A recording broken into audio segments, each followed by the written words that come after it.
For a minute. Alright, I'm gonna start with a visual novel to play, and then I'm going to play Fallout New Vegas, hopefully.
Alright.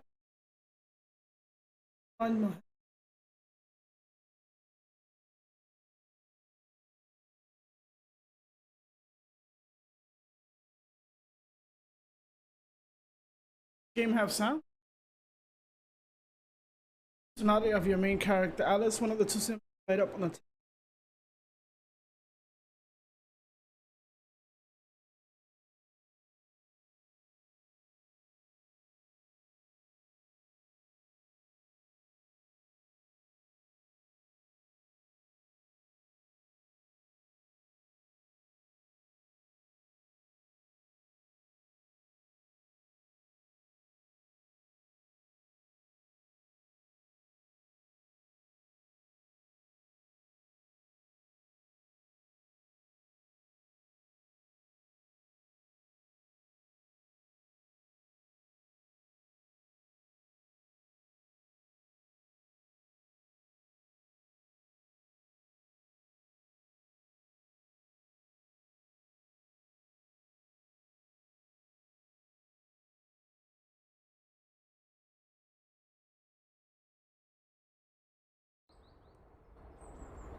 Oh wow, how does the game start with low volume?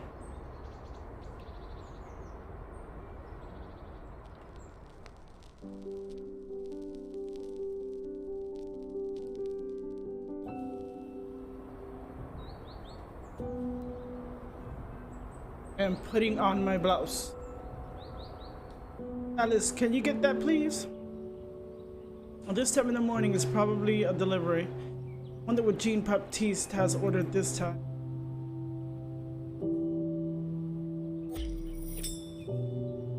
Quickly finish dressing and hurry to enter. The delivery man, who I thank for his patience, tells me in a toneless voice that yes, there's a package for me. A few minutes later, I am back in my kitchen.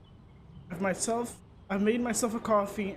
Sense of foreboding, I look at the flat square package which dominates the kitchen table.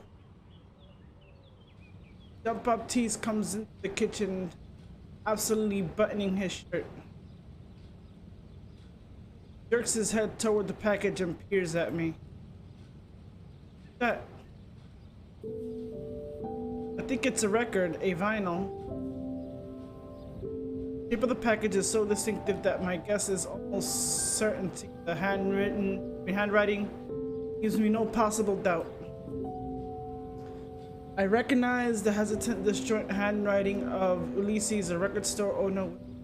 Here's several years of my life before I met Jean Baptiste years ago.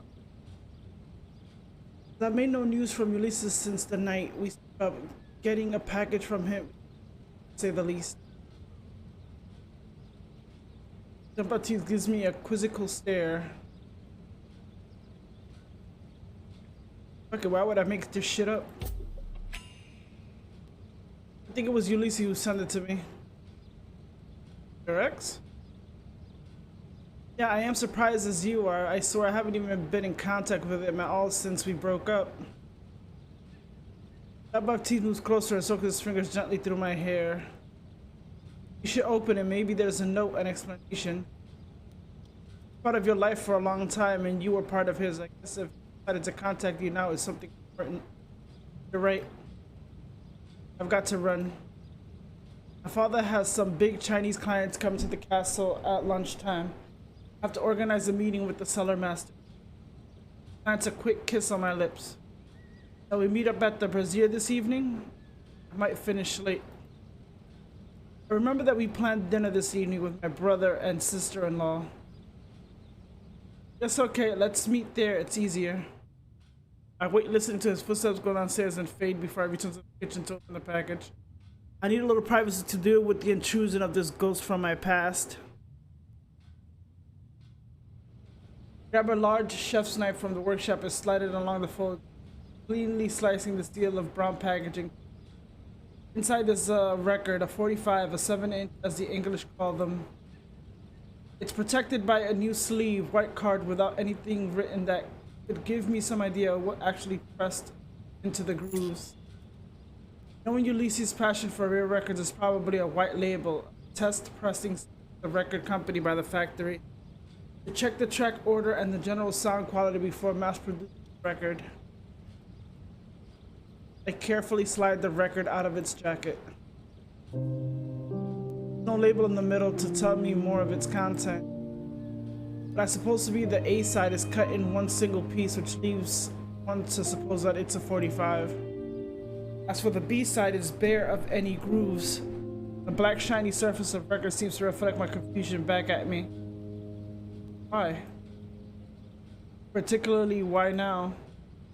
It's been more than 3 years since Ulysses vanished from my life. 3 years without a word. What could have driven him to send the record now without the least explanation? Check the clock on the wall above the door. I still have 15 minutes before I need to leave for the office, which leaves me plenty of time to listen to the record. Which can last more than 5 minutes, maybe 7, 8 maximum. I'll pick up the packaging to put it in the wastebasket and take a moment to inspect it again. Checking there's no note being hidden in a fold. Nothing. No return address either.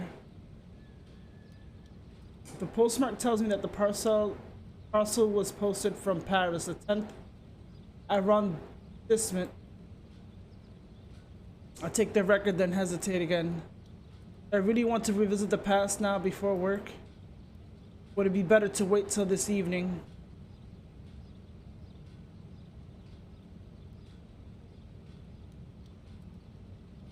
Fuck it.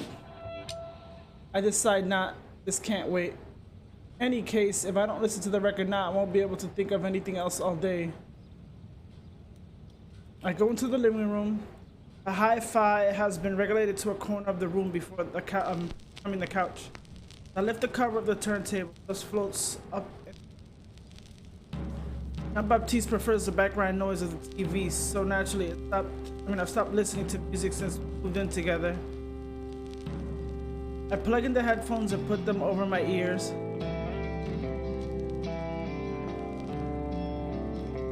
The night is upon me.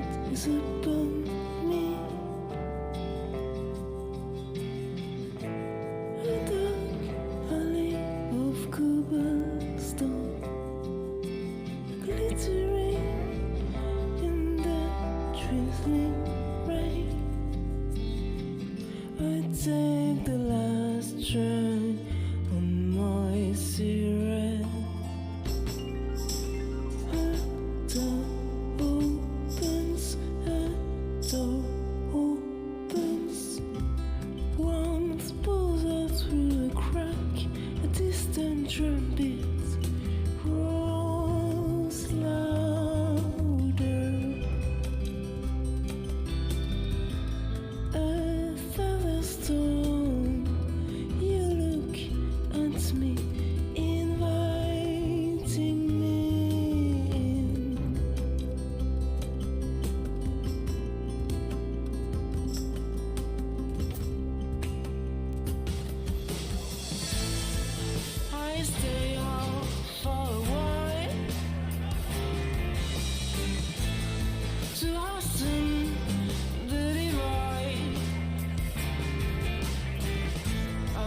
and this tear in our hearts.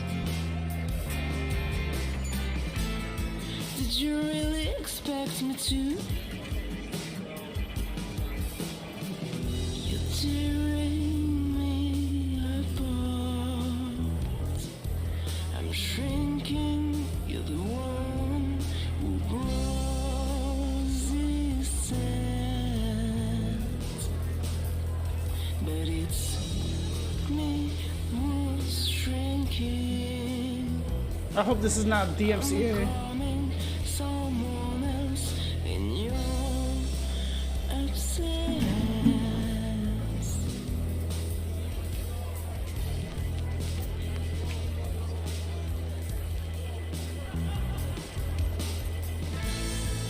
Already apart, even in your presence. Ulysses turns and gazes at me sadly. I remember this evening perfectly. This is the day I met John Baptiste. And this is the day Ulysses and I said goodbye. We broke up a week earlier, but we had tickets for this concert. I told myself that I didn't want to miss out, that I could handle it, the two of us sharing the same space for just a couple of hours. Big mistake. I hadn't anticipated the wrench I would feel in my heart when I saw him. Yes? I just came to see if you were okay. I'm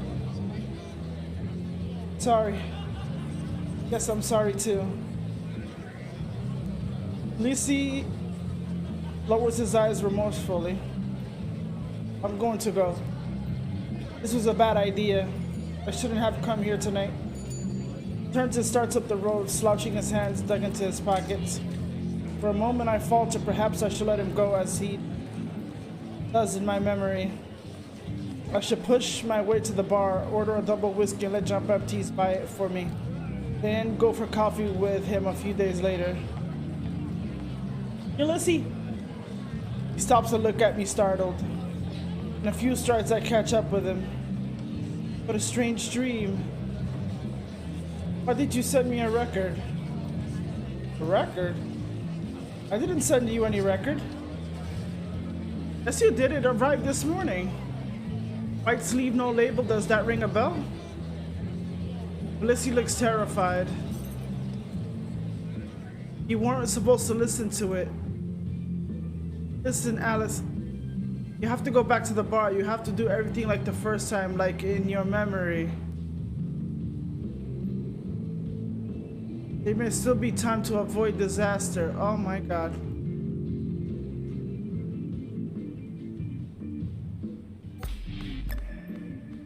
What disaster? Ulysses, please tell me. I need to understand. Everything I've done, I did for you. Trust me, Alice, I promise you don't want to know more. Around us, the world is beginning to break apart. It's too late. I hear the rhythm far away. It rushes towards me like a galloping horse. I am engulfed by the music once more. You're tearing me apart. That song sent me to the past. Thinking you're the one who grows this sense. But it's me who's shrinking. I'm becoming someone else in your absence. Breathing in, breathing out. The variations of me, I tear myself apart. I'm shrinking, I stretch my wings out. I'm someone else, and then I myself again. Okay, interesting.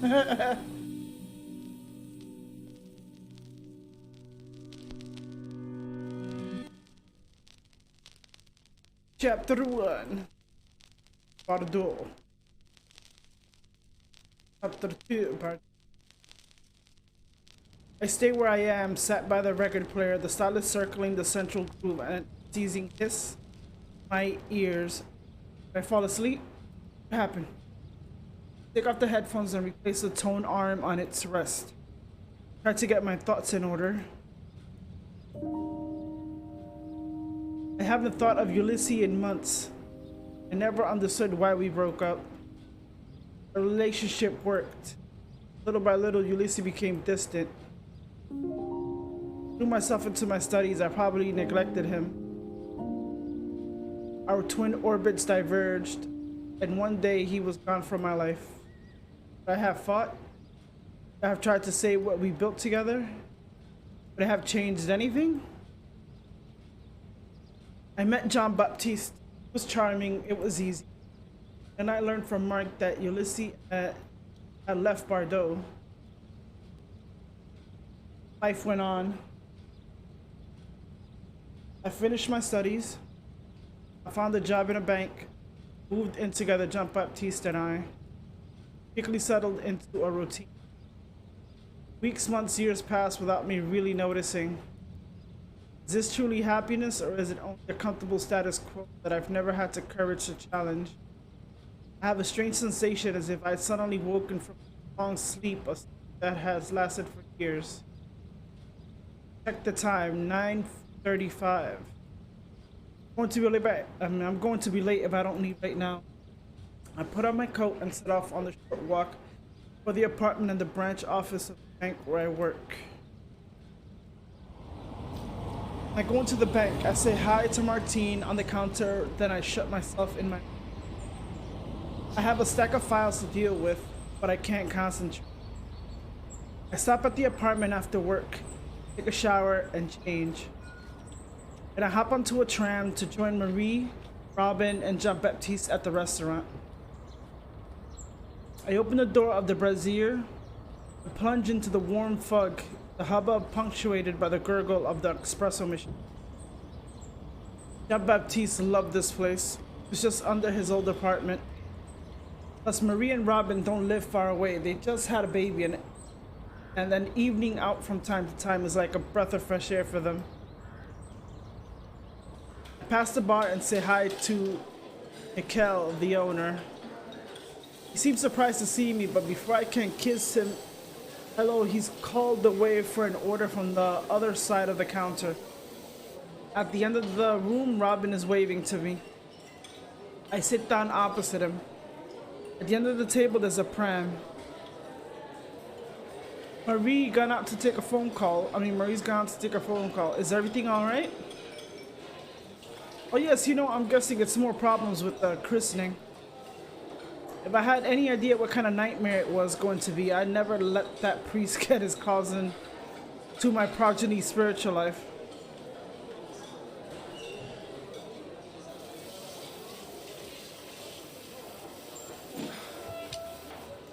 It's important to Marie's parents. And it's great tradition, isn't it? You don't get many opportunities to get all the family and friends together for a big party. I really get the feeling that people are getting more worked up about this than they do about weddings.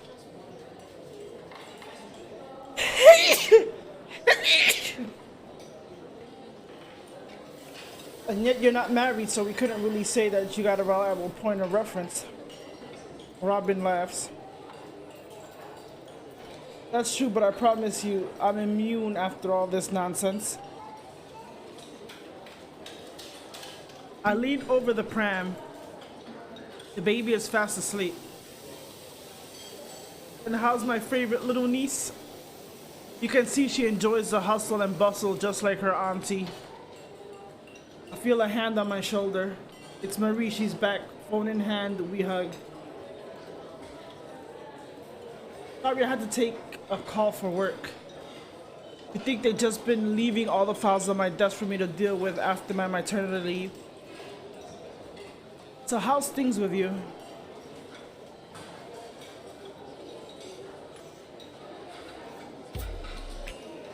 I breathe out a sigh. Bro, you're not going to believe this, but I got a package from Ulysses this morning.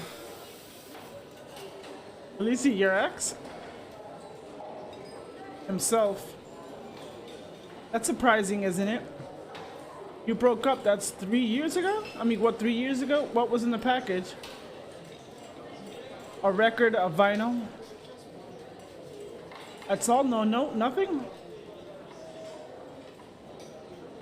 No, just a record without any explanation. Oh yes, I remember the record store guy, right?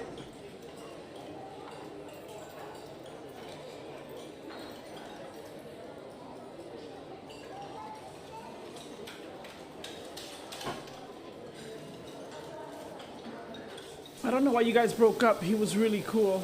Marie glares at Robin, who buries himself back in the wine list.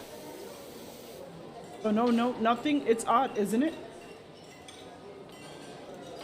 Yes.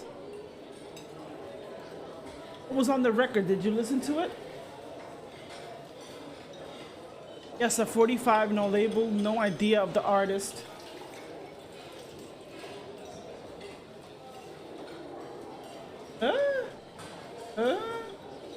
Alright. Oh, I thought that was muted. Yes, a 45, no label, no idea of the artist or the group. I tried to remember the music itself, but it seems to recall, but I can't seem to recall the melody. It had a jazz sound, end of the 50s maybe? A whole load of memories came flooding back when I listened to it. It was really weird. I really felt like I was actually reliving the past, the night when Ulysses and I broke up. Still, it's a little out of order of him. No news for years and he sends you a record now without any explanation. So anyway, what are you going to do?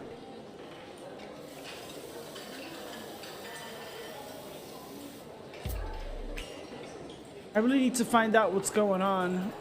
If Ulysses decides to send me a record after 3 years of radio silence, it must be important to him. I think I'll start by going around this record store tomorrow on the way back from the office. But I thought Ulysses had left Bardo. He did, but I think that Mark, his former partner, is the most likely person to know what happened to him. Marie nods. Good thinking. Listen, I don't want to hurry you, but can we order? We can get home before the next feed. Aren't we going to wait for Jean-Baptiste? Marie and Robin look at me bemused. Jean-Baptiste? Yes, he was seeing some Chinese customers today, but he didn't be much longer. Oh shit. At least who's this Jean-Baptiste? I don't know what to say. How can they not know who Jean-Baptiste is? Jean-Baptiste is my boyfriend, you know? We had dinner with you quite a few times. We even spent a weekend together this summer on the bay, don't you remember? Marie looks worried. Robin is glancing around nervously. I let out a shaky laugh. You're kidding me, right? Are you sure you're okay, Alice? This summer on the bay, you were with an Arthur. You broke up 2 or 3 weeks after. You never introduced us to any Jean-Baptiste. Robin nods in agreement. Did Ulysses become Jean-Baptiste? I don't understand. I don't remember any Arthur. My head is spinning. I stand up, spots dance in front of my eyes. Robin rushes to catch me by the shoulder.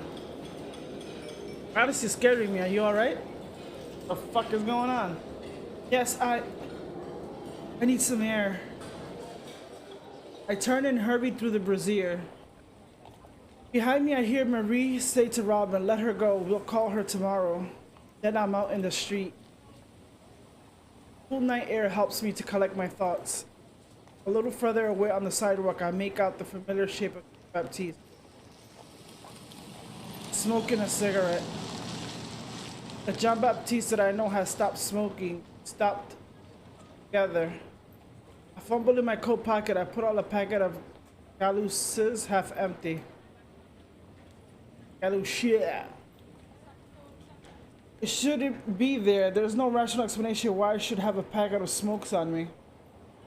Thus, Jean-Baptiste has seen me. He smiles at me.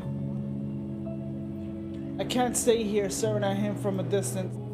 I have to take a decision, but I don't know if I should turn away or go and talk to him. I hesitate.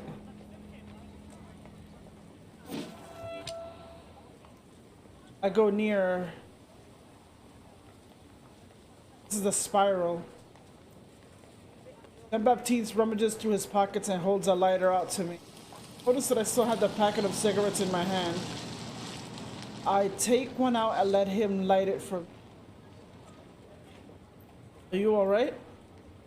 The way he looks at me, his manners, they aren't those of someone who shared several years of my life. He doesn't remember me, us either. It's at this precise moment that something that was just an impression, a suspicion, kind of out there thought, which couldn't actually happen in real life, strikes me full force. He went back in time. This man, I was making plans for the future. Just yesterday is watching me with indifference, mildly disturbed by my distress. I'm a stranger to him and it hurts badly. Now there he is right in front of me, waiting for me to answer.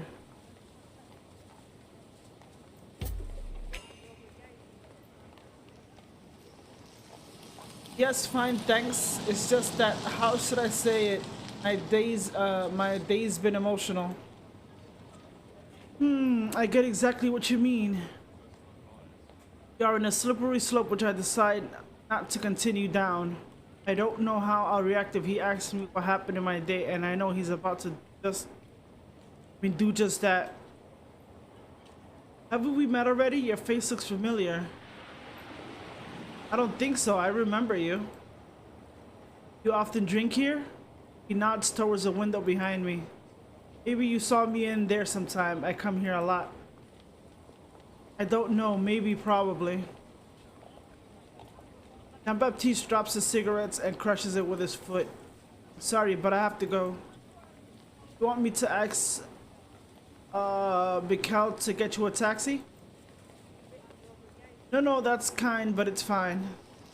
Starts back to the bistro, then changes his mind and returns to pick up a cigarette and takes a chance to look at me again as he was searching for an elusive memory or word on the tip of the tongue. Flashes me an embarrassed smile, accompanied by a good night before disappearing into the bistro. I stay where I am in the cold, dragging out my cigarette, my heart in my shoes. And I turn away, head up the street towards the tram stop. First thing I do when I get back to the apartment is to bolt the door behind me. I had the feeling of being followed on the way home. I'm probably being a bit paranoid, but well, who knows?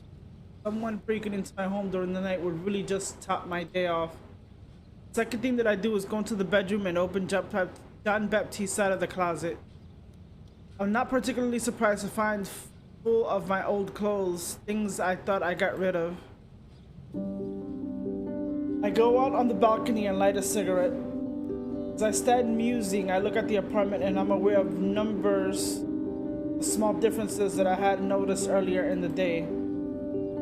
There's no phone charger or small coins in the bowl on the dresser in the hall. The old game console, which has been plugged back in since the move, is no longer on the shelf under the TV. Big photo of New York has been replaced by a tattered old poster from a regional rock music festival. Record though still dominates the kitchen table, exactly where I left it earlier in the day. Seems impossible, but it's as if by putting the 45 on the turntable, I truly returned to my past.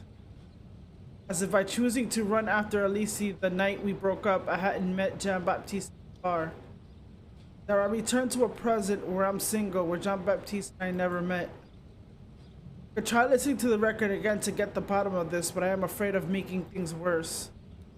This really does have the power to change my past. It could have a catastrophic consequence on my life. They call that again the butterfly effect? Yep. I hope Mark will help me to clear this up. At least he should be able to tell me what's happening to Ulysses. Grab my phone and leave an apologetic message assuring her that everything is fine, that I'm sorry I slipped away so early. And I crush out the cigarette and crawl under my covers in hope of sleep. St. Michael. I realize that I hardly set foot in this district since I split up with Ulysses. The store that Mark shared with Ulysses is in a little semi-pedestrian street on a corner. I used to come by here almost every day after my college classes a few years ago. When I push the door open, I'm assailed by the characteristics odor of old records, similar yet distinct in the smell of old books. The big speakers fixed to the ceiling blare out a strident fuzz guitar solo at a volume theoretically much too high for a business establishment. I'd be incapable of saying whether it was some obscure 70s garage band or post-rock movement, contemporaries trying to imitate their elders. Mark is reading the sleeve with interest. Only when I reach the other side of the counter does he deign to look up.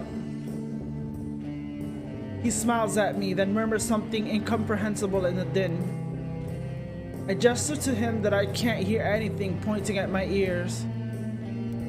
He flaps his hand to me to wait and turns the volume on his amp down to something better adapted to conversation. I was saying, there's a local band pretty powerful, huh? I signed them for an EP. I just got the pressing. It's amazing with Marcus that even if we haven't seen each other for probably over a year, he behaves as if we spent yesterday evening together, or one of those friends. Hello, Mark. Are you okay? Everything's cool, thanks, and you? What brings you down here? Have you heard from Ulysses lately? No? Mark seems a little surprised at the question. Now you mention it, it's been an age that the last heard he was in Paris. But when I say last, that was 6 months ago. I called him for a customer who was looking for Magma Originals. After, it's true, we've been kind of lost contact since. Mark breaks off. I guess that in some way he must blame me a little for what happened between Ulysses and me, seeing as how our breakup also cost him his business partner. Shit. Anyway, so no news of Ulysses lately. But why do you ask?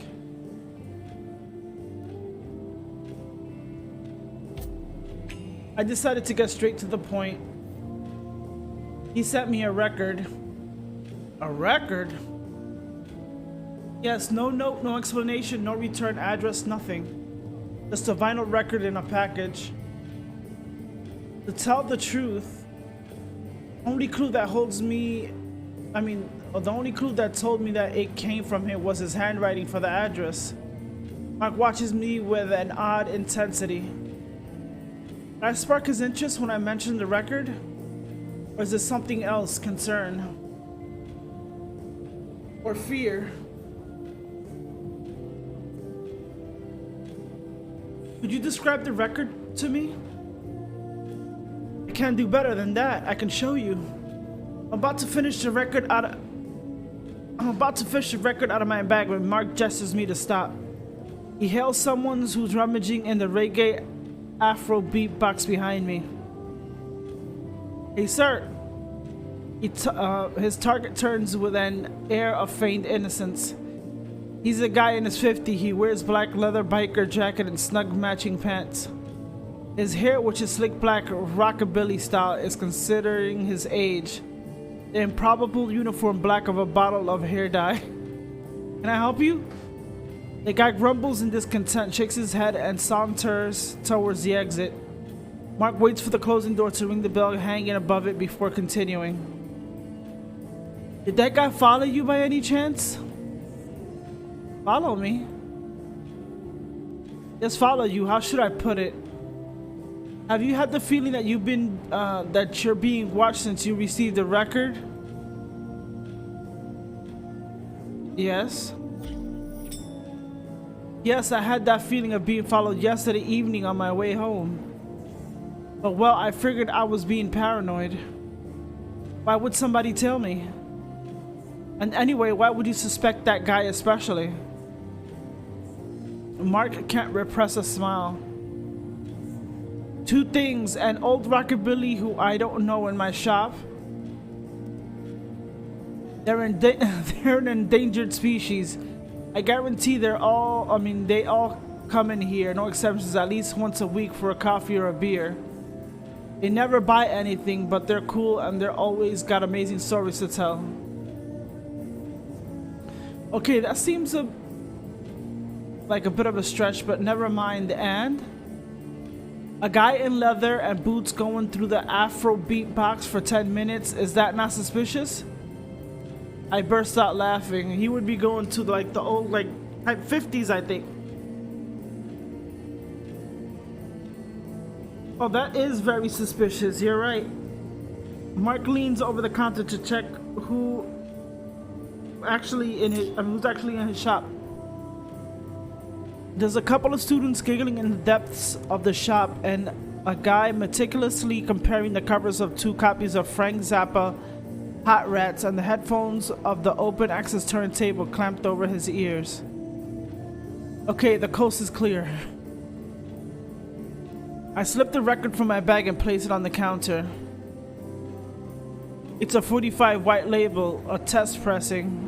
No scribe number in the groove. One of the 2 sides is a mirror side. Mark smiles. You haven't forgotten the jargon then. After all that time I spent with Ulysses, I think it's lodged in my brain forever. You can put it away, I know what it is. Really? It's not a white label, it's an acetate, a single copy. That's why there's no matrix number. I put the record back in my bag. But I'm surprised you don't recognize it. Ulysses unearthed it a while before you split up. It was the only record he wanted to keep when he left. Which meant I had to buy his share of the stock. I would have preferred that he take the psychedelic shelf. It would have saved me taking out a bank loan.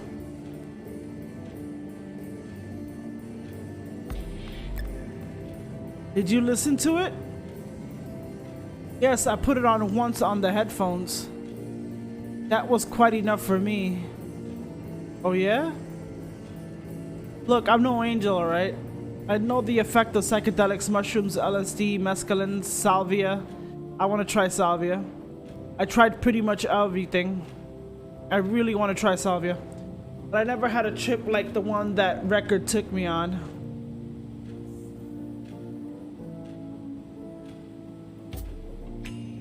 What did you see? What did the record show you? Mark takes a deep breath and looks away. It's personal. It took me back to a moment in my life that I'd rather forget. A turning point, I guess you call it.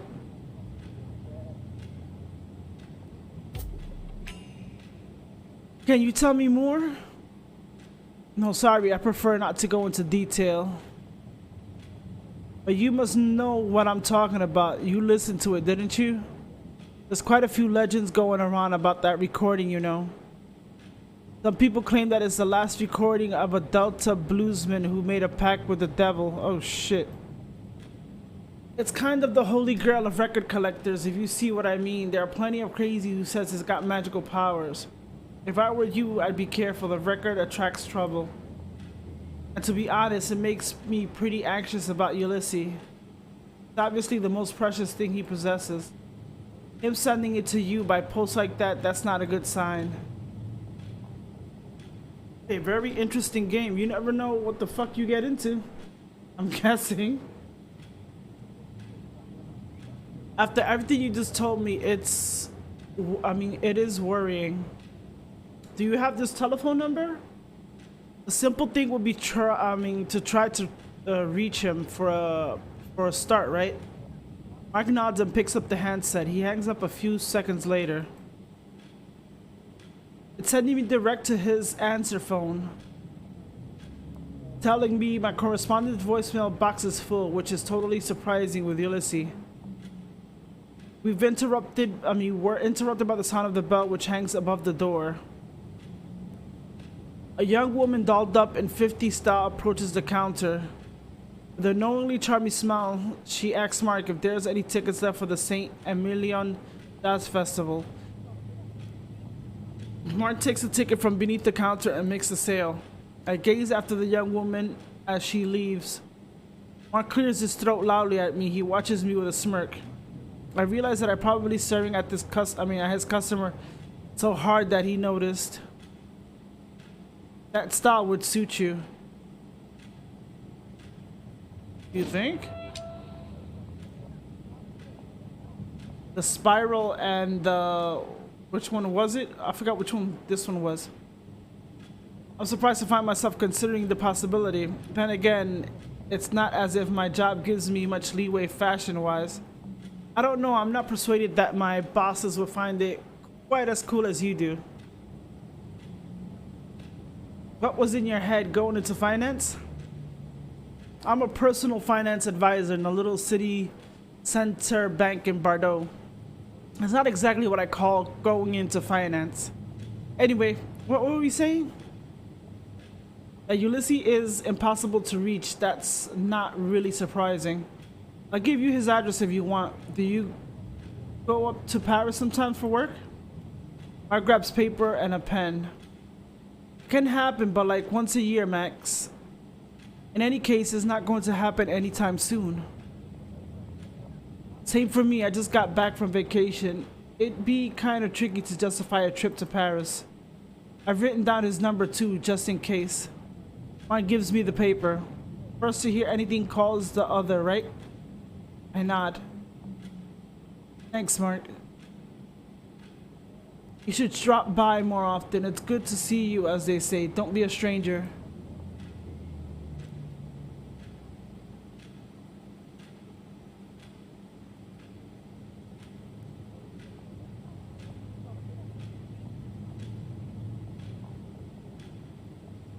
I can't promise anything.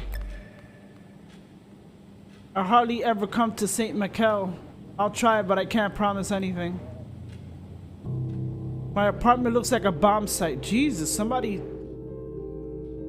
I had sensed that something was wrong as soon as I entered the communal areas. The door of the apartment was already ajar when I pushed it open, and I prepared myself for the spectacle I was about to confront. Every square centimeter has been carefully searched, every closet emptied, every drawer turned out. I pick up a cushion which lays on the living room floor and replace it on the couch before dropping down next to it dejected. I realized that Mark's warnings were weren't unfounded. Someone really wants that record. Yeah, if it's sold by the fucking devil.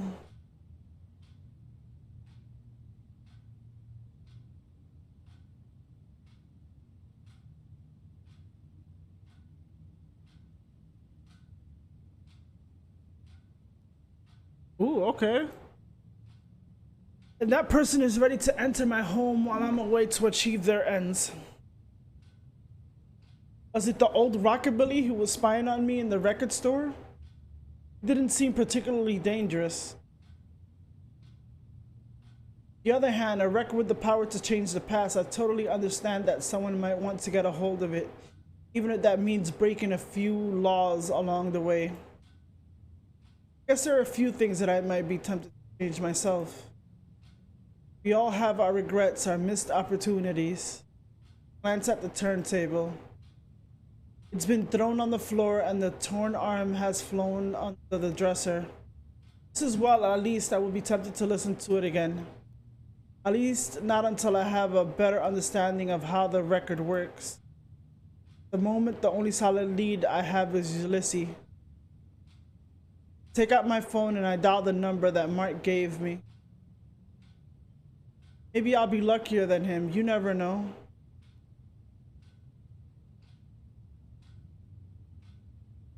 but never found you. Yes, I'd like to go.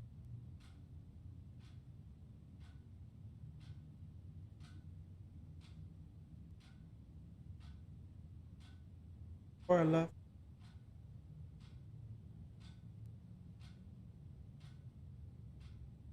Apparently not, because I am also welcomed by the record operator voice telling me in a monotone voice that your correspondent voicemail box is beneath the number. There are addresses in St. Quinn.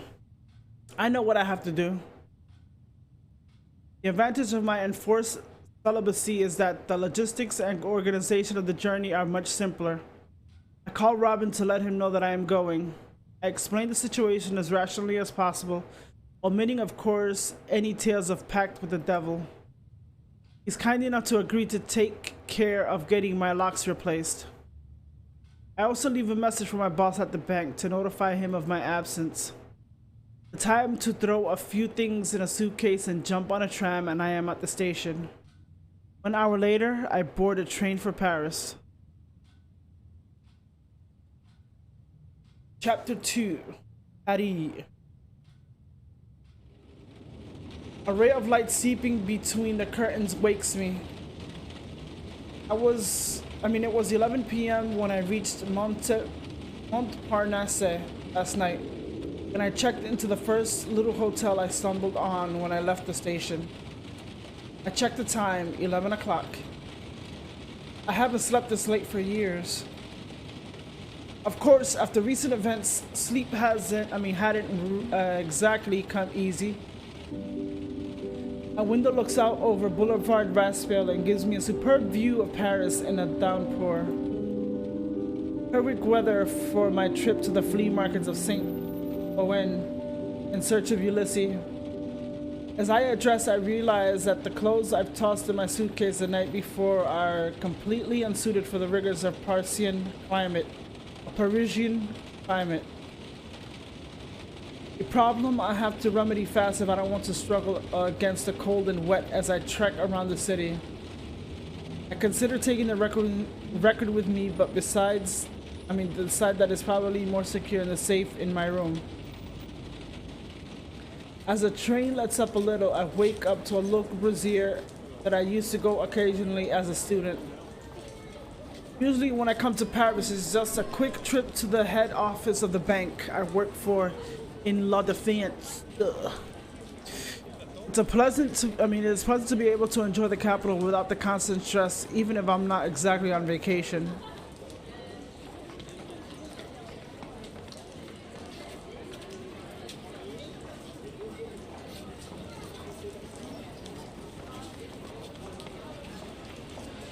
Maybe it's a matter of context, I don't know, but I think to myself that this could be a great opportunity to hook up with some of my old college friends. I would sit on the terrace under the awning, light a cigarette and order a croquet monsieur and a coffee.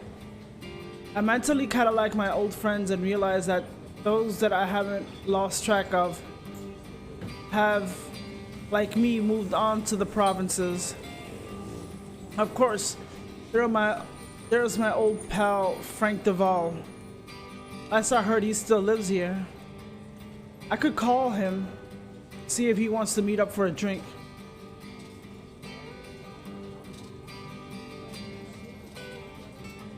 There always has to be a Frank.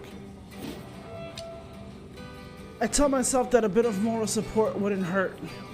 Frank and we've known each other for so long, and I felt a little ashamed of myself for not catching up with him often.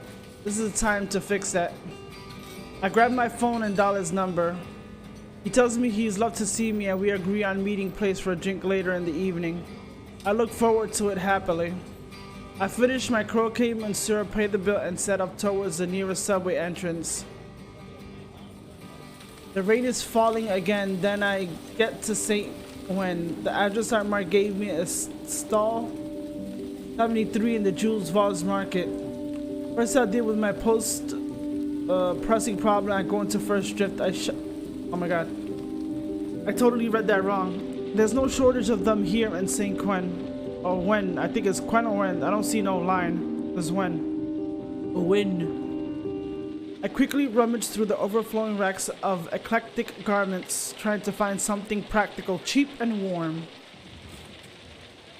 I selected an old coat long with a fur collar. It's not exactly the type of thing I usually wear, but I think to myself, after all, why not? I slip it on, just my size. A young woman at the cash desk assures me that it looks fabulous. Of course it does. Trying to make us that sale. A few minutes later, a few euros lighter, but ready to face that fall drizzle, I head out in the search of Ulysses' stall. The neighborhood is a real maze, and I'm going in circles for some time before I finally stumble on the entrance to the Jules Vales market. It's 1 in the afternoon, and some of the stalls have already begun to close up shop. I hope I'm not going to pay for my lie in by finding myself facing a closed metal shutter. I work my way down a lane to stall 73. Unfortunately, instead of the old record stall I had hoped to find, the place is taken by a bookseller. A bit further along, there's a stall selling 50 furnishings, which also has a few boxes of old records. Above the storefront, a sign announces Patty's Store, Hardware and Records.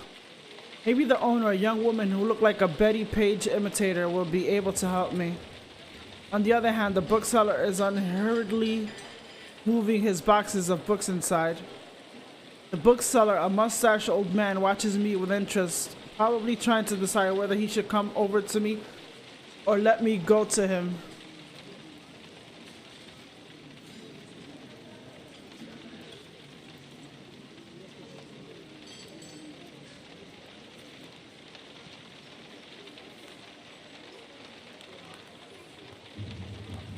I decide to relieve his indecision and go to him. Good afternoon, Mr. Pierre Duplot. Good to meet you. He holds out a hand. I shake it. Are you interested in old books? Can I help you with something? Yes, at least, maybe. I'm looking for a stall that sells vinyl records. The address I was given is your pitch. I show him the paper with the address. Ah, yes, I remember him, Ulysses. A nice boy. He was doing some research into the thelema. He gave his stall up to me when he left Paris. Wait, the thelema? What's that? Yes, you know, the occult movement founded by Crowley, among others. Crowley, the name seems familiar. Aleister Crowley, an Englishman, he wrote the Liber Vel Legis. You must have heard it. There are plenty of fictional works that refer to it, a bit like Lovecraft or Edgar Allan Poe. Do what thou wilt shall be the whole of the law. I got a very nice copy if you like, an American first edition in excellent condition, but if you're really interested in the subject, the Thesophists are much more informative than Crowley. If I were you, I'd begin with Blavatsky instead of wasting your time with melodramatic Satan worshippers. He grabs a thick leather-bound volume labeled Isis Unveiled from the shelf behind me. I realize that the conversation is getting out of hand. If he starts trying to sell me this merchandise, I will never get him back on track. I have to refocus this discussion fast.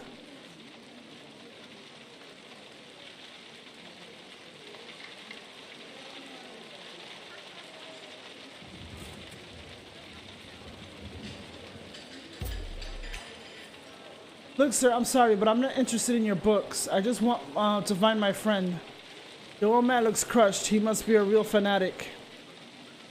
Ah, I see. Well, young lady, all I know for sure is that he let me have his pitch. When I asked him why he wanted to give such a great pitch, I think he said something about London to continue his research. I have to admit, I wasn't really concerned after all. It's none of my business. Anyway, that's all I can tell you. But you should ask Patricia. She got a stall a bit further down the road. He points out a stall full of 1950 furnishings. It's called Chess Patty. She might be able to tell you more considering that they were seeing a lot of each other, she and your friend, if you know what I mean. Bookseller looks at his watch. If you'll excuse me, it's time to shut up shop. I don't have any advice for you, but you should hurry if you want to talk to Patty. If you're ever looking for a particular publication, do let me know. Thank you, Mr. Diplo. Good evening. I know what I have to do. I approached the young woman who was writing in a large notebook. The day's account, probably. Hello, I guess you're Patty? She looks at me and answers with a slight Italian accent. Patrizia for the tourists. What can I do for you? I'm looking for the owner of the old record store on pitch 73. Ulysses, the new stallholder, told me you knew him? Patrizia gives a broad smile as she gazes at me. Let me guess. Alice, right? He bursts out laughing at my startled expression, delighted to have astounded me, but with a trace of spite. Because probably he never stopped talking about me. It's funny, you're not all how I imagined you'd be. But how? Oh, it's simple. Ulysses told me about you, of course. You really screwed his head up when you left him, you know?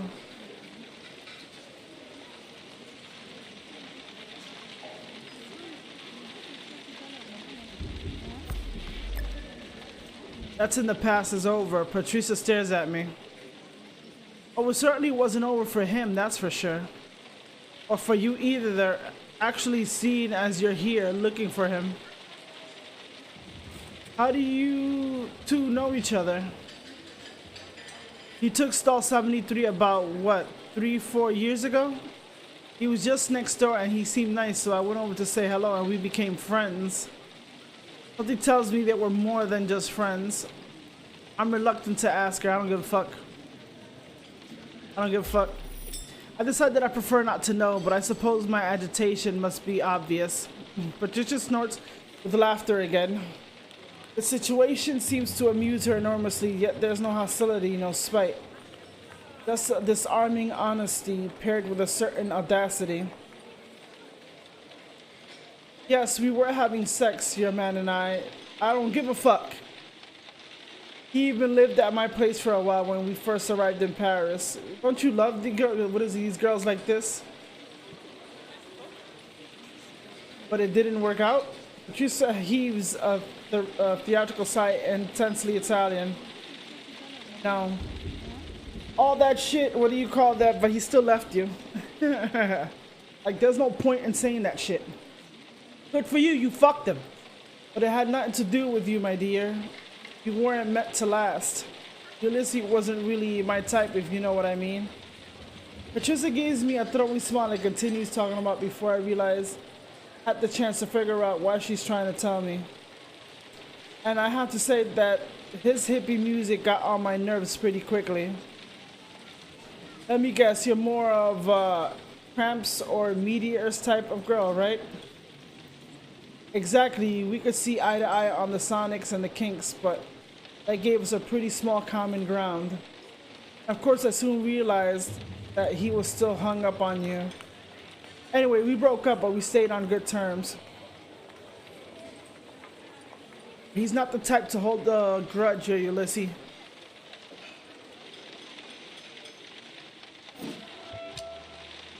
Did he by any chance mention a record to you, a rare vinyl? A record which has something to do with Aleister Crowley, maybe? Oh yes, of course, his mystery record. I found it in his things, but he never wanted me to listen to it. I didn't push him, probably some weird psychedelic thing.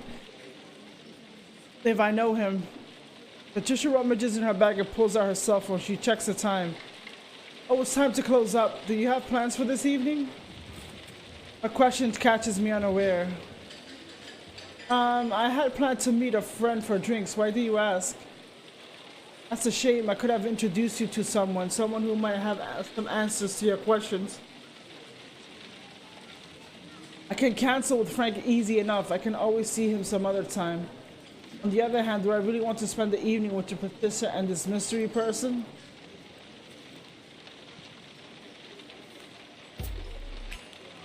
Sorry, but what do you mean by someone who had the answers to my questions? Patricia smiles. An old musician that I know. Ulysses spent some time with him before he left. Maybe he can clue you in better than I can. What do you say? I don't trust her.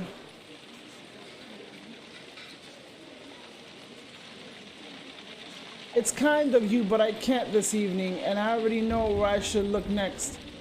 Auntie tells me I'll be buying a ticket to London very soon. Patricia looks disappointed. Oh, fine, no problem. It's your decision. Drop me a line if you're back in Paris. I will. Thanks for all your help. I don't trust her. I'm in a bar on the left bank. The place stretches into a long vaulted cellar. The notes of a baby grand piano tickle from a corner.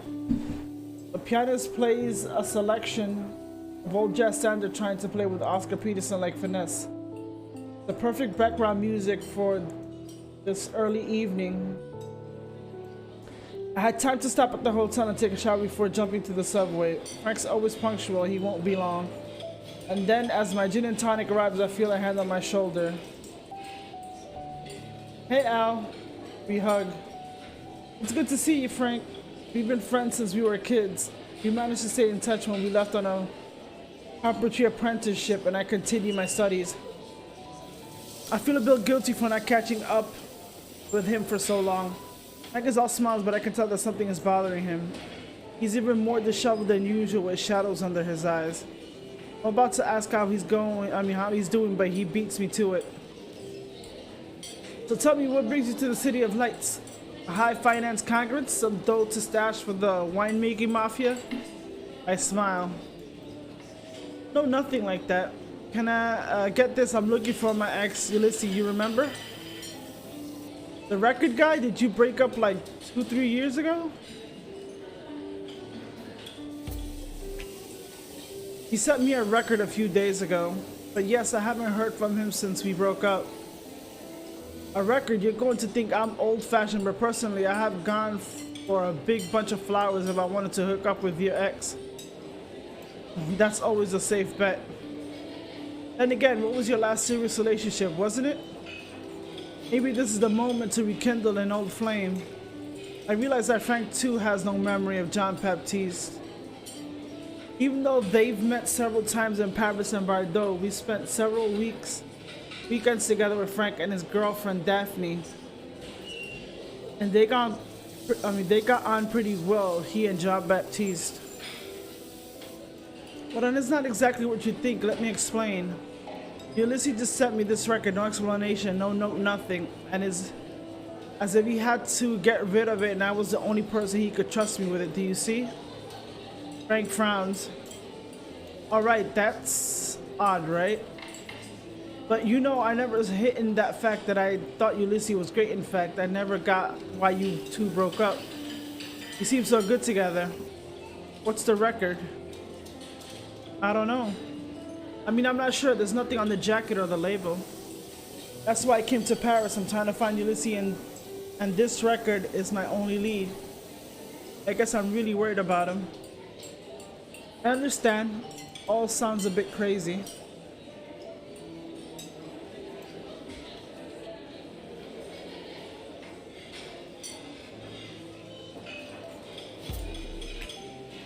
Hang on though, that's not everything. You're going to think I'm mad, but something really weird happened when I listened to the record. A quick smile twists Frank's face, maybe with a touch of bitterness. But you know, not much surprises me these days. I take a deep breath. Oh well, when I listened to the record, it was as if I'd been catapulted into my past to the moment Ulysses and I broke up. It was the evening I met John Baptiste, my new boyfriend. Oh, you got a new boyfriend? No, that is not anymore. When I returned to the present a few minutes later, it was as if we never met. But as if just listening to Ulysses' record, I changed my past. Frank looks confused. Listen, Alice, if anyone else has told me that, I have thought they were crazy. But we've known each other for what, 20 years? I believe you, of course. There's a pause in the conversation. Frank needs a little time to digest the information. And so you're in Paris for what exactly? I'm trying to trace Ulysses and to trace the record. Looks like he was making his own inquiries after we split up. That brought me here to Paris, next move London. So if I get you, you're trying to find Ulysses so he can explain to you how to use this magic record? That's it. Why don't you try listening to it again to undo what you've changed? Problem is that I've got no idea how it works. I'm scared of screwing up and finding myself in an even more different reality. Anyway, I'm glad I didn't erase our friendship. That would have been too bad. Frank bursts out laughing. Are you kidding? I put up with you for 20 years. You think that'd be wiped out with a snap of the fingers? I wish. Don't you mean I'll be putting up with you for 20 years? Frank looks serious again. You're right. Yeah, I was stupid to leave it so long to call you. I realize now how much I've missed you, Alice. I think it's my turn to ask how you've been. From his great face, I can tell Frank has a lot to tell me. And you, what has been happening with you since last year? How's Daphne? With the lift of his finger, Frank gestures to me to wait, finishes the beer that he ordered when he arrives and looks for a double scotch. This doesn't look good. Sorry, I needed something a little stronger to talk about it. The last time I saw you, you were the perfect couple, Daphne and you. What happened to? Frank cuts me off before I can finish my sentence.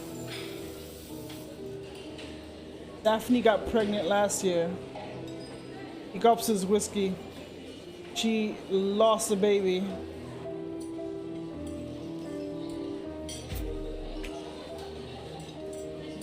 It's difficult to know what to say in this kind of situation. It was complicated. A few months later, Daphne and me, we decided to separate. I figured it would be temporary, that she needed some time. I never thought I'd lose her forever. And she got an inheritance from her grandmother. A big house in the country in the Cruz. We went to live down there in August, kind of on a whim. We ditched her studies.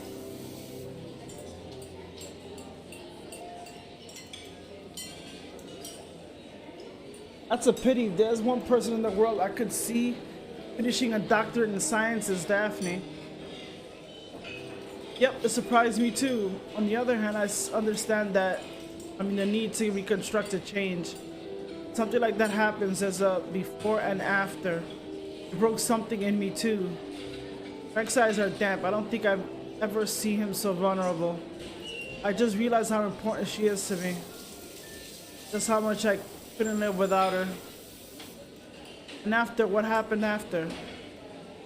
I did something pretty stupid. I followed her. I moved to the village. I took on a few projects there. I was so afraid she'd forget me. I know she needed time to get herself together, that I should let her go at her own rhythm. Do you remember what you said when we got together? Frank, it was more than 10 years ago. That's a long time. You said it wouldn't last. And still 10 years after that night at your apartment, we were still together.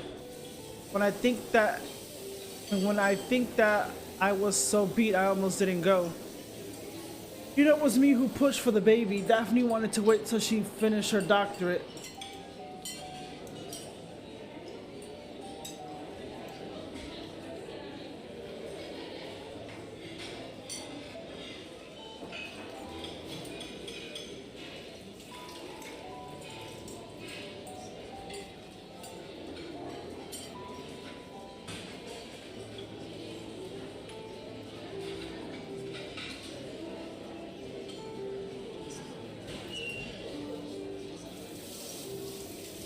No, not really. Sometimes it's, what is it, to make the Dessa happy, or she did probably.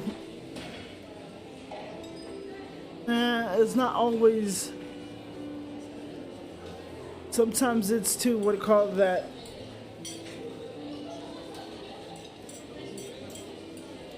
There's no point in dwelling on it like this. You couldn't have known she'd miscarry. Yeah, you're probably right. That doesn't stop me from feeling guilty. So you left to be with her? How are you getting on living together? I'm not sure. I feel like she's moving away from me a little more each day. She called me to help with on site a big job for Battements de France. That's why I'm back in Paris, and I needed a break to think things over. You know, he'd like us to work together. He's been on at me for a while. He tried to talk me into it again just yesterday. What do you think you'll do then? Frank rummages in his pockets and pulls out a little velvet box, which he places on the bar. I don't need to be psychic to know what's inside. I'm going back to cruise tomorrow. You know how I feel about marriage. Everything I've gone through this year has made me think.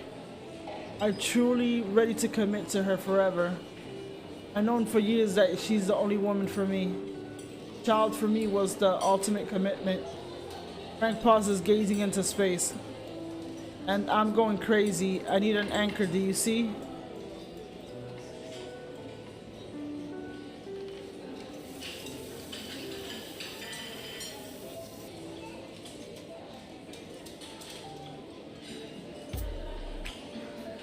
Sorry to be blunt, but I think it's a big mistake. Alice, I've been turning this problem over in my head for weeks. I don't know what to do. If I do nothing, I'm scared I'll lose Daphne forever. If I decided to do something, I risk losing her too. Problem is that ring looks a lot like an ultimatum. If you care about her, please take it easy. Go slow. I know you'll drive straight in, and if it doesn't go the way you want, you'll get angry. You'll say things that you'll regret. Frank looks away sheepishly. I know you already decided, and that's nothing I'll say will make you change your plans. If you really want to plan to ask her to marry you despite everything warning you to watch your step and go softly, otherwise you're going to screw it up and then it will be over, for good. Frank nods, murmurs thanks, and throws back the rest of his drink. Hey wait, enough about all that. Another round. He points out at my glass and adds, same again, gin and tonic, right? The waiter brings us fresh glasses and we talk about everything and nothing. The evening goes by without me noticing. We order the last drink. It's after midnight when Frank suggests we say goodnight. It's late and he got a long road tomorrow. We pay the bill and we're swallowed up by the Parisian night. Only a few minutes walk between the bar and my hotel. Frank has insisted on accompanying me. We're recalling old incidents from high school when I start to feel that I'm being watched again. Rockabilly dude again? Frank notices and asks me what's wrong. In a low voice, I tell him that I have a feeling we're being followed. Frank, with his usual tact, turns around sharply. You know, I think there's a guy hiding behind that car. Wait. Frank marches up to the car in question. Aware that he's been caught, the guy stands up, a nervous smile playing on his lips. It's the old rockabilly who was listening on to my conversation with Mark 2 days earlier. Good evening, Eddie Black. Nice to meet you. Frank turns to me. Do you know this clown? No, but he followed me from Bordeaux. I just wanted to... Frank cuts him off straight away. I don't care what you want. You stop following my friend. But... There's no but. This is your only warning. If I catch you following us again, well, I won't be so friendly the next time. Alright. I don't want any trouble, okay? Eddie Black turns around and goes back up the road. I couldn't tell if he was disappointed or annoyed. You know what he wants? I think he's looking for the record Ulysses sent me. But how would he know you have it? I think he knows Ulysses is the only explanation. Yes, it is. But if he can trace it to you, maybe he's not the only one.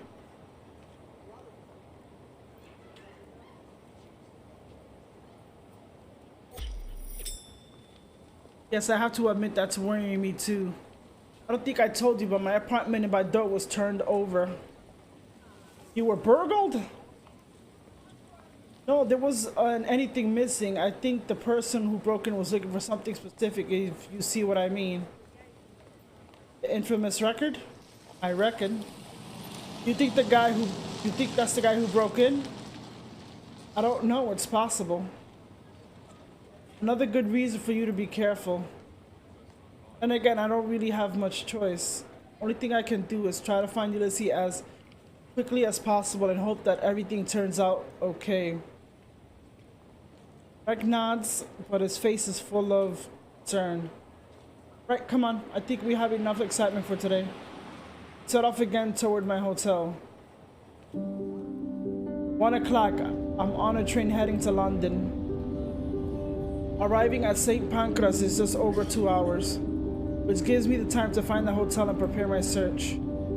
As there's probably no better way of finding a record store owner than talking to other record store owners. I'll begin by making a list of stores to visit. I'll take the opportunity to ask a few questions about the record too. After my exciting night, I spent a hectic morning running from subway to catch the first train and all an empty stomach. I'm going to be roaming London with my suitcase. I really should eat something first. I grudgingly decided to take a wander down the buffet cart to buy myself a sandwich, which is unlikely to be tasty, but will certainly be very expensive.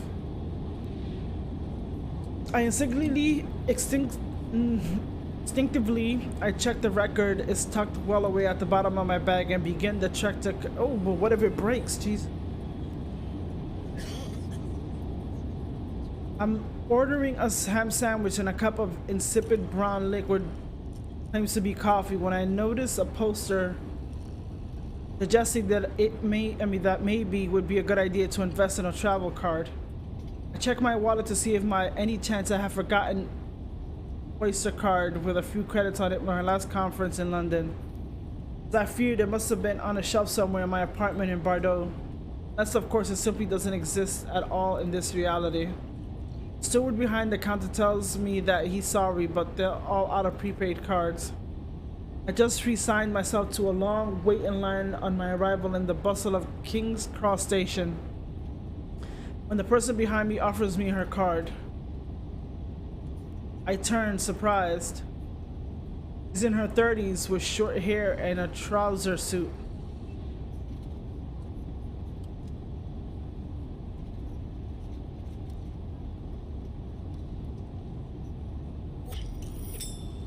That's very kind, but I can't accept.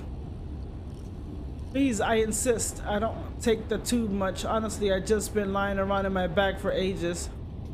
Her French is excellent despite the touch of foreign accent which I can't place. If you're really resolved of an exchange of resources, buy me a coffee and we'll call it even. I'm almost out of cash and it'll avoid me paying the card charges for such a small amount. And anyway, I wouldn't mind a bit of company. I'll help pass the time, don't you think? He holds out a hand. Ava, nice to meet you. Alice. I shake her hand, nod, and order another espresso for her. I join my generous benefactor who's taking a place near the counter. I slide the coffee to her. She slides the travel card to me. Tell me, Alice, what brings you to London? Take a minute to watch her before answering. This Ava is a bit odd. I'm certainly not going to share my private business with a stranger, no matter how generous she is.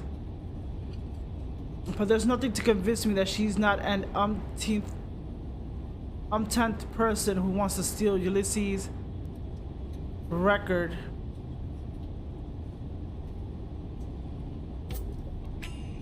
I'm looking for someone close, but I've lost contact with. Probably he might have gone to London. Oh, that's exciting. Someone close, maybe an ex-fiance. Not exactly. We've never engaged, but he did live together, yes. That's a romantic story. I like it. I wonder why you wanted to make contact again. Let me guess. I'd say that you lived through something that changed your view of the world and you're looking for answers. Is that it? I involuntarily stiffened. So in fact, she knows exactly who I am, and her presence in the line was no coincidence. She scrutinizes me, her eyes too intense, too piercing, making me extremely uneasy. As if she could plumb the depths of my soul with a glance. I tried to regain my control of the conversation by turning the question back on her. Hey, what brings you to London? Well, I guess you could say I lost something a few years ago, an object that was priceless to me and my organization. After finally tracking it down very recently, I found that it has changed hands before I could, let's say, secure a transaction. If you see what I mean. If I had any doubts about my companion's intentions before, they are now crystal clear.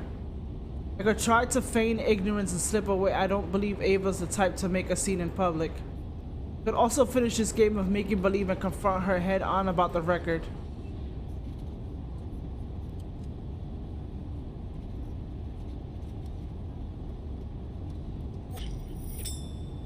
No, sorry, I have no idea what you're talking about. If you don't mind, I'm going back to my seat.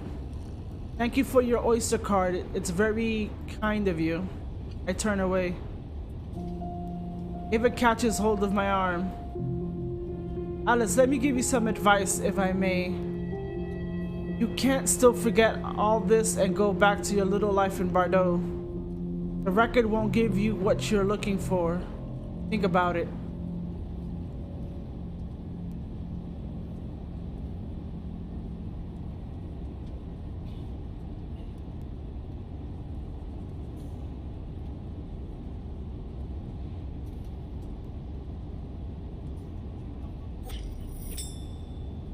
Let go of my arm, please. We look at each other in the eye for a moment. Then she releases me. Something tells me we'll meet again. And next time, I hope with all my heart that you'll be ready to return which belongs to me. Turns to the window and watches the English countryside rush past, cutting off the conversation. I wait undecided for a moment before taking my sandwich and my coffee, leaving the buffet car. First thing I notice when I get back to my seat is that my case is gone. I understand better why Ava had redoubled her efforts to keep me talking. I concluded that she must have one or several accomplices, unlike Eddie Black, who seemed operating alone. I don't expect I'll see my case again, which is my case contained nothing of value. Some toiletries and a few clothes I bought with me.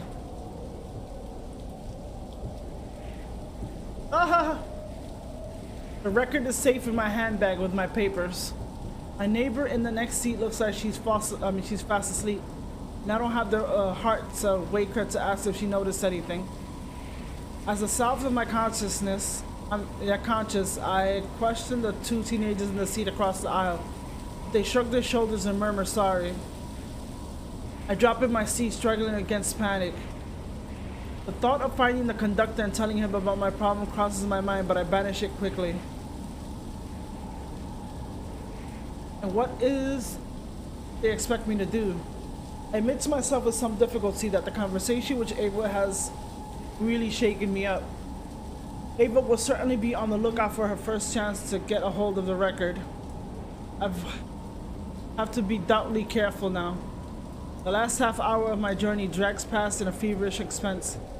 When the train finally begins to pull in the situation, I leave my seat to the next exit, ready to disappear in the crowd as soon as it stops the open door. Alright, let me pause here and I'll be right back. I hope this doesn't move forward, but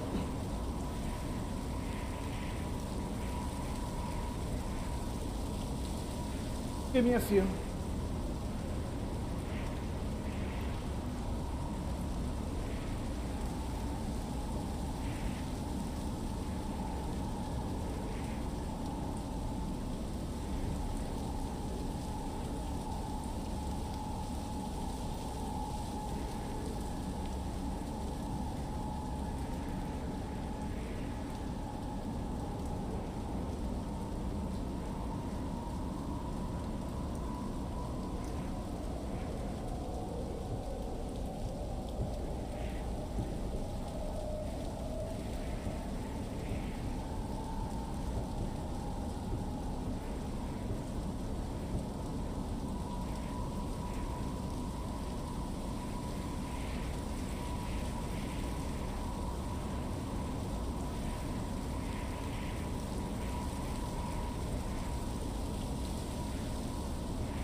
Chapter 3, London.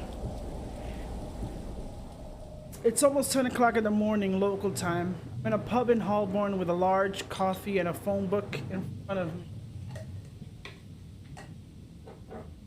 Yesterday when the train got in, I had scurried to the underground with a backward glance.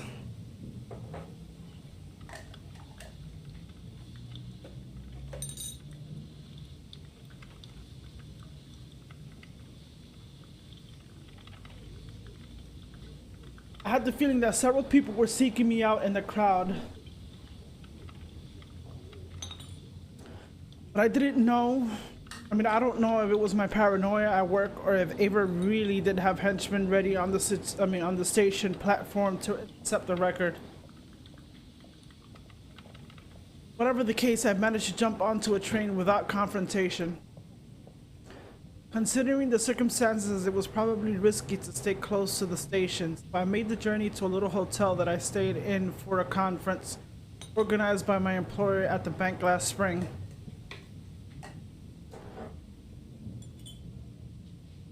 After my difficult day, which had ended with me crossing London, constantly checking over my shoulder to be sure I wasn't being followed, I decided to get an early night. Which is why I find myself at a relatively early hour making a list of the city record stores with the hope that someone will be able to help me find Ulysses' trail again.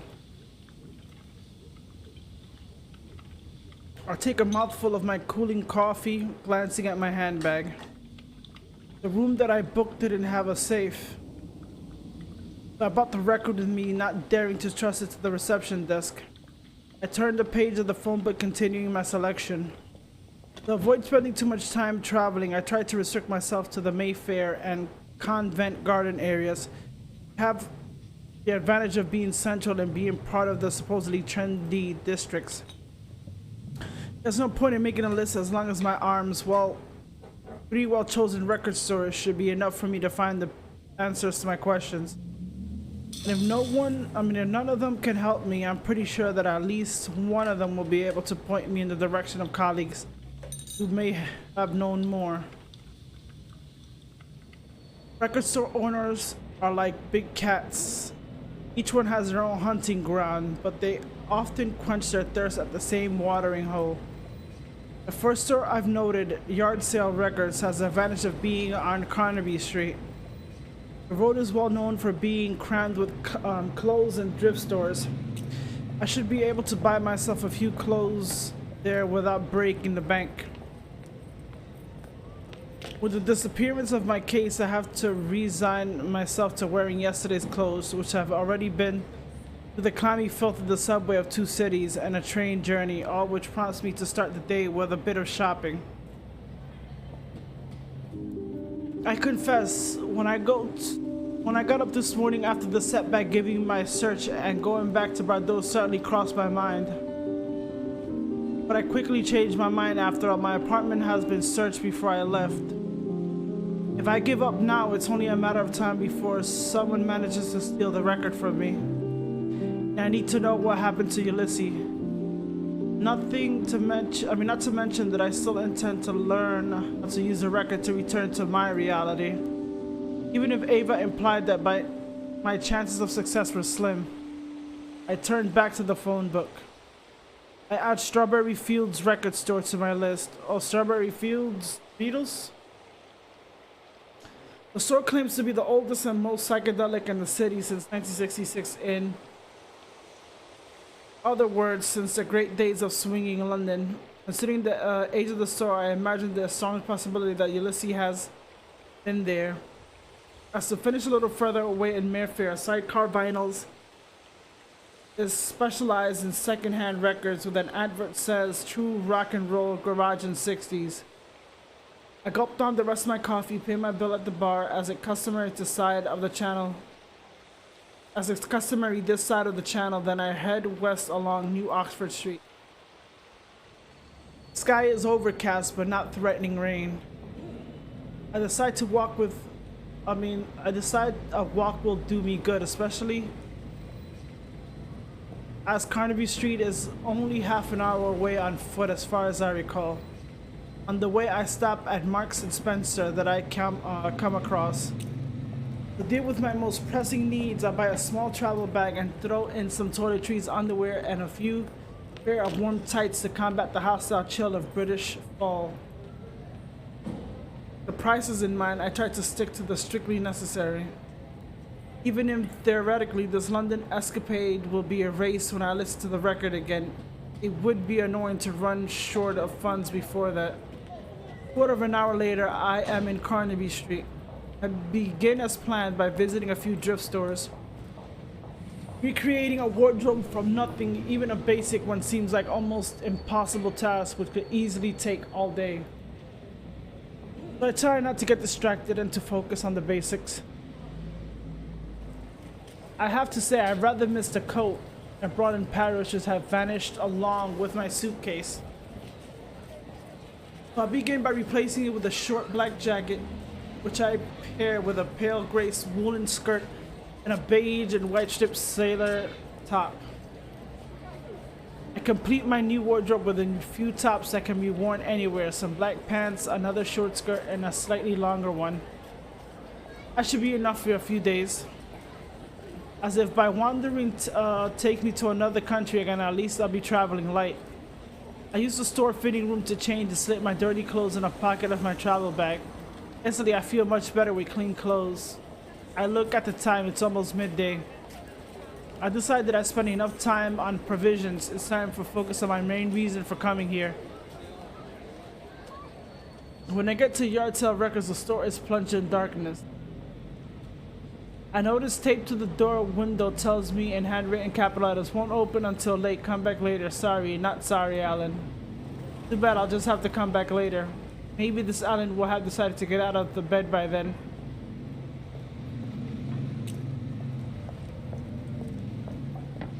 Stuck between a bookstore and a pub, the faded old wooden facade of Strawberry Fields record store exudes character. The store is very well located on a touristy little pedestrian street. When I push open the door, my nostrils are assaulted by the scent of incense and patchouli. The interior, which is lit by a few floor lamps, is long and narrow, with tiers of records along each side. The A side of Forever Change plays as a volume as subdued as the lighting. Rare records are displayed along the walls, high up with prices best described as exuberant. To tell the truth, I feel more like I've walked into a museum than a shop. Once my eyes have become accustomed to the gloom, I make out behind the counter an old man with half-moon glasses, long white hair, and a beard just as white and just as long. He's reading a battered paperback copy of the collected works of Allen Ginsberg. A roll-up burns out at the corner of his mouth. I approach the counter and venture a shy hello. I have a strong feeling that I'm disturbing him. The old man doesn't even glance at me. I wave my hand this time, trying to, "Hey, can you hear me?" "When's coming?" the man mutters into his beard. I'm seriously considering leaving when the bead curtains at the back of the shop separate with a jingle, and a young woman with long blonde hair and welcoming smiles appears. "Sorry for taking so long. I was just feeding Rob's cat." "Can I help you?" Either I ask if she knows Ulysses, or I can bring up the record, hopefully without revealing too much. I could also decide that I'm wasting my time, make something up, and then slip away.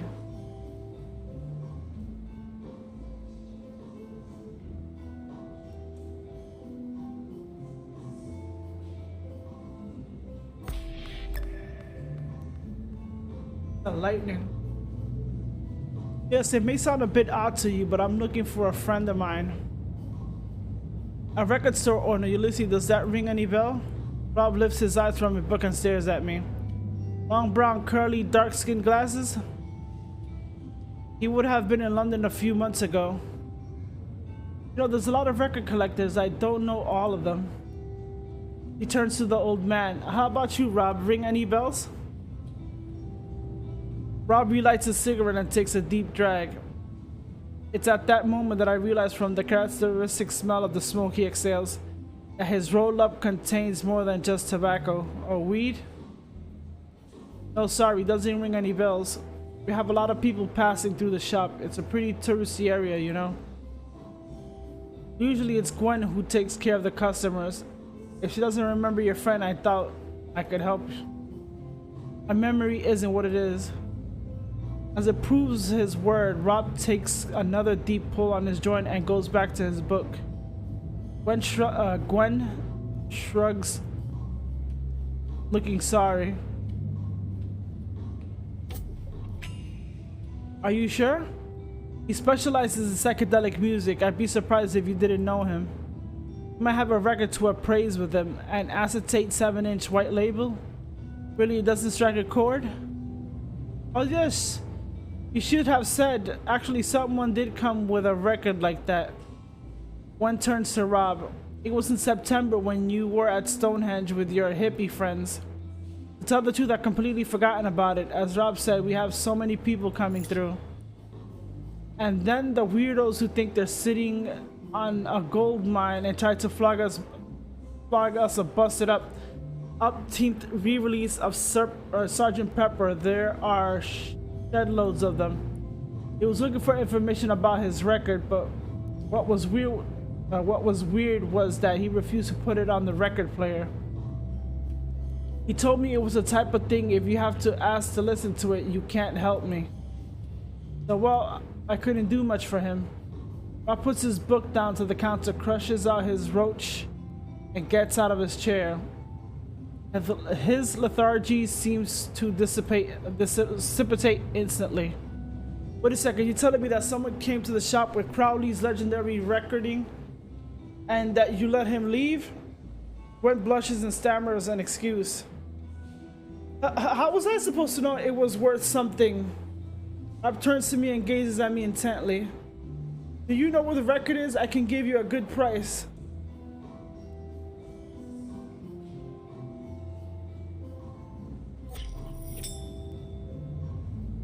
I'm sorry, I don't know where it is. Of course this is a lie, but frankly I don't want to give up the information. I figured I already got enough people after me. Obviously Rob is disappointed.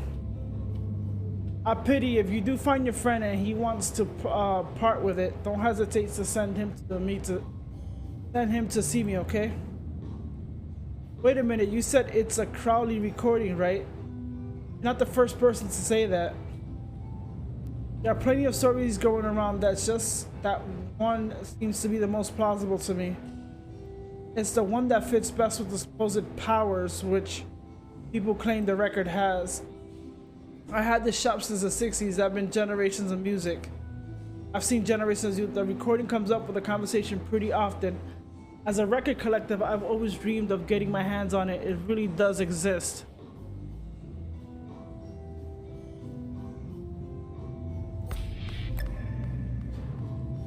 Could you please tell me more about these so-called powers?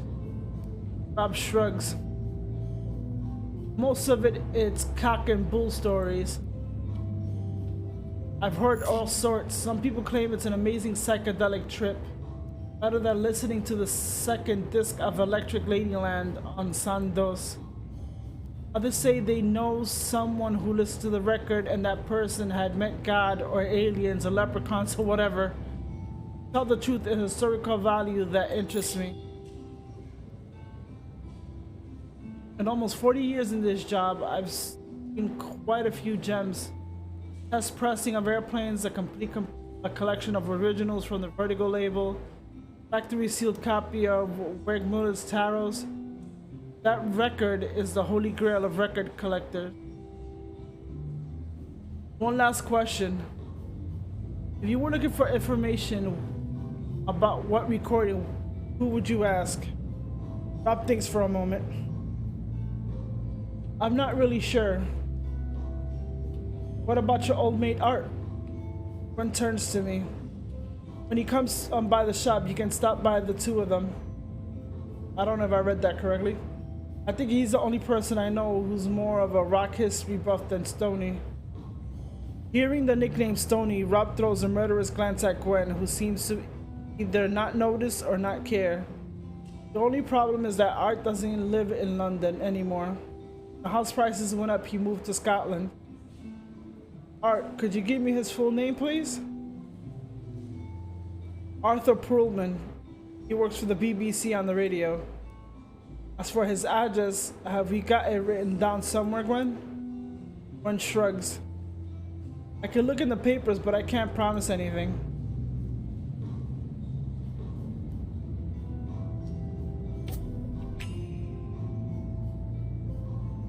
That death? God, that would be kind of you. That means the people are getting close. I think if this is people are getting close. I forgot what that.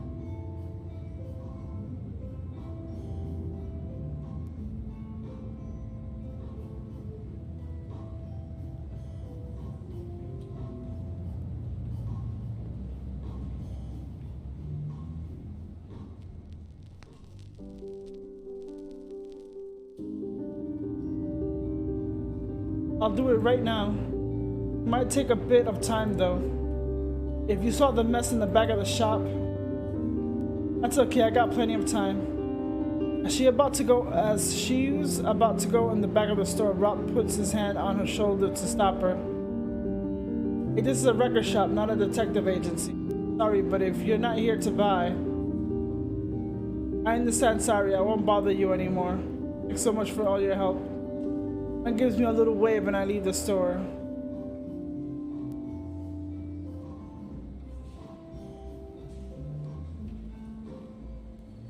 Sidecar vinyls look like a garage transformed into a record store. There are two Harley Davidsons parked near the entrance and I'm obliged to squeeze past, straddling boxes of records to get the counter which stretches across the black wall. Back of the store is windowless, and the cold light of the neon tubes create in a surprisingly sterile atmosphere. A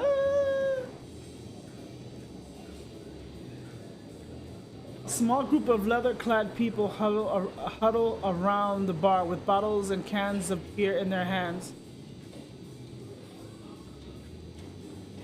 The radical change of ambience compared to the subdued atmosphere and meticulous order of Rob and Gwen's store. I'm asking myself what I'm doing here when the person who I suppose must be the owner, a middle-aged man with a mustache, wearing a leather jacket with a Motorhead t-shirt stretched across his round belly, urges me to not be scared, to come closer, and with a distinguished French accent. Let me guess, his name is Elvis? Elvis.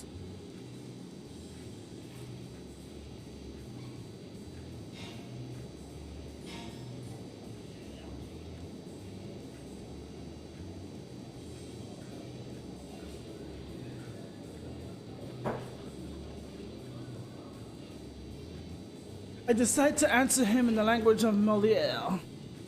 Bonjour, vous parlez français? Bonjour, vous parlez français? The guy seems caught off guard and starts to laugh after a moment of hesitation. He turns to the group and says in English on their behalf, "Hey guys, who says hello to the frog?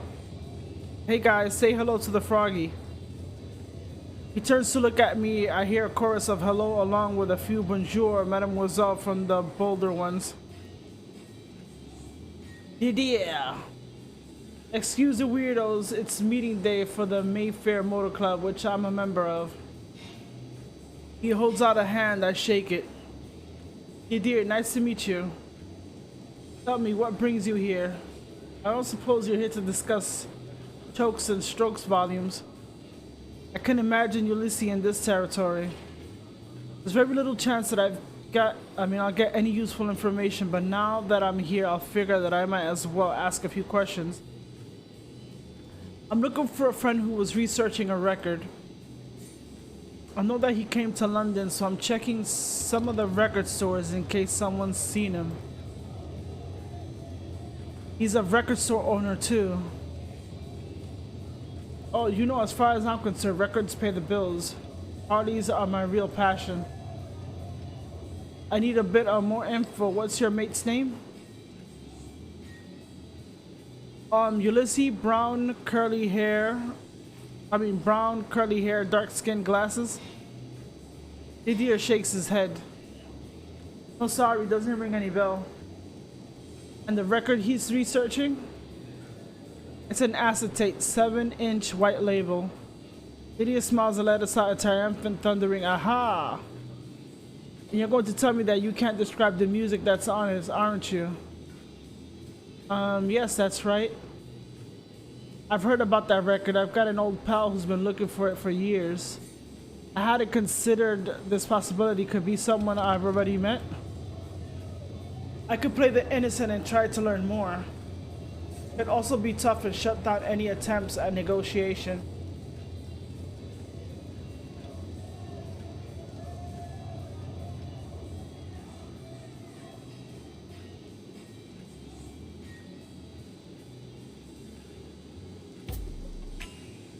Sorry, but the record's not for sale. Oh no, he doesn't want to buy it. He just wants to listen to it. He believes that listening to the record will literally change his life. His name's John Luke, but he calls himself Eddie Black. Ring any bells? Oh shit. Seeing my face, Didier immediately realized that yes, it does ring a bell. Oh hell, I hope he wasn't too crass with you.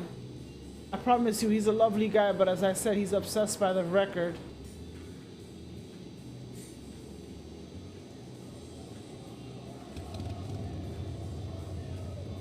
I really don't know what to think, to be honest. On the other hand, he behaved like someone who was up to something. On the other, I don't really have any real reason to accuse him of anything. I understand that maybe the circumstances of your meeting weren't ideal, but knowing Jean-Luc, I'm sure it was mostly awkwardness. We've known each other ever since we were kids. Us two, I swear on my life, he's a good guy. If you would let him listen to the record.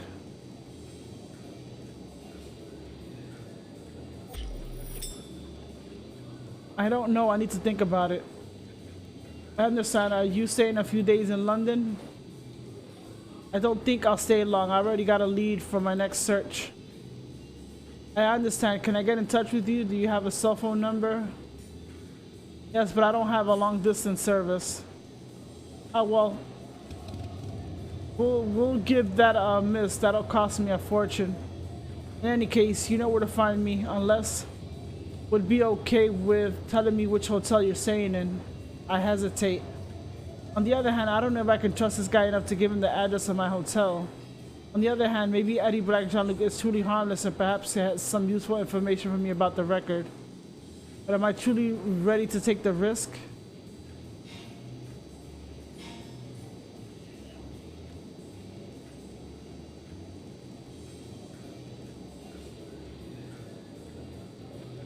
I don't trust these people. Oh, sorry, but I don't trust you enough to give you the address. I understand. Didier grabs a notebook and a pencil. Listen, to make it easy, I'll give you my number. Either drop by here or give me a buzz tomorrow, okay? Knowing Jean-Luc will jump on the first train. Can I count on you? I nod. I sincerely hope I won't regret it. Didier's lifted his right hand, 3 fingers raised and pinky bent. Doubts honor. Then he turns to the group of bikers and tells them to drink by health. I am gratified by a thundering cheers from the assembly. I give them a wave and then I clamber back between the records and the motorbikes to find the exit. Once in the street, I walk quickly away from the store, hoping that I've made the right choice. There are the lights and movements when my steps lead me back to yard sale records this time. A few loafers loiters among the boxes with a young girl focused on her listening headphones firmly in place. Moves the needle back and forth on the record player in one of the booths. Why does this shit sound so eerie? The background music is folk, a little old yet inspired, topped by a husky voice with murmurs in Spanish. Boxes seem to contain quite a lot new releases, small presses of alternative bands. They have a secondhand section. I don't know where it could be, which isn't exactly a good sign for my search. Behind the counter, the two sales clerk seems to be arguing. I move closer. Just because we just opened up doesn't mean you can't just subject us to wishy-washy folk music. It's way too late in the day for this. Right, Beth, first, it's not wishy-washy folk music. It's the latest best record for Devendra Banhart. It's a new import. We just got in a second. The guy is a genius. And as Alan once again forgot to put his alarm on, you say that this still counts as the morning, right? Fine then, but I get to choose the next record. Deal? Deal, as long as it's not your pseudo-feminist second-rate Sonic Youth. Sleater Kinney's second-rate Sonic Youth. It's the rock record of the year. But either that or it's the new Franz Ferdinand that nobody wins. We've been listening to it on repeat for the last month.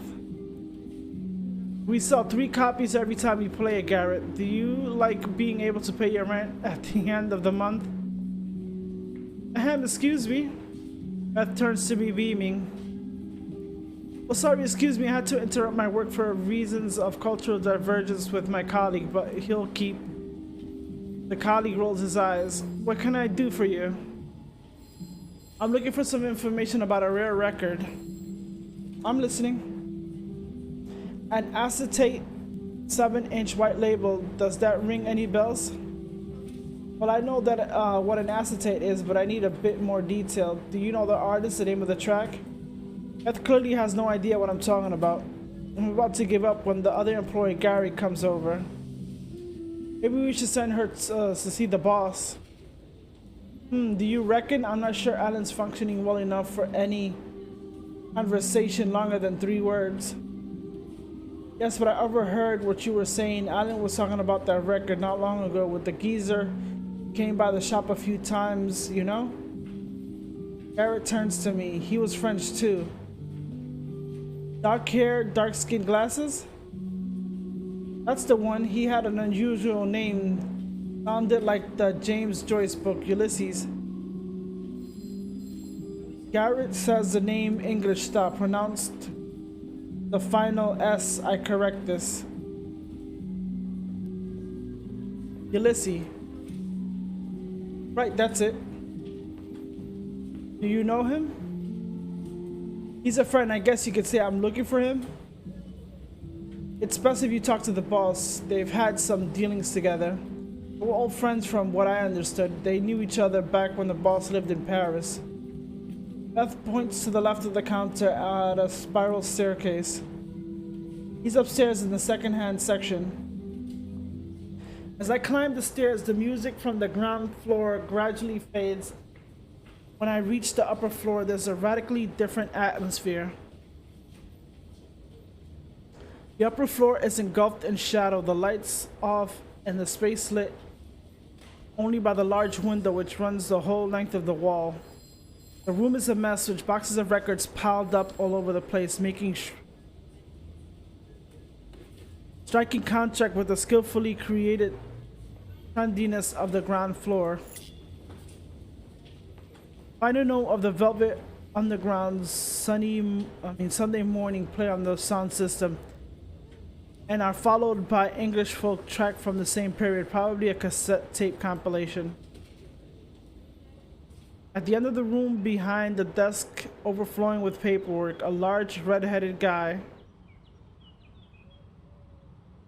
sits, or rather sprawls in his chair, his head back and a t-shirt over his face. There's an empty beer mug in one hand, and a tube of aspirin in the other, and a cup of steaming tea cooling on the desk. I approach the desk nervously and clear my throat.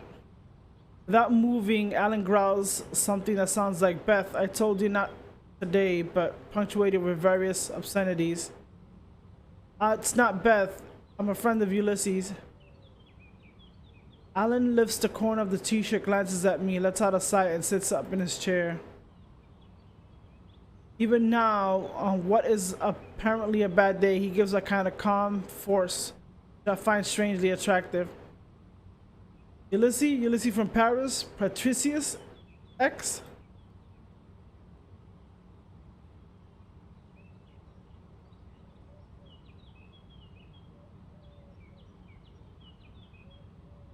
Oh my god, why is this important?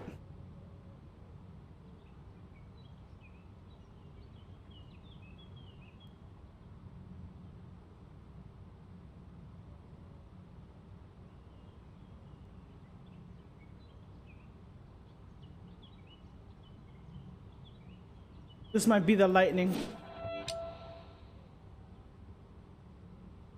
Well, yes, but primarily my ex. Alan seems to be having some trouble connecting the various factions of our rambling conversation. And you are? Alice, I'm also Ulysses' ex. I'm looking for him. Alan gestures me to wait.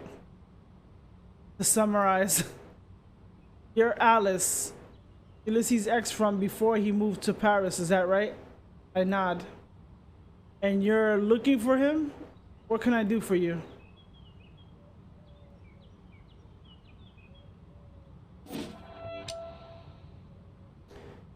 Maybe you can begin by telling me how you know Ulysses. I met him when I lived in Paris. Patricia introduced him to me while they were seeing each other. Alan rolls his eyes. Sorry, I just woke up and well, we were a bit wasted last night. What are you doing this evening? I don't have anything planned at the moment. There's a gig in a pub not far away. We plan on going, Beth and Garrett and I. Can we meet up there at 6 p.m.? I need a little time to recover from my rough night. Alan puts the t-shirt back over his face, which seems to mean that conversation is over. Can't see light. When I go back down the stairs, Beth signals to me to come over. So he had a rough night. I told you. He told me to join you at a pub this evening. Do you have the address? Oh yes, the Fox and Sparrow. He notes the address down on the paper for me. I'll see you there. Unless you want to stay here till closing time, it's up to you. You got good music and a few magazines to pass the time if you haven't got anything better to do in the meanwhile. For now, I've been to all the record stores I want to see. Rather than mooching around for the rest of the afternoon or tucking myself away in a pub, I could stay here. Good idea. Thanks for the offer. It'll give me a chance to catch up with what's new. Got listening booths. Help yourself. I thank Beth and head off in a search of a few records to listen to. Fox and Sparrow is only 2 streets away from Yard Sale Records, a typical London pub. From outside, I can see Alan or his 2 employees. I suppose they might be a bit early, or perhaps they're a bit late. I consider waiting for them outside, but decide against it, so I head into the smoky warmth of the pub. The concert has already started. At the end of the room on a platform, the band is playing a folk tune with a strange pagan sound. I order a drink and move closer to the stage.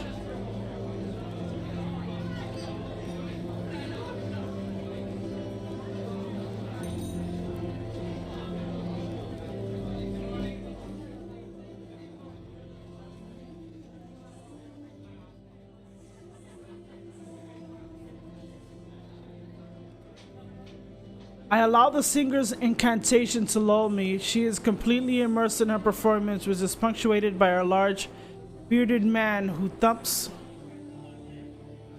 Oh, that's not working. Who thumps on a big drum with a stick. And is accompanied by a few crystalline guitar notes and the low humming of cello.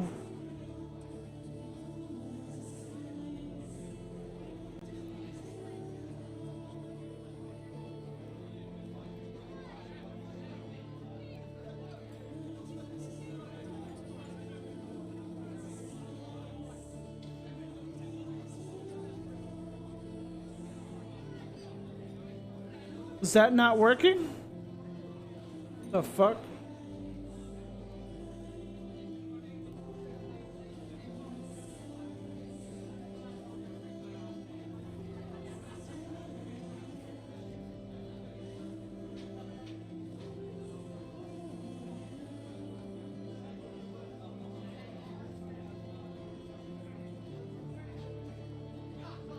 All right.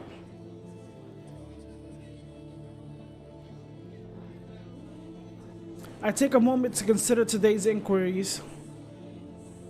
They weren't a huge success. At least I have a full name now, Arthur Pullman, and a destination, Scotland. It's like searching for a needle in a haystack. However, I'm almost managed to get Eddie Black's back on my trail. I've still got his number on a paper in my pocket. Then again, maybe I misjudged him. If he really only wants to listen to the record, maybe I could negotiate something with him. Perhaps he has some interesting information to share. Anyway, all I can hope for is that Alan will have some answers for me. At least it seems as though I managed to shake off Ava for the time being. Something tells me it's just a temporary reprieve. I've dragged away from my musings by a hand on my shoulder. This band do a fantastic version of Willow's song. You know, the track from the soundtrack, The Wicker Man? I love their interpretation of, The Wicker Man. Oh my god, that's a fucked up movie. I love their interpretation of it. I look up at the companion and realize that he must measure at least 6'3". Something I hadn't noticed when he was slumped behind his desk. Do you like it? Yes, I like it a lot. He gestures that he hasn't heard me with the volume of the band. I hesitate to take his arm so that I can repeat into his ear. Seeing my hesitation, he leans down just as I'm standing on my tiptoes, and in the confusion of the moment, I simply tell him, yes, it's great. Alec gives me a slightly embarrassed smile. Oh, okay. There's a moment of silence before I notice that I haven't released his arm. I let go a little hastily, hoping that I am not blushing at my own awkwardness. When I take a step back, he puts a hand on my shoulder and says into my ear, "You managed to find a table, are you coming? We'll be able to talk more easily." Beth is waiting for us at a table on the other side of the pub, far enough from the stage. The music to be a reasonable level to talk without yelling. Garrett joins us carrying the 3 pints of beer with teeter dangerously between his hands. He slides one over to Alan and another to Beth. "Sorry, I didn't know you were drinking." I raise my scarcely touched gin and tonic. "I'm all set, thanks." "We're going to go over and listen. Can you keep our seats for after the set?" Alan agrees with a thumbs up. Garrett and Beth vanish into the crowd around the stage, and Alan turns to me. "I'm sorry about earlier. I went to see Herman Dune in concert last night, and we had a few drinks after. It got a little out of control. Doesn't happen as often as all that, but well, I'll admit today's been a little difficult. Anyway, as you can see, I'm feeling much better tonight." Alan takes a long swig of his beer.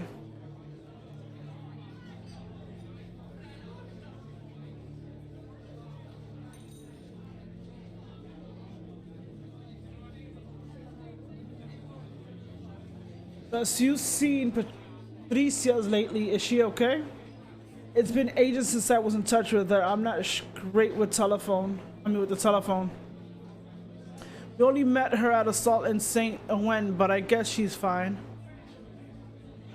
"Oh, that's good. I lived in Paris for 2 years. I went for my last year of uni. Then I got a job in a record shop in Oziem, and that's where I met her. Afterwards, I came back to the UK to start my own shop, and we managed to stay in touch. Spend a weekend in Paris at least once a year, and she spends a weekend in London from time to time." "Looks like you were really interested in her, what I see." "It shows, bro."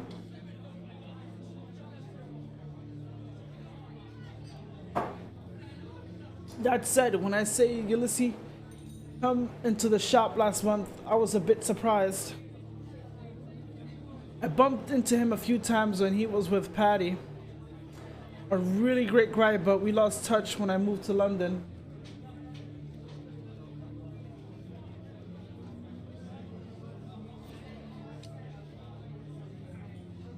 Did he tell you what he was doing in London?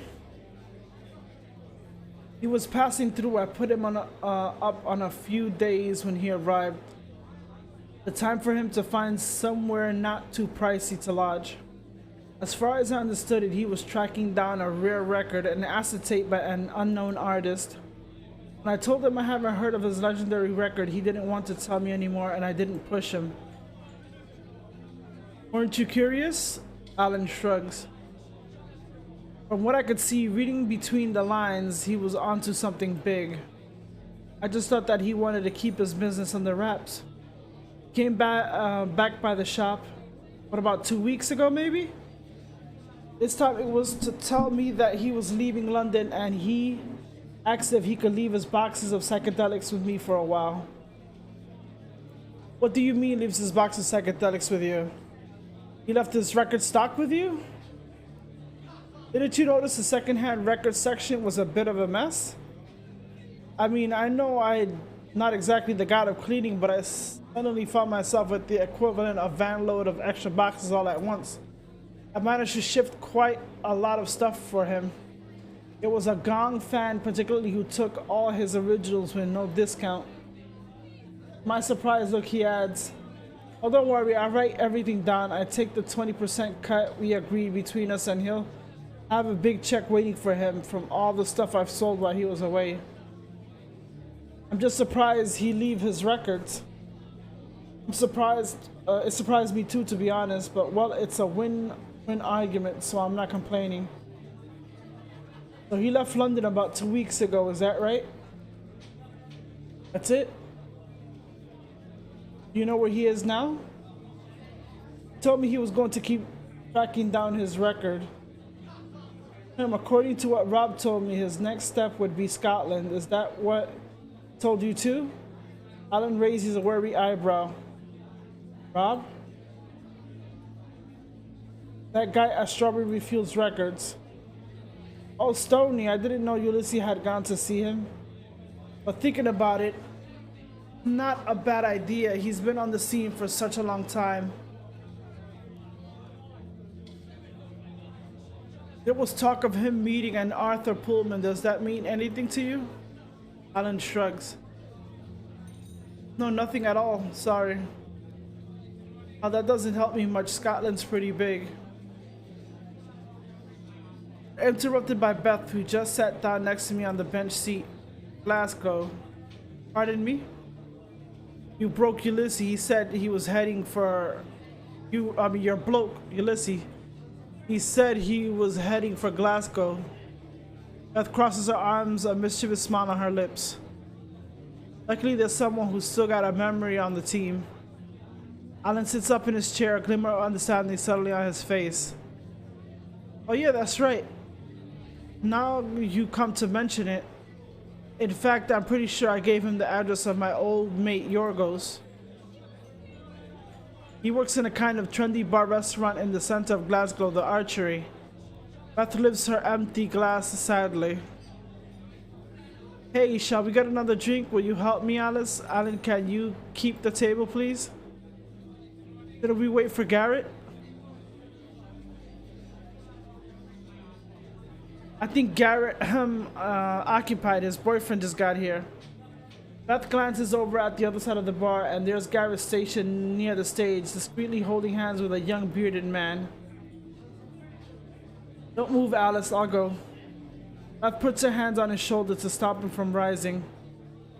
No, stay there, please. I need some girl talk with Alice. I go over to the bar with Beth. He said Ulysses was in Glasgow?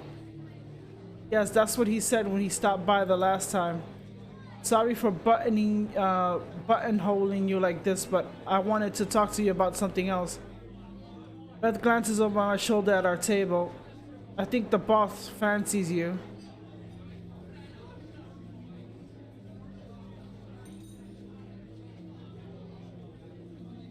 I'm sorry, but I'm not interested. Oh, fine, I understand. Sorry if I'm out of line. Beth continues her pitch regardless, completely oblivious to my misgivings. Alan probably told you that he moved to England to set up his own shop but actually he left Paris to be with his missus. Unfortunately, they split up a few months ago. It was pretty messy.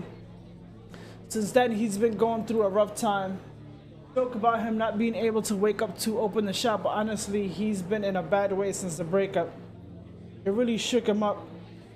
When I saw him come downstairs earlier, all showered and perfumed, well anyway, looking very dapper despite the hangover, I thought to myself that perhaps you were here for a reason.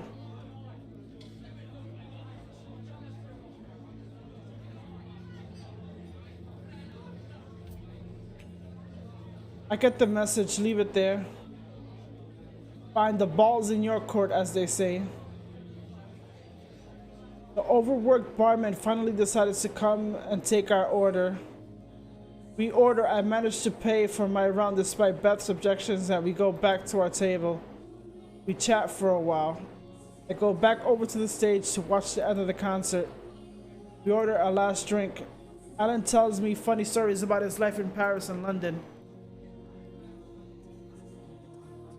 He tells me how he met Ulysses. I felt a twinge of sadness. I recall the good years we had together with a strange sense of deja vu, or more like deja vu.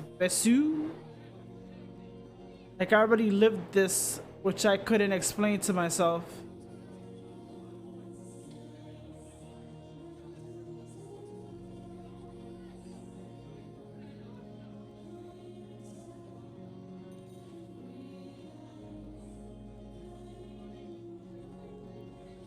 Alan's a really good guy. I get the feeling that hiding beneath the imposing physique and that Canadian lumberjack exterior, there's a sensitive child.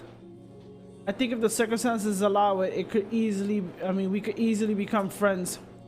We're in the middle of a lively discussion about the different stages of the career of Mount David when the bell rings for the last order and closing time.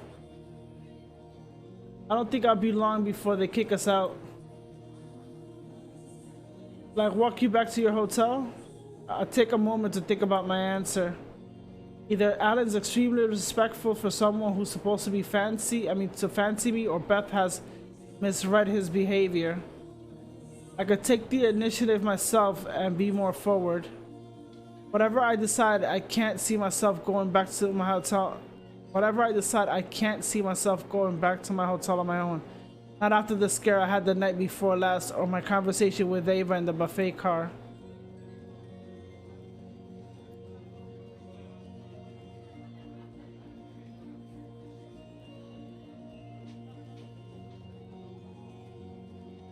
I put my hands on his. I was thinking maybe we should continue this conversation. How about a drink at your place? With pleasure.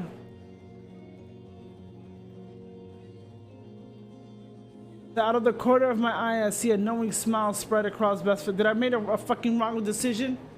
Right, I think it's time we get going. Maybe more conversations about Ulysses. Don't worry about your alarm for tomorrow. I'll sort it with Garrett for us to do the opening. We say goodbye, go out of the pub, and head out in different directions. Alan and I continue to walk about music on the walk, and it's only when our steps bring us to the shop that I realize he lives there. Rather than using the front door, Alan opens a little door on the side which leads to the upper floors. We arrive directly on the upper floor of the shop through a back entrance. Alan goes in front. I try to follow, groping my way through the shadow, guiding myself by the boxes of records. He reaches his desk, switches to the lamp, and he leans forward, produces a bottle of whiskey and 2 glasses from a drawer. So when I told you that music was my life, I wasn't joking, as you can see. You live here? Yes, my wife and I separated last year. She kept the flat after the divorce. Me, I moved in here. To start with, it was in the meantime, but it was a temporary measure that is sneakily transforming itself into a permanent solution, if you see what I mean. He points out a door with a private sign behind us. When I did the work for the shop, we kept a separate space with the kitchen and a shower for convenience. It was easy to turn into a flat. We go into the private area. Alan ignores the switch from the main light and turns out a few lamps instead, no doubt trying to create an intimate atmosphere. We're in a big rectangular area with a kitchenette and a door leading to the bathroom on one side. On the other side, a big mattress lays on the ancient parquet and a long farm table surrounded by a mismatched chair sits in the middle. I move closer to him, takes his glass and place it on the table. I try to embrace him, but our difference in height makes it a complicated exercise. He leans towards me and kisses me with a delightful awkwardness, unsure what to do with his long limbs. Fuck, I fucked up. He backs off and caresses my cheek softly with his thumb, his hand cupping my chin. I feel a wavering hesitation. For an instant, my gaze is lost in his eyes. And he says in a murmur dragged from sleep in his chest, "You know, I'm not sure I'm ready to start anything with anyone." I answer him with all tenderness. I can sum it up. "Don't worry, I'm just passing through." I hold on to his back as he swings me around and drops me gently on the bed. Then I let myself be swallowed by pleasure and the night. Also, it's a one-night stand, okay. The light coming through the window wakes me up, the pallid light of London morning in fall. Alan is still fast asleep. I decide not to wake him. I decide to get the fuck out of here. I take a concentrated effort of will to extract myself from the snug comfort of the quilt. The old espresso machine on the countertop in the kitchen area looks like it requires a degree in civil aviation to get something drinkable. So I fall back on my other source of morning relief, a good hot shower. I get some clean clothes from my bag and I leave. Something tells me that there's a chance that Ava had her henchmen watching the station, so I try to choose an outfit as different as possible from the other one I wore when I arrived in London to reduce the risk of being recognized. In the same vein, I decided to put my hair, something I rarely do. I shut myself in the bathroom. It's clean but stark. When I come out, Alan is sitting on the big table, cigarette and a coffee, both smoking. I helped myself to your shower. I'm glad you did. I'm afraid I don't have much to eat, but would you like a coffee? Absolutely, I didn't dare touch your machine. It looks tricky to handle. Alan puts a cigarette on the ashtray, heads to the kitchen and embarks on what looks like a chain of meticulous actions. It's one of those things that I wanted to keep after the divorce. In any case, my ex wasn't capable of using it without spraying coffee all over the kitchen. It does make an excellent cup of coffee, but it has to be. He puts the espresso in front of me. Do you want a cigarette to complete your breakfast of champions? Yes, I would love that. Hard to resist the call of nicotine. Thanks. I hope when I listen to the record again, I'll be back in a rally where I managed to quit smoking. What are your plans for today? I think of Didier's number in my pocket. If I want to get anything out of Eddie Black, I need to do something about it before I leave London. I might have one last lead worth exploring. Plan is to jump onto the first train to Scotland. I must have forgot to check out my hotel. Leaving London already? What, you thought I was staying here for you? I think for a moment it seemed like a no-brainer, but it's probably worth pondering all the same. Let's just say that I don't see what other information I could glean just staying here. I got a name, Arthur Pullman, and a place, Glasgow. You already knew Ulysses and put him up for a few days, but even you don't know any more than that. All I can do is cross my fingers and hope that the trail doesn't dry up.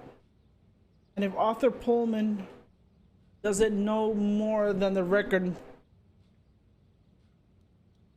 knows more about the record, well, maybe he'll be able to finally give me some answers. Alan takes a drag of his cigarette, thinking. This may seem a bit sudden, but what would you say if I offered to come with you? No, thank you. His suggestion takes me completely unaware.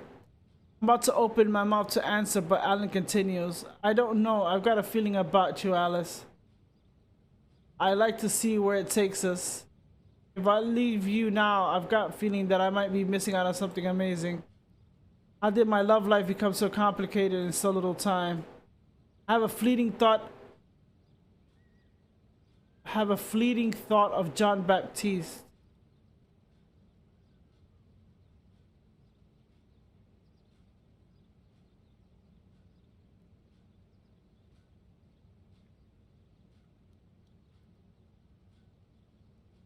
No, John Baptiste wasn't red-haired. He was dark-haired with a mustache and a goatee. Or that type of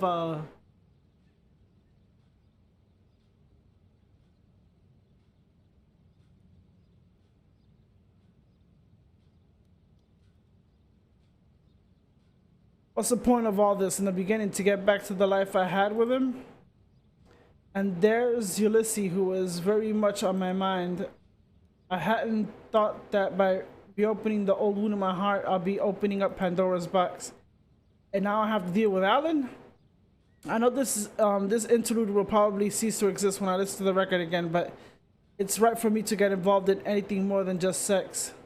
What do you say? I'm sorry, Alan, but I'm not ready to get into a relationship. I gotta find out what the fuck this is, because I don't want to get entangled.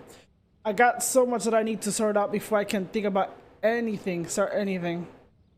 And you got a life here, your record store. I can't let you drop everything for an affair that'll probably lead nowhere. Oh, that's not a problem. I can trust the shop to Beth and Garrett for a few days. And don't worry, I'm not asking for your undying commitment.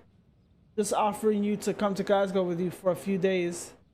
It's true that the offer is tempting. It is really risking everything. I mean, anything to string out a little affair. See where it goes. And I've still got Ava and her henchmen on my tail. Having Added with me in Glasgow, it would be comforting. Well, what makes you think he's not a fucking plant? Or trying to take my fucking record to go back to his wife? This motherfucker could be using me.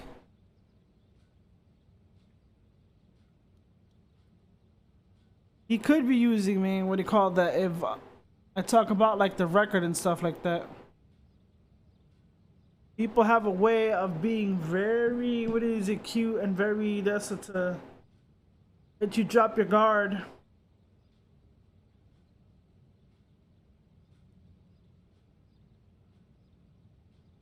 Then again, I don't want, I mean, do I want to get involved with a relationship that will probably be erased by the record?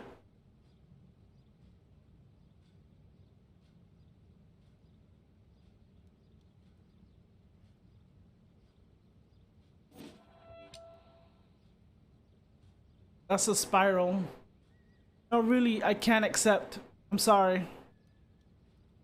Okay, fine, I understand. I have kicked myself if I hadn't given it a try. If you come back to London, call me, okay? Okay, with pleasure. Well, it's time to get to work. After yesterday's performance, the least I can do is help Beth and Garrett open up the shop. Are you ready to go? Yes. Grabbing my things, I suddenly think of Didier's number and Eddie Black. Or do I have a last favor to ask? Can I use your phone? Yes, of course. Points at the door. It's on my desk. I leave Alan's bedside and go over to his desk where he is indeed an old-fashioned telephone. It's time for me to make a decision about Eddie Black. I could play safe and not call him. If I consider him as case closed, it's unlikely that Eddie will manage to track me down to Glasgow. And again, maybe I'm missing out on some useful information which he might want to share in exchange for a listen of the record. But am I ready to run the risk of him stealing the record? Or worse, maybe he also been watched by Ava and her organization to do.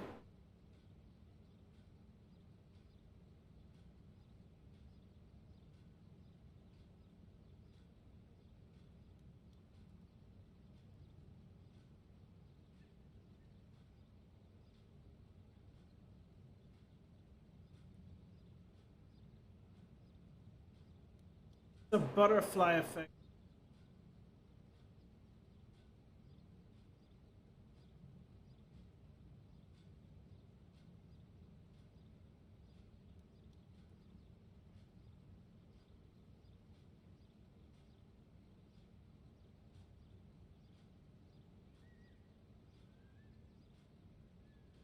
Gonna keep following me.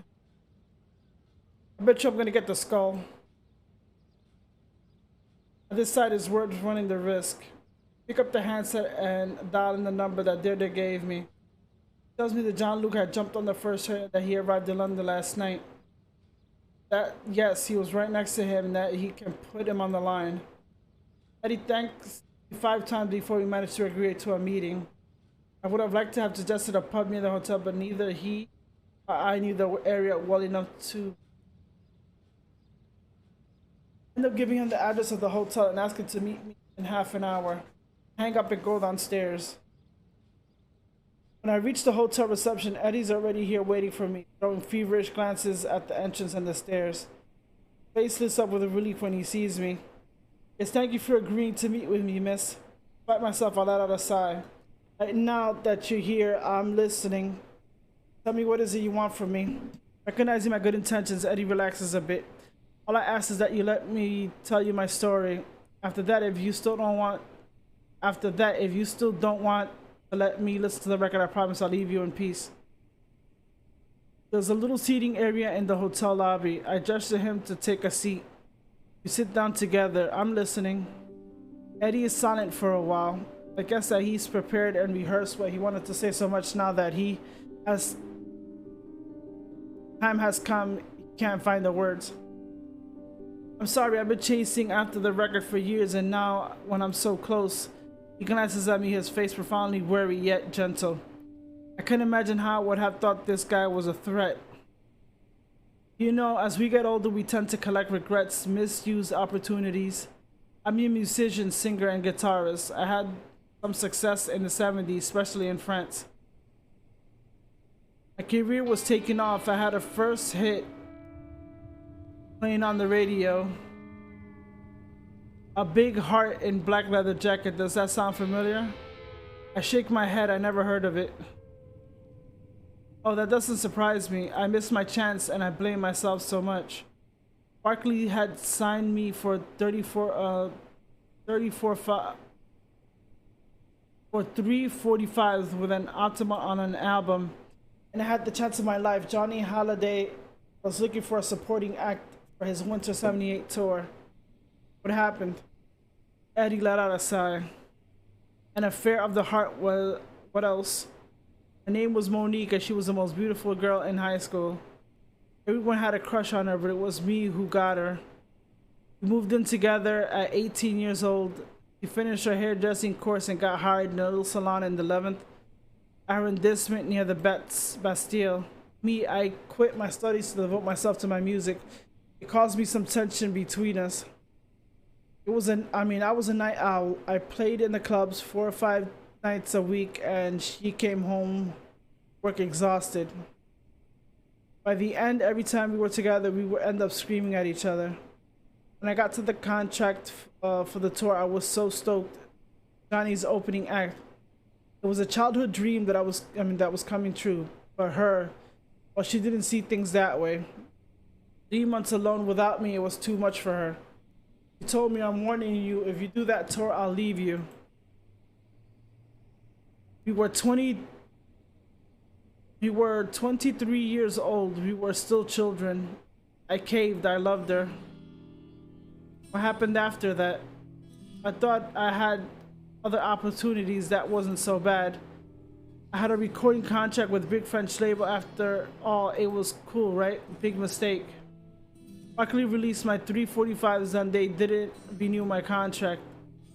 Ironically, the last single I bought out had a side A, Monique, and side B, My Eyes Cry For You.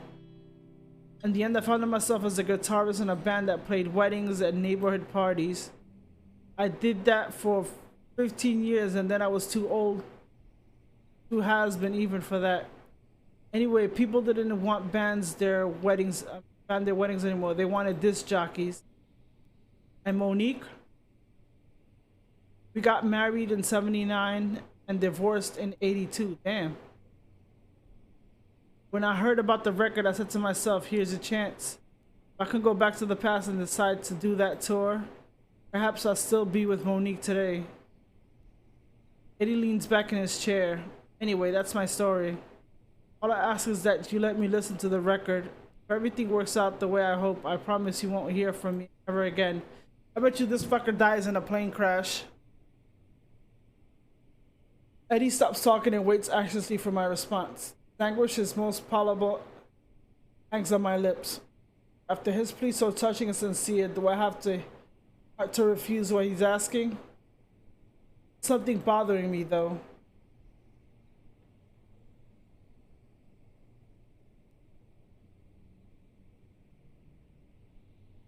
I got a feeling he's gonna lose Monique. Let's say I accept. How do you plan to listen to the record? Eddie's face lifts with a big smile. Oh, I've got my Topaz.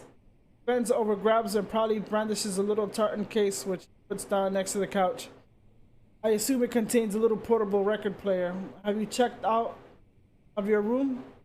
I just need 5 minutes alone. Wait, I haven't said yes yet. If you don't mind, I got a question. Eddie gives an anxious nod. You say you've been searching for the record for years. What do you know about it? Oh, I think you know at least as much as I do. The first time I heard it, end of the 90s, pretty much by chance. Then, there aren't many people who know about that recording. Seems a little bit crazy to me, of course, a record that lets you change the past. Still, I dug a little. I didn't have anything better to do after all. For a long time, I found nothing, but I started to notice that I was seeing the same faces everywhere, and there was a rumor that the record was here or there. What do you mean, the same faces? Most of them are pretty okay. Music fans, collectors, or dudes a bit off their heads. I dropped some acid and met gout types. And then there are the others. The others. I'm surprised you haven't bumped into them yet. A kind of secret society looking for the record. They're called something like Iron Sky Rose. Are you sure you haven't heard about them? Iron Sky Rose. Seeing my skepticism, Eddie adds. Something like that. I've never seen it written down. There's a young woman in charge. Well, a young woman, in fact, I don't really know how old she is. Ava? That's her, Ava. Them, they really freak me out. Well, you know what I'm talking about because you already met them. And I bet you haven't heard the last of them.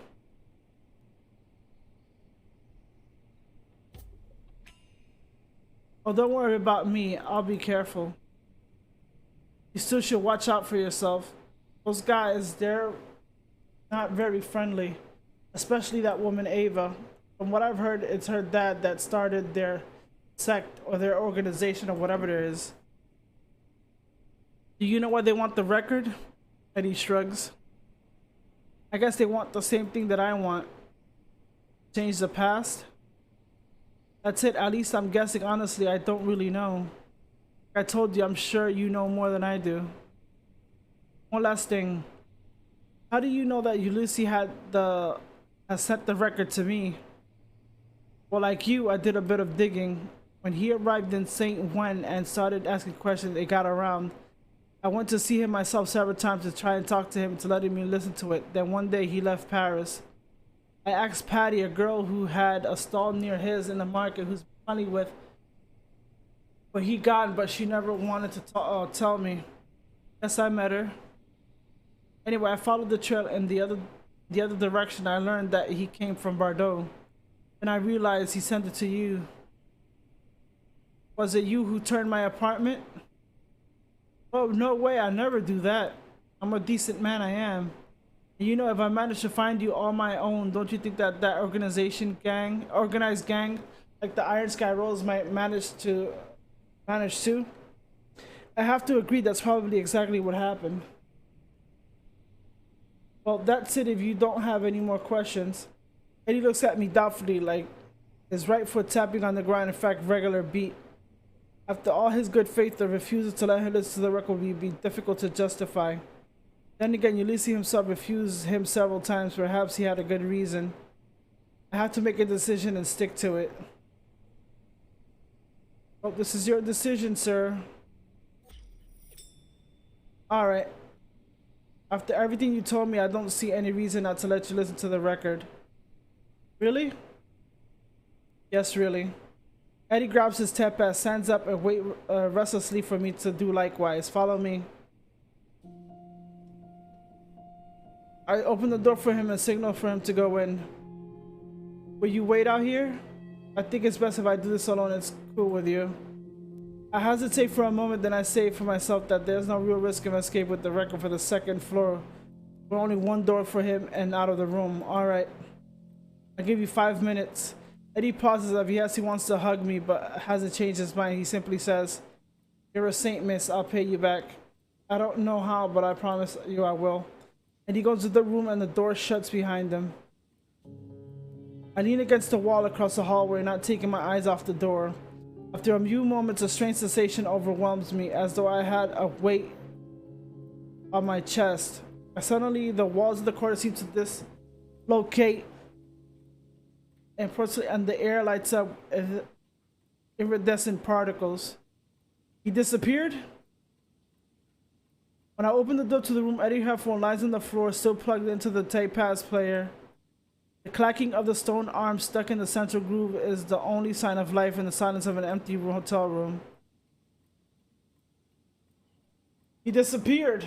He actually changed his life. Chapter 4. Glasgow. Only once the train is a good distance out of London, so I finally begin to relax. As I feared, Ava had been watching the comings and goings at the station. I saw her as I was going to the platform, but I was inconspicuous enough to pass next to her without being recognized. I'm almost certain that I managed to get on the train without her seeing me, but I'm sure she wasn't alone. If one of her collaborators spotted me, then she knows my destination. To be on the safe side, I think that it's best to assume that it's only a matter of time before she follows me to Glasgow. I tried to organize my thoughts. My present situation is pretty awkward. The trail that Ulysses had left isn't easy to follow, and it seems petering out as I press on. Then again, it was being pursued by Ava's organization too. I can understand would have tried to keep as low a profile as possible. I hope that this Arthur Pullman will finally be able to tell me more about the record if I do actually manage to find them. For the time being, all I've been able to scrape together are rumors and various contradictory stories. Feels like I have more and more questions and no answers. I clutch my handbag with the record inside against myself and close my eyes, hoping to sleep a little. After visiting 2 capitals, finding myself in a more modestly sized city like Glasgow is like a breath of fresh air. The central station is the town center, which I cross on foot, frequently stopping to ask passers-by for directions. A bit of wandering through Glasgow pedestrian streets, my steps bring me to an old building. I enter the ground floor to find a small room of mismatched furniture. The log fire blazing in the fireplace gives off a pleasant warmth. A long clutter stretches the width of the room at the end. The Mediterranean-looking man seems to be absorbed and is carefully preparing a basket of French vegetables. Probably the famous Yorgos. The rest of the place is almost deserted considering the time. It must be the period of quiet between the lunch and evening services. As I approach him, the man looks up and welcomes me with a wide smile before grabbing something in broken English with a curious mix of Greek and Scottish accents. Taken by surprise, I try an bonjour. Fergus replies in French with a strong Greek accent. Oh, bonjour, and then you are French? Yes. Tell me, what can I do for you?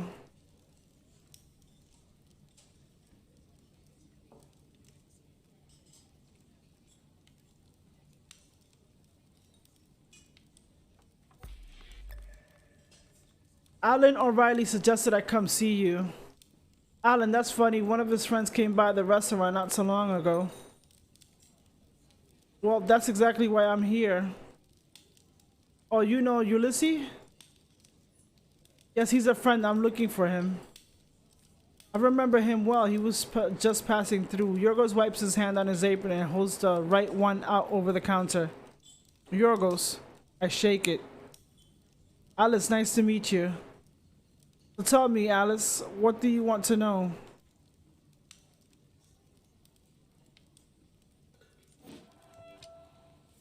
Do you know what he was doing here? As I said, he was passing through. He asked me where he could lodge cheap.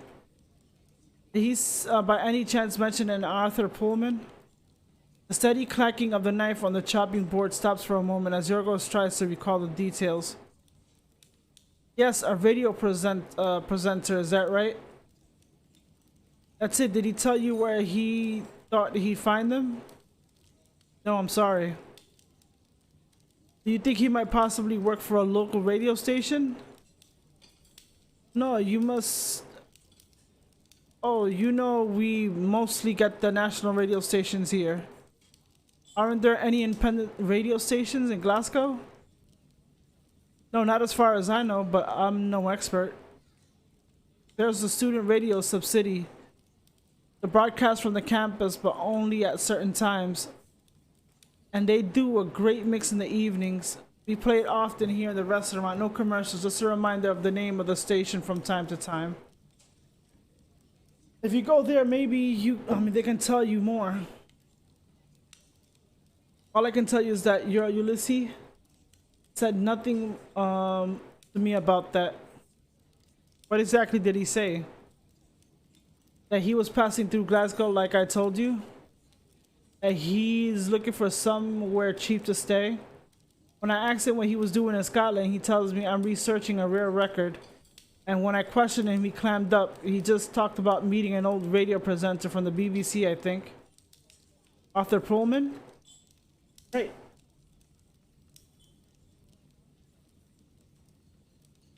Here, try this. Without warning, Yorgo puts a plate in front of me. It contains a beautifully served mix of vegetables. Seeing the question in my face, he adds, I'm not going to let a friend of Alan leave without trying my cooking. Thanks? I try a mouthful and I must admit it's delicious. I share my enthusiasm with him. Really, it's not up on the menu yet. I've been trying for weeks to find the good counterbalance on the bitterness of the horseradish. Yorgo leaves me to enjoy my food, which gives me a little bit of time for reflection. On the one hand, I've got the start of a lead with the student radio station. On the other, Yorgos has stressed that Ulysses was just passing through Glasgow. He confirmed the name of Arthur Pullman, but it's not any further forward on where the man lives. I can imagine a former BBC presenter broadcasting on a student radio station. Unfortunately, I can't really think what else to do except cling to the hope that someone there will know where to find this Arthur Pullman. Unless, if I can't find the solution in the present, perhaps revisiting the past. I instinctively slip in a hand in my back to reassure myself the record is still there. Trouble is that I still don't know how to use it. Then again, I am already in an alternate reality. My normal life, the future that I believed was all mapped out, all of it has been erased. But I do truly want to go back to that life. I chat with Yorgos as I finally finish my plate. He tells me that he met Alan in Paris and he was a student. He had been a waiter in the restaurant where Yorgos worked. Yorgos made me a coffee and it's time to say goodbye. Apparently it's completely out of the question I pay attention. I pay anything. I thank him warmly for his hospitality and I try to decide between asking for directions for the university or asking where I could find a record player to listen to the record.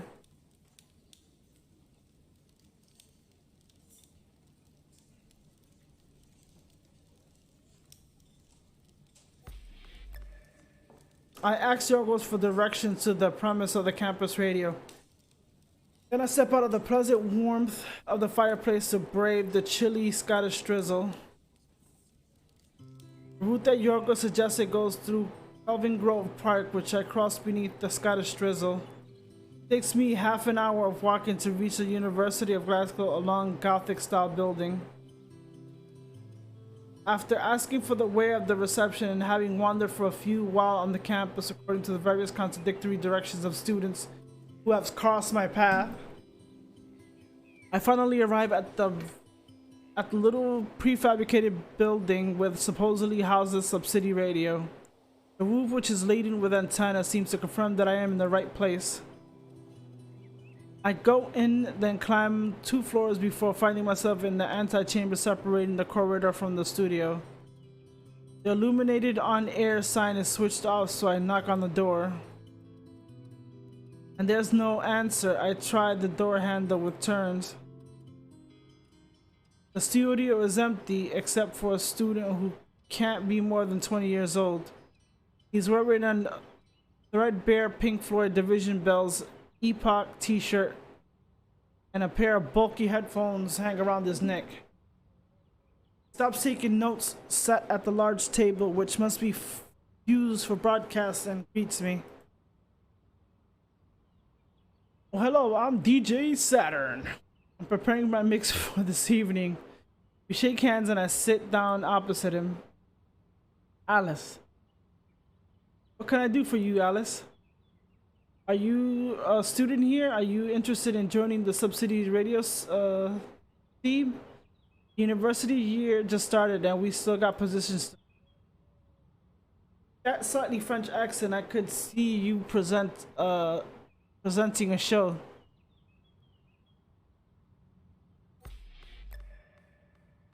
Well, in fact, I'm looking for a former radio presenter as Arthur Pullman. Have you heard of him? Have I heard of Arthur Pullman? Are you kidding? The guy's a legend. He had a late night show on the BBC in the early 90s. He had some killer lineups. Thanks to him, loads of forgotten 60s bands got rediscovered. Can't get bootleg cassette tapes of his show.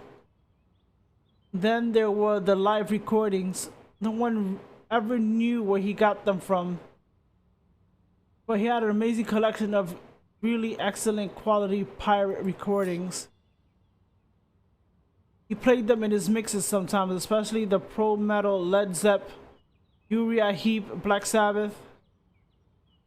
I think my friend Ulysses wanted to meet him. Do you know if he lived in Glasgow? The young man shrugs.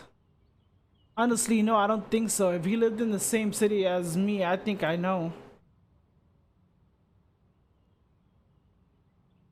In any case, what's for sure is that he's not broadcasting anymore. He must be pretty old. If he's not dead, he's probably retired. I stand up trying to conceal my dismay. It's the end of the trail. I've got no idea where to find this Arthur Pullman. I got no idea where Ulysses has gotten next. My last hope is to dig in the past, trusting that I learn where to find this Arthur Pullman, while trying, if I can, not to return to reality that's too different. I turn to DJ Saturn, who has also stood up. Are you alright, Alice? Yes, I'm fine. Tell me, do you know where I could listen to a vinyl record? We're all digital here at the station. I got a record player at my digs, though. If you're up for it, I got a few tapes of Pullman's show. To listen to one if you want, but if you know, let me buy your drink so we can get better acquainted. I could give him the benefit of the doubt, but it's pretty clear that DJ Saturn is hitting on me. That's kind of you, but I'm just passing through Glasgow. Okay. Otherwise, there are a couple of second-hand record shops in the town center. You should be able to listen there. Just on the address on his notebook, tears it off and holds it out to me. Thanks. I leave the studio and the building and begin walking back to the town center, hoping to reach the record store before it closes. About an hour later, I enter the room in a little hotel near the station I've booked for the night. I was able to buy a little travel record player in the record store that the student had suggested. I sat at the end of the bed, put the headphones over my ears and switched the player to 45 revolutions per minute. My hand trembles with the apprehension as I place the needle in the groove. What points in my past I mean, what point in my past will the record send me to? Will I find my answers to the questions? And most of all, what will my new reality be when I return to the present? Music swallows me whole before I have the chance to change my mind. A percussion intro. I tried to focus on Ulysses. He now listens to his voice.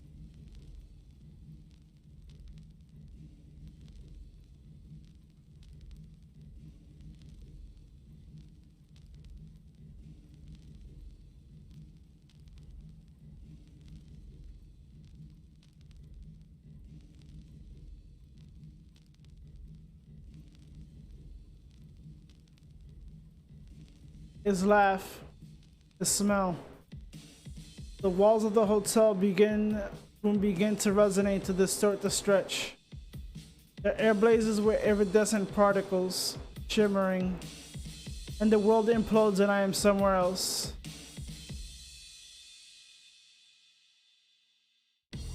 Time collapses, fragments of the past, moment space, years in between, chaotic If it was only this easy. memories as prints of sound in the everlasting now. The time we met, you saw me first. We talk, we listened, your life and mine. How did I forget about all that? It splits, time folds.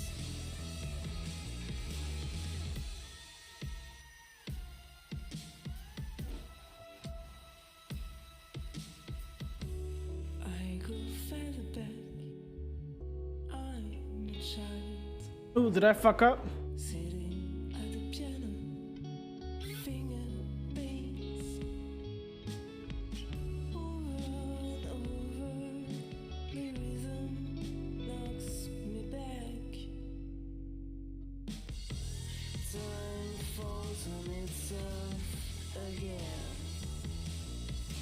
I focus on the autumn heart, the nucleus of what we were.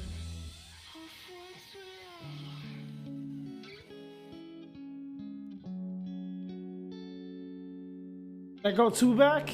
Burning light through the window, evening sun, Sunday afternoon. You there on the couch, me at the piano. I look at Imagine if you can actually do a butterfly effect. when you smile back.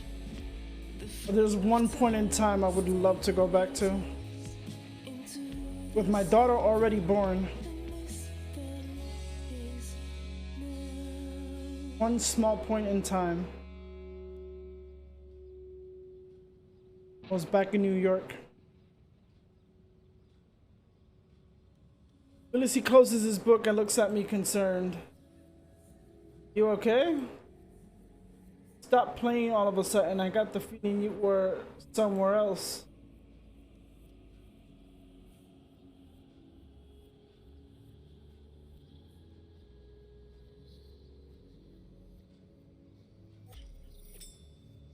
Yes, I'm fine. I hold myself together. I know that my time here in this moment is precious. I don't want to allow myself to overcome by emotion. Are you sure you think you've seen a ghost? Ulysses stands up. Going to get a glass of water. I'll be right back. Don't move, I'll get it for you.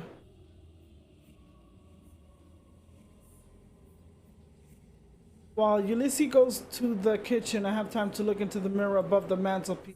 I still have long hair. I cut it a month or two before we split up.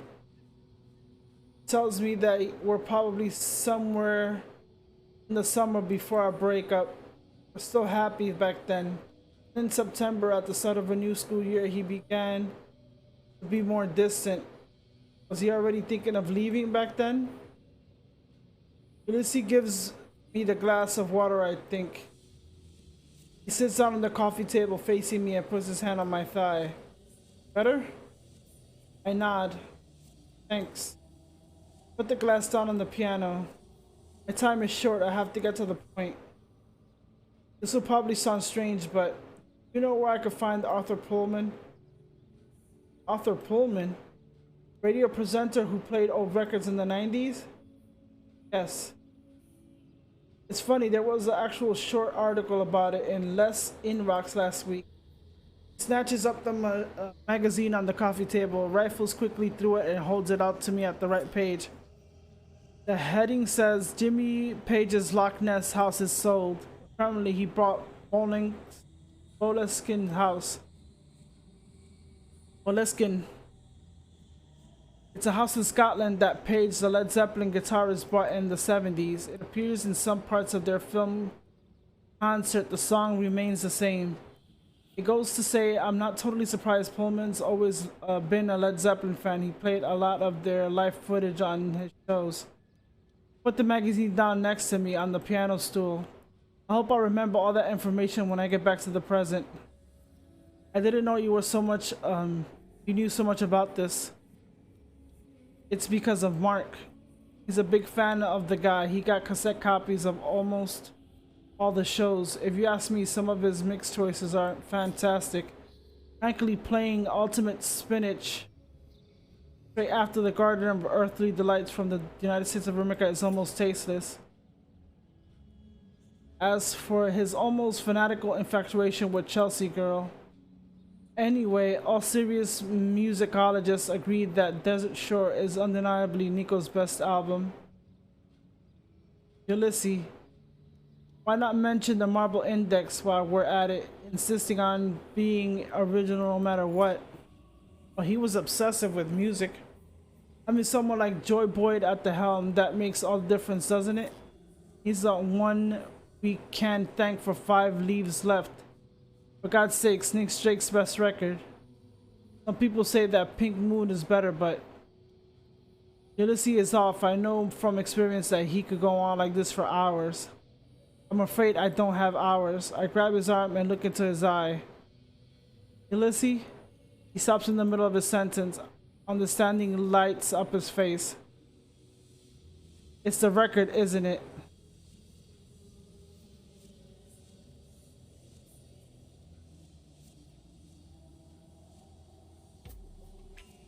Yes. If we're talking about the same thing, yes, I listen to the record. And you come from a future where you need to find Arthur Pullman, right? I look away. I'm scared of telling him too much that it may have unpredictable impact on my reality. Ulysses seems surprisingly relieved. He takes his arm and we hold each other for a while. And he emerges from an embrace and adds cheerfully, that means that it didn't work. What didn't work?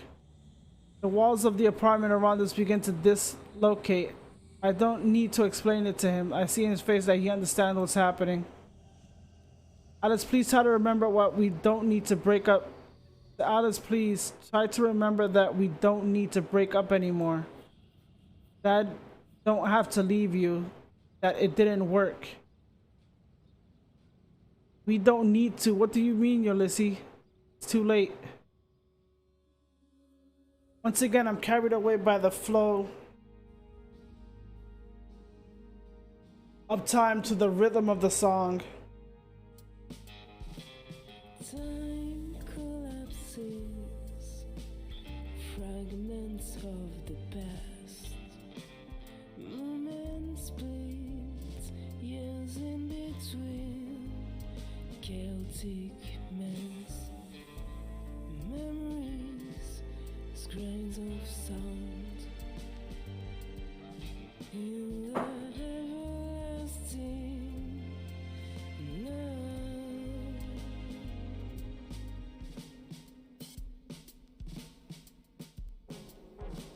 Everything changes.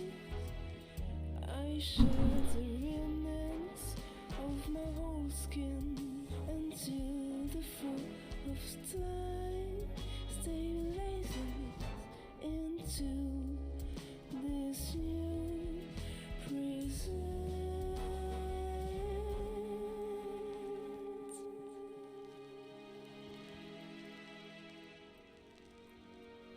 I'm seated in a leather armchair.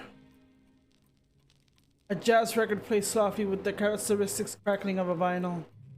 I don't immediately notice the older man is watching me surprised from an armchair which matches the one I sit in. What I do, however, notice is that I'm certainly not in the room in the little hotel near the station in Glasgow. I look down. I'm wearing a gingham print sheath dress which comes to my knees, my feet crimson pumps. My nails are long and perfectly painted with a shiny polish that matches my shoes.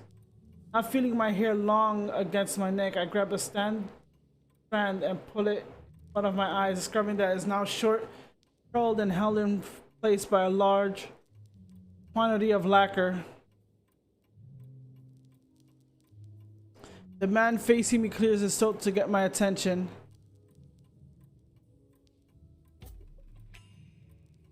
Excuse me, Mr. Pullman, Arthur Pullman, nice to meet you. He speaks with a calm, almost melodious voice with that profoundly British, slightly drawing tone that one usually associates with the aristocracy.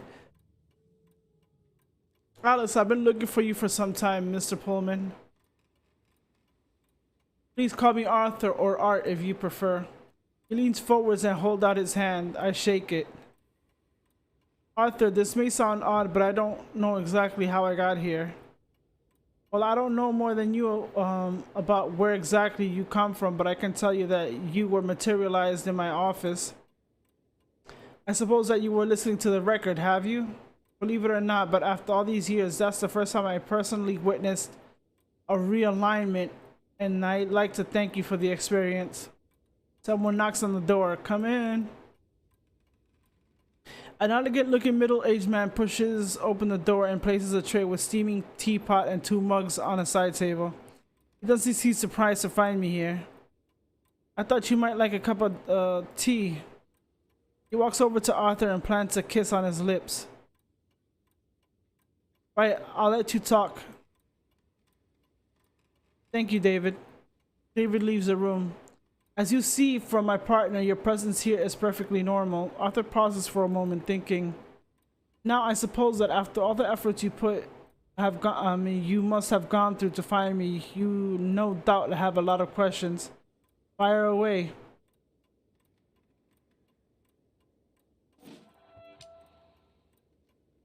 You said that that's the first time you witnessed a realignment. What does that mean? How can I explain this simply? Let's say it's one of the possible effects of the Choros. The Choros? Yes, the choir of the gods, if you prefer. I know, Coro. Yeah, Coro is chorus.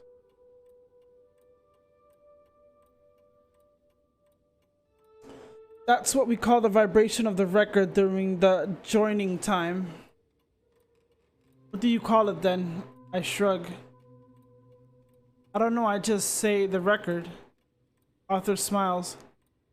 Yes, that probably makes more sense. Each time the sound someone listens to the record, reality changes to adapt to the modifications that person has made to their past. Our memories, our recollections, the sum of what we are is where remains intact. And there is a principle of economy in which, if you wish, which makes the changes as limited as possible. It's extremely difficult, indeed very probably impossible, to instill a global change. Generally speaking, someone listening does not affect others, but it does sometimes happen that one is the eyewitness of a change in reality. Objects are people who appear to disappear before your eyes, or more rarely the geographical movement of the witness themselves. I call that a realignment. That's exactly what just happened. You went back to your past to find out where I lived, didn't you? I nod. And the record sent you to the moment in your past where you could obtain that information. Yes, that's exactly what happened. Which is why you're here. You know your intent in the principal factor which determines the moment of your life, which the record will make you relive. Do what thou wilt shall be the whole of the law. Before I have time to recall where I've heard that citation, he continues. That's the reason I saw you appear in my office a few moments ago. How do you explain that you were aware of my sudden appearance when your partner reacted as though nothing odd had happened? I don't have an explanation. Or at least I'm not prepared to suggest something I'm not completely sure about. Nobody truly knows how it all works. If this dude, because he probably read the record and that's why he has those old cassette players and supposedly bootleg or copied versions. Everybody that I met probably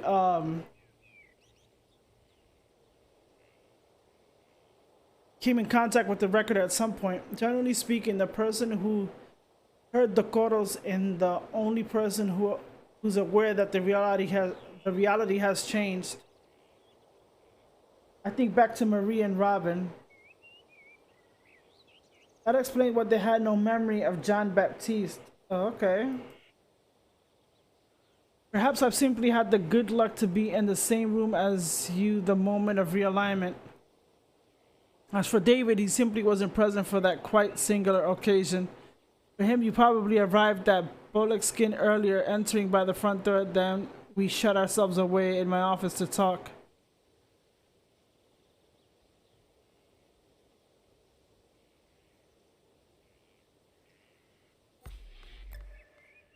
You seem to know how the record works. Can you tell me more? No is a big word, but yes, if you consider that I'm one of the handful of people in the world to have heard the coro, I suppose that gives me some authority on the question. What do you want to know?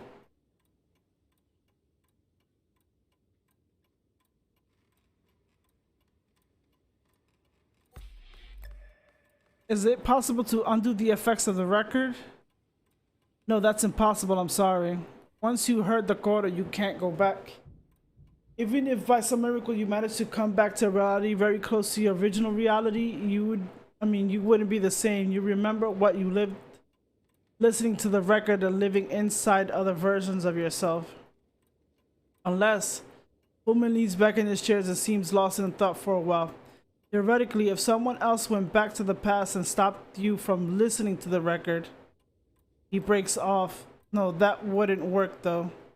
You will no longer be conscious of the existence of the coros, but as you heard it in your original reality, you would inevitably be different from what you would be if your past had not been modified. A sigh escapes me. So, even with the record available to me, I could never completely return to my original reality. No, I'm sorry. You said even with the record available, you do realize that you don't have the record available to you anymore, don't you? I suddenly realized that I haven't checked if I still have the record with me. I grabbed my bag, which rests by my feet, and frantically rifled through it with trying not to panic. Clearly the record is not there. Alice, I understand your reaction, but do try to stay calm. Where were you just before you materialized here?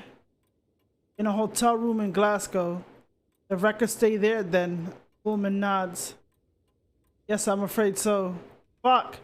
Can I use your telephone? I tell myself that the chances of me finding are slim, but I have to try.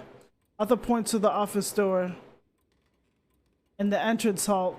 Turn right when you go to the office, then left at the end of the corridor. I'll wait here. Thanks. I have no trouble finding the entrance hall. The telephone's a small desk across the front door. I'm about to pick it up, then I notice my reflection in the large mirror which hangs on the wall above the desk. It takes me several moments to realize that the image reflected is my own. Have I become Ava?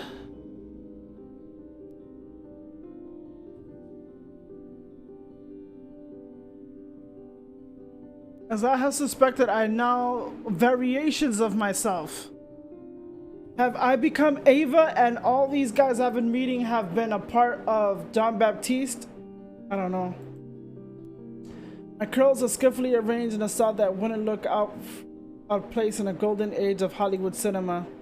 I'm wearing far more makeup than usual. My lips are dark red. And this gingham dress makes me look very classy, a bit retro, maybe a little haughty.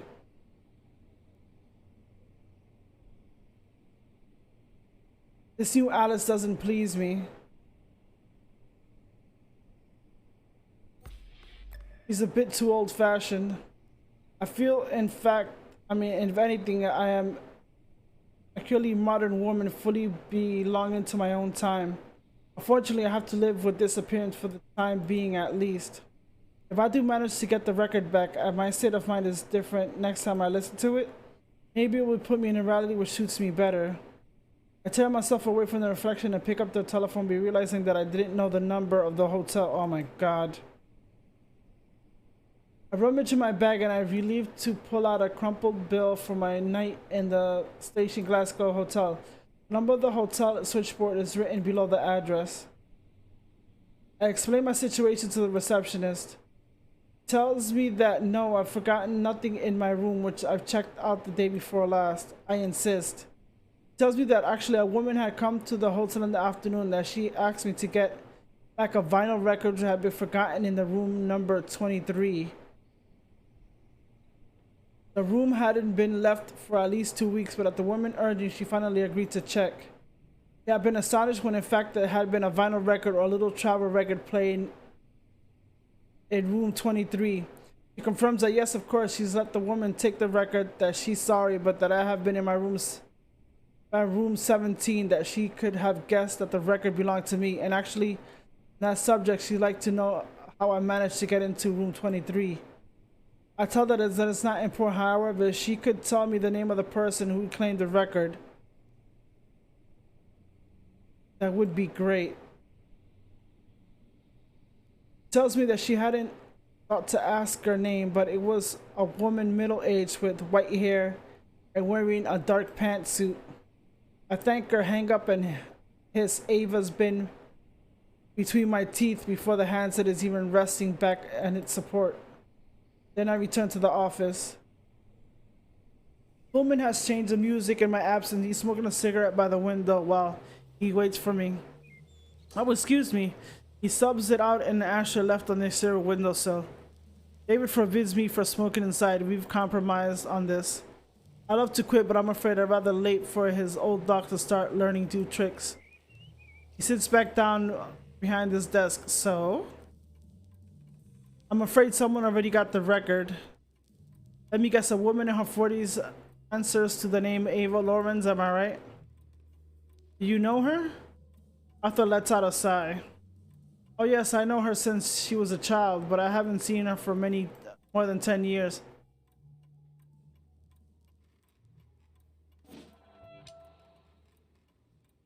How have you known her for so long? I was a member of the commune where she was born in Germany. I was, let us say, quite close to her father, Ernst Lorenz. Woman breaks out and stares out of the window, his gaze far away for a minute. Anyway, I had preferred that she hadn't got her hands on the record. To be perfectly honest, I suspect that I hear from her again sooner or later. Someone knocks on the door. Yes? Our dinner will be ready soon. I assume that you'll be staying at the manor tonight, Alice? I've made a guest room for you. You did quite right, David. Alice and I still have a lot to discuss. We'll pick this up after dinner.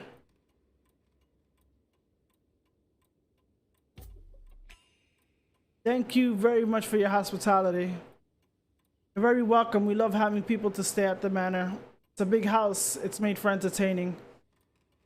I follow my host into the dining room. David has cooked a simple but delicious meal. He serves me a glass of red wine while he scrutinizes me with piercing, curious gaze. Tell me, Alice, what do you do? I imagine it's something to do with music, considering how much time you spent with the art. I smile and take a sip of wine, whining myself some thinking time. I admit to myself that I have no idea. One thing for sure, I'm certainly not a banker, not in this reality. On the other hand, I could answer vaguely that I work in music, which isn't exactly a proven fact, but does seem in line with this new reality. On the other, I could answer honestly and tell him that I work in a bank in spite of all the clues to suggest that now extremely improbable.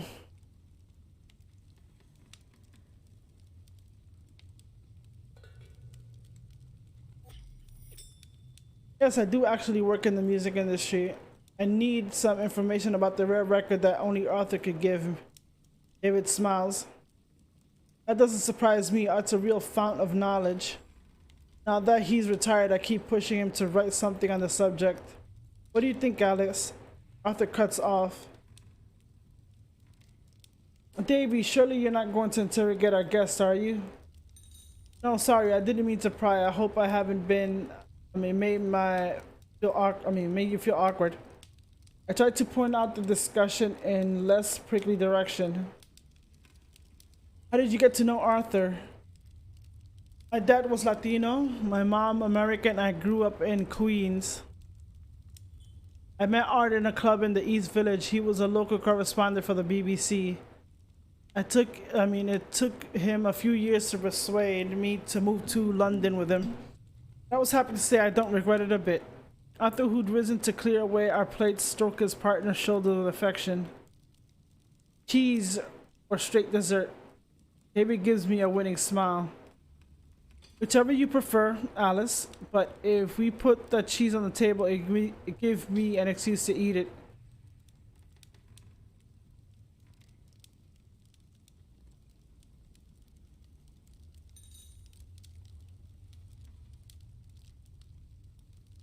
I never say no to cheese board, thanks.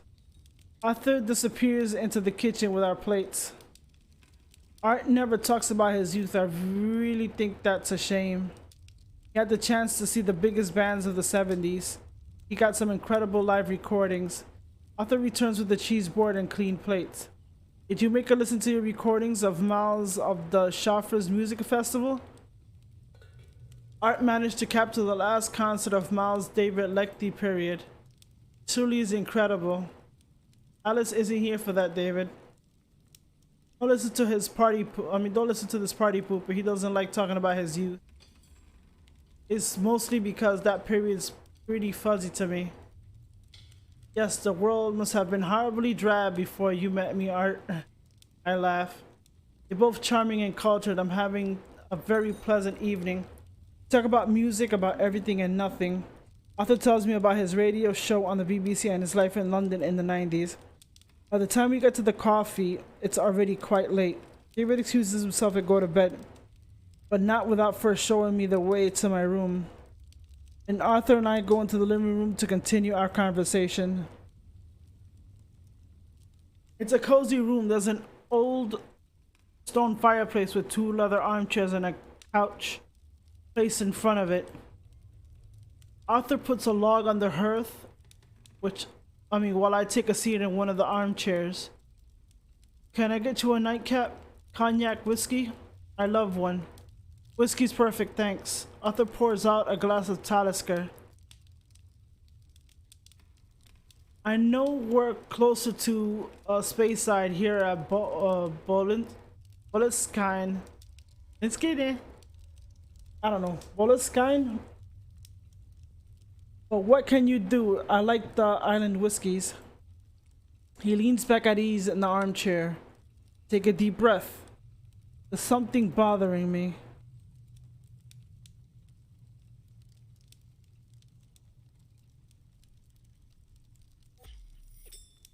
Why have you decided to help me? I mean, we don't know each other. You watch me pop in your office and you're just kind and supportive. Why? In Arthur's turn to take a deep breath. I feel rather responsible for what happened to you. The record, I should have destroyed it when I could have. But I was selfish. Instead, I chose to escape by throwing myself in the best life I could imagine. I told you he used the record. I'll be right back.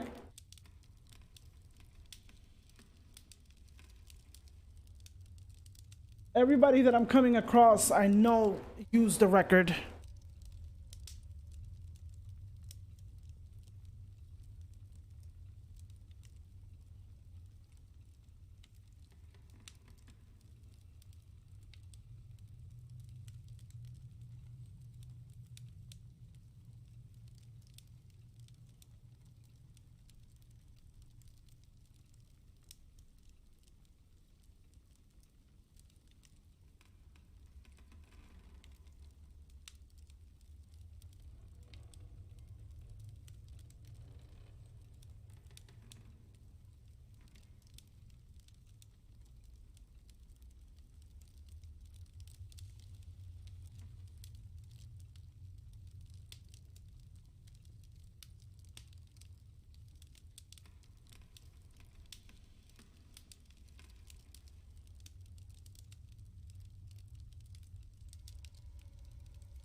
Hey Google, set timer for 10 minutes.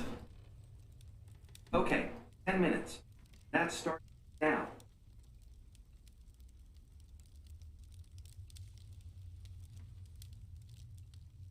I hope that you'll finish what I started if you get the chance. Let me start by telling you my story, please. It should help shed light on a few shadowy areas for you. Very well. I'm listening. Pullman takes a gulp of whiskey and puts his glass down the coffee table. The year I turned 22, I joined the hippie commune in Germany in the south of Bavaria, a few miles from Munich. I was young and I dreamed of freedom. I had a terrible middle-class family and I thought that I had a better move. I better get a move on and have a few adventures before my ingrained middle-class sensibilities could take a root. So I took a ferry to the continent and I wandered around France and Italy for a few months before taking a residence in that commune in the Bavarian countryside. It was there that I met Ernst Lorenz. For a while he was my mentor, maybe even my friend. He was an extremely cultured man with incredible charisma. Was over 30, one of the oldest of us, which gave him sort of a natural authority. Commune aimed to be staunchly democratic, but in reality it was often he who guided the direction and he who decided when a decision needed taking for the governing of the community. Those first years were fantastic. We lived a carefree existence, we cultivated the land, we did a bit of crafting wicker work, pottery to exchange for all that we couldn't produce ourselves. There was a music every night. We took acid frequently.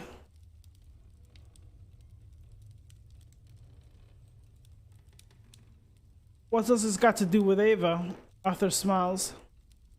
Have patience, I'm getting to it. Ava was born the year before I arrived. Her mother, a young woman in the commune, died in childbirth. Ernst adopted her as if he were her father, which was certainly a possibility, but was absolutely not a certainty. It was the era of free love. The concept of monogamy was pretty hazy for the members of the community.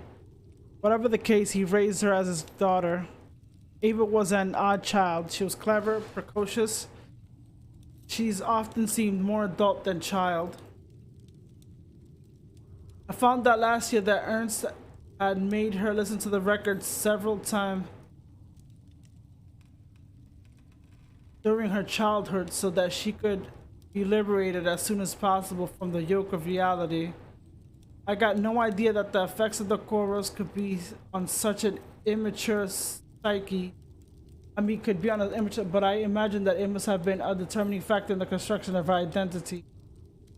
How did the record fit into all this? Oh, it was always there, right from the commune's beginning. It belonged to Ernst originally. He never wanted to reveal where it came from. I think his father had discovered it in some way or another, had engraved an acetate. Ernst was formed as the devil's fucking disc or something like that. It was a very wealthy family. He created the commune after he inherited the land which belongs to his family. I didn't learn that until later either. Things started to change in the second half of the 70s. Little by little, Ernest's position became more radical. It was insidious, but the commune began to change gradually into a quasi-religious splinter group. The enchanted interlude of the hippie era was ending, and not just in our community. There was always been arrivals and departures in the commune. Then there came a time without us noticing the tide changed as departures became more frequent than the arrivals.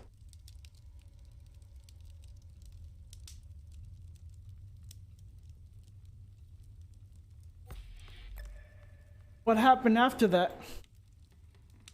As I told you, things started to change. I didn't want to face the truth. It broke my heart to watch our ideal life slip away little by little. And to tell the truth, I was terrified at the idea of having to integrate into society. Okay? It was during those years that Ernst revealed that the existence of the record to me for the first time. I think only the closest and most devoted members knew about it, even at the start of the commune. I heard the chorus for the first time in 1981. It was an incredible experience as it was for all the initiates. I relived the times in the first years of the commune, moments of simple happiness and bygone days. For a very long time, I had no idea that the chorus allowed you to change the past. Ernest needed me to manage the day-to-day organization of the commune and has suited me to a T. By 1985, there was only a handful of yearly residents left. There was Ernst and his daughter Ava, 3 other followers, and myself. We moved into the Great Lawrence family mansion. I became the de facto personal secretary of Ernst Lorenz.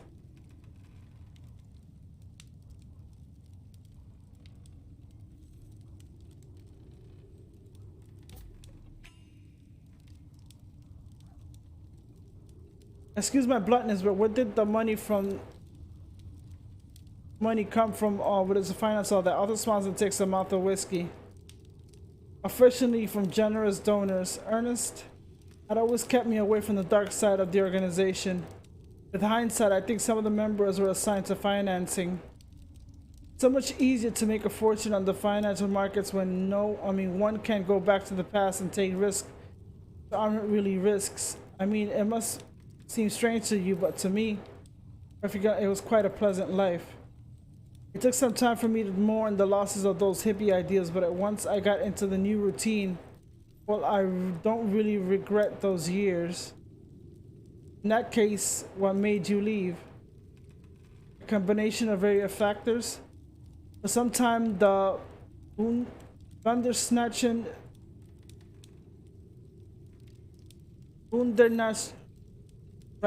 whatever, I can't say that. Bandersnatchendienst. The Orpheus Intelligence Service has been watching us. Like the sword of Damocles, the menace of their strike on our network hung over us. Ernest has sunk into a kind of permanent paranoia, which was only worsening with time. With hindsight, I am sure it was a warning sign of his illness. The fall of the Soviet Union, we took advantage of the chaos generated by the reunification to emigrate to the other side of the Iron Curtain to Prague. I think it was Ava who whispered the idea in her father's ear. I imagine she realized that with all the upheaval, she had the opportunity to carve herself out of an important and decisive role in the organization, which is exactly what happened. So the organization relocated again and presented itself as a quite of a cult allegiance club, vaguely Masonic at least from the exterior. The Aeon Kairos Lodge. The name reminds me of something.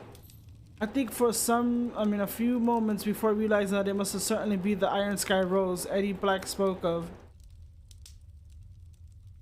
Aeon Kairos, what does that mean? As you may have guessed, the name wasn't chosen by chance. Concepts are rather complicated to explain. You want the long version or the short version? Short version. A short version will do, thanks. Arthur smiles.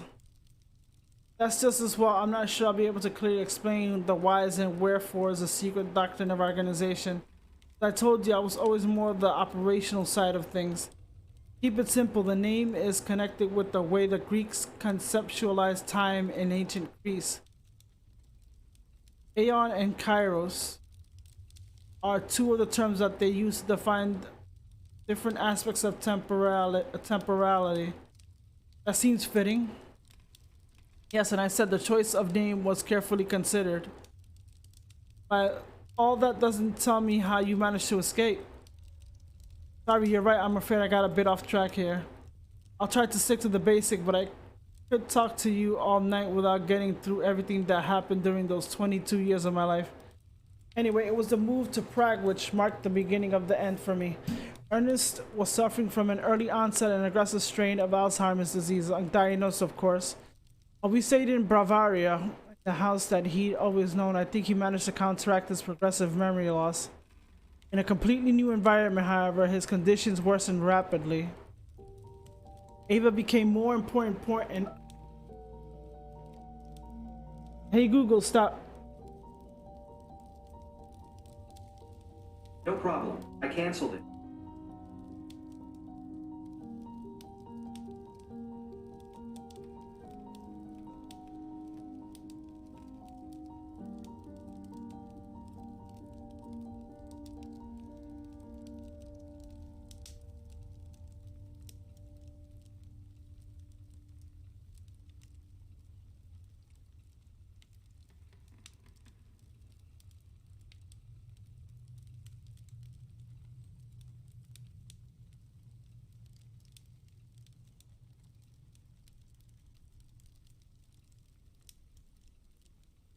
Hey Google, set timer for 10 minutes. All right, 10 minutes. And that's starting now.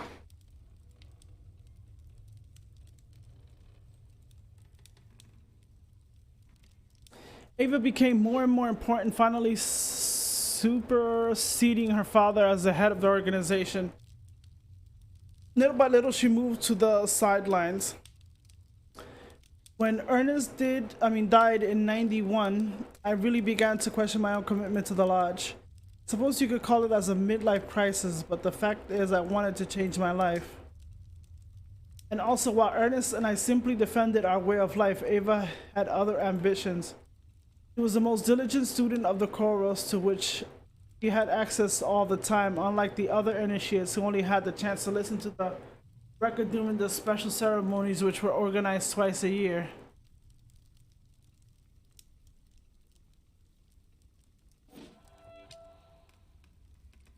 Do you know what Ava's plans were originally? She must certainly have a vision where she took charge of the organization, right? Oh, I wasn't completely in their confidence even during Ernest's time, but it became worse when Ava took the reins of the lodge. What I am sure of is that yes, she had plans and ambitions and that the record was necessary for her to realize them. However, I don't believe that even the most initiate knew the full scope of the plan she was fomenting. You're familiar with the saying, divide and conquer? That's exactly how Ernest and Ava function. But without Ernest's reason and wisdom to curb her, I was afraid Ava would drive us to lose everything. It had already begun a long time since I felt I belonged to the organization, but Ernest's death, there was nothing more to keep me there. So I used the ceremony of chorus in the spring of 1900 to change my past. And without knowing it, I managed to break the rules and move the record out of Prague. But you told me that the record could be moved geographically while being listened to. There's a loophole to that rule, let me explain. Having spent most of my adult life in the commune, then in the Lawrence home, the chorus systematically sent me back, give or take a few years, to the same place.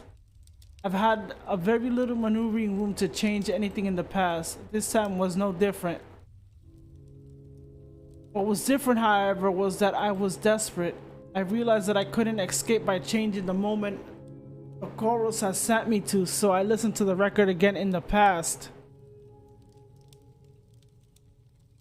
This time the record took me to London before my departure for the commune, which gave me the opportunity to decide not to go. And when you came back to the present, you were a radio presenter on the BBC. Exactly. Not only did I find myself sitting on a treasure trove of living records of all the great bands of the 70s, but I also was in a relationship with the charming, funny, cultured man who you met earlier.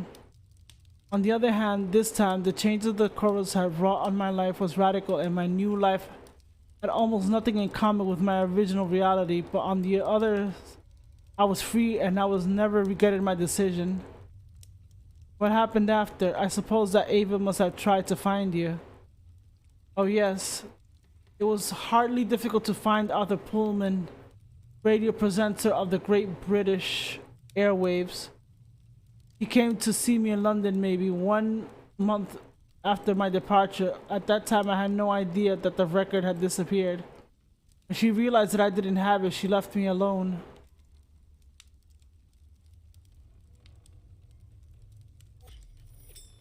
I understand she had nothing more to gain from messing up your life. Exactly. As well, I've known her since she was born. I tell myself that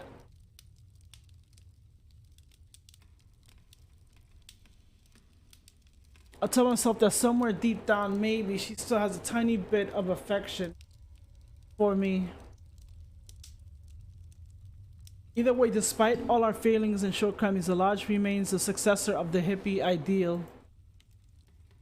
Those are the values that Ava was raised with. I'm fairly certain that she was always chosen the non-violent option if she could. Anyway, there it is. You know what came after. Something I don't understand. What happened to the record? I think it materialized in the place where I listened to it in the past while I heard the chorus. On the location of the commune in Bavaria. That's it. That's his. Ernest had wanted to sell the property when we moved to Prague. The money from the sale allowed them to finance a large residence in the Mala Strana district near Charles Bridge. And whoever bought the Lawrence family house, they found the record. Probably, but it's more complicated than that. That property was transformed into a hotel after the sale. Type of place you rent out for weddings, you know. Nod. A needle in a haystack situation then. Indeed.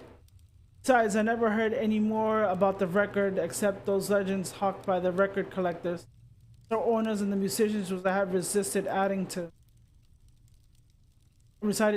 Well, at least not until you materialized in my office earlier. Thank you. It must have been it mustn't been easy to have gone back over all that after so many years. Arthur gestures that there's no problem with a wave of his hand. Oh, I guess this business would resurface sooner or later. As I told you, I regret not destroying the record when I had the chance. Perhaps I could have ended all this. He finishes his drink with one swallow and checks his watch. However, I hope you'll excuse me, but it's late. Finish this conversation tomorrow if you don't mind.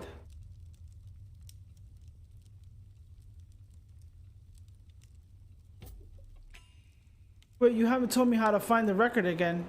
Arthur lets out a sigh. The record is probably in Prague. I'll give you the details tomorrow, don't worry. Come on, I'll walk you to your room. The Boleskine guest room is a big room, decorated in a cozy rustic style with an adjoining bathroom. A travel bag rests on an upholstered seat at the front of the bed. My host certainly knows how to receive their guests. I go quickly through my bag, realizing that it probably doesn't contain the same things as I listened to the record. Unsurprisingly, my new wardrobe is all femininity and sensuality, with a selection of retro dresses, silk blouses to choose from. It would seem that this new version of myself doesn't like to wear pants. I pull out my dressing case and nightgown and I go into the bathroom. I take a quick shower, remove my makeup, and slip between the sheets, hoping that sleep isn't too far away. I enter the kitchen shyly. David is reading the newspaper as Arthur prepares scrambled eggs. The author probably turns to the BBC, delivers the morning news report. Is he who notices my presence at the doorstep. Oh, good morning, Alice. Did you sleep well? Obviously, with all my adventures of the previous day, my night has been a little disturbed. But does Arthur really need to know that fact? I passed an excellent night, thank you. Arthur smiles. I'm delighted to hear. There are quite a few stories about the haunting of Boleskine. Since I lived here, I've always slept very well too. If you want my opinion, I believe that the ghosts, if they exist, attach themselves to people, not places. Woman is thoughtful for a moment, then abruptly changes the subject. Do you like English breakfasts? Do take a seat, please. I obey and sit down. David puts down his paper and picks up the coffee pot. Coffee? I hold out the mug in front of me. Yes, please.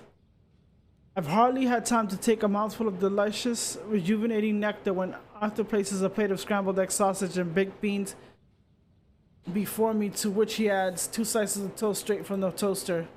We eat in silence. David sips his coffee. Arthur seems engrossed by the radio. I finish my plate quickly, pour myself another cup of coffee, and use the quiet to try to assemble my thoughts in better order. The first startling information would seem that Ulysses never reached Boleskine. Even if I didn't have the chance to ask him about it directly, I think that Arthur would have mentioned the visit of another person with questions about the record. That's what happened. I imagine that what happened was that after traveling to Glasgow, Ulysses probably backtracked to Paris, where he decided to send the record to me.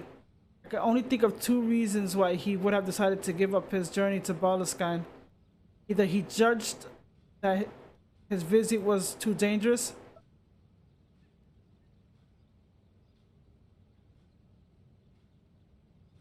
Hey Google, stop. No problem. Consider it.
A game called Across the Grooves has something to do with time travel, but with a record.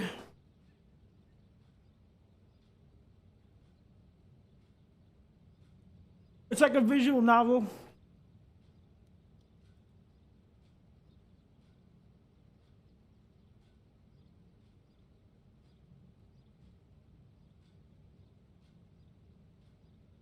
You haven't grabbed them yet?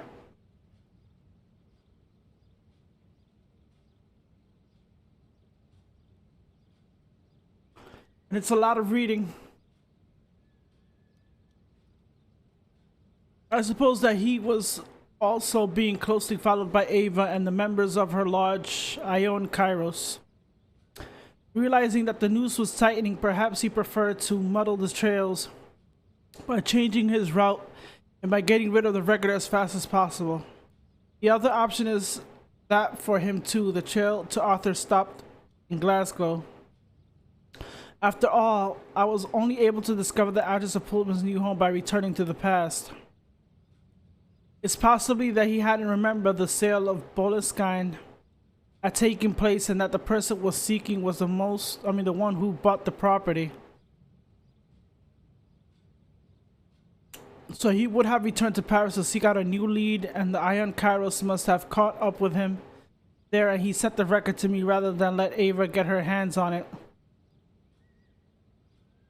Which makes me even more mad at the idea that it's my fault that Ava has finally been able to achieve her purpose. As for me, I find myself stuck in this new present, in this new life that I know nothing about. Does Alan still know me in this new reality? Why do you care about Alan?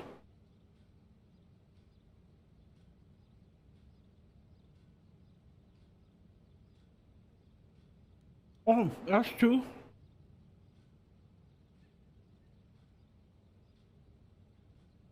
How about Beth and Garrett?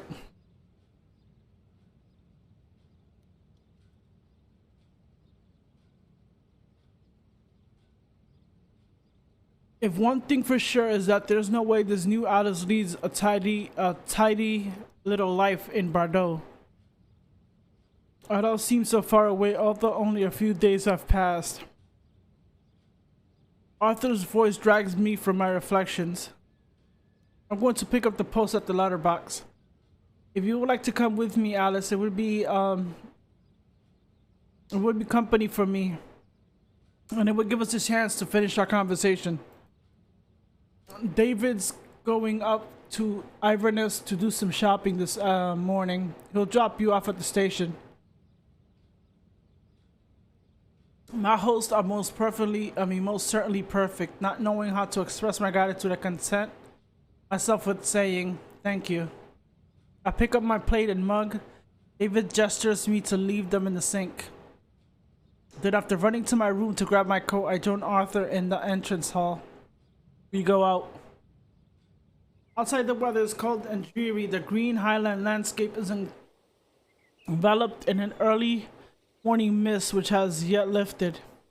Arthur hands me a piece of paper. This is the address of the lodge in Prague. Now that Eva has the record, I think I can confirm that she'll take it back there. I like to do more to help you, but it's been 15 years since I severed my ties with a part of my life.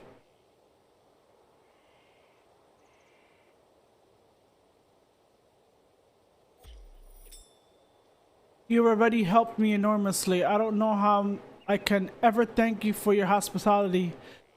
Excuse me, for all the information you're giving me about the record. Oh, there's no need to thank me. As I told you, I do feel rather responsible for what's happened to you. Pullman points to the lane which winds away from the house. The post box is at the end of the lane near the road. You start walking. But do you know what you're going to do? What I'm going to do?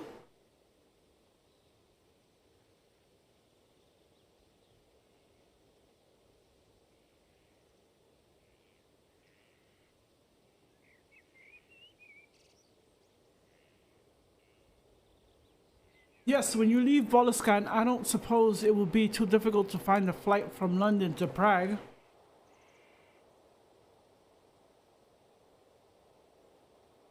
It's true that I hadn't really considered the question. On one hand, Arthur is encouraging me quite insistently to try and get the record back.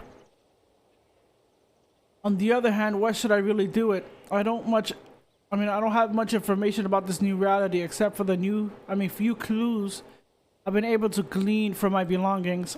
Weren't you trying to find, Ulysses?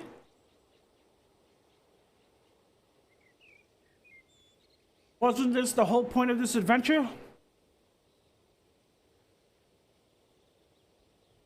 Are you forgetting?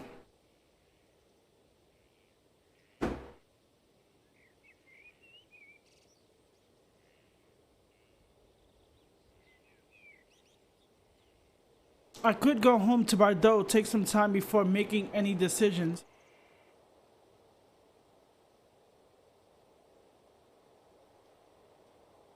How much you want to bet she's mixed with this,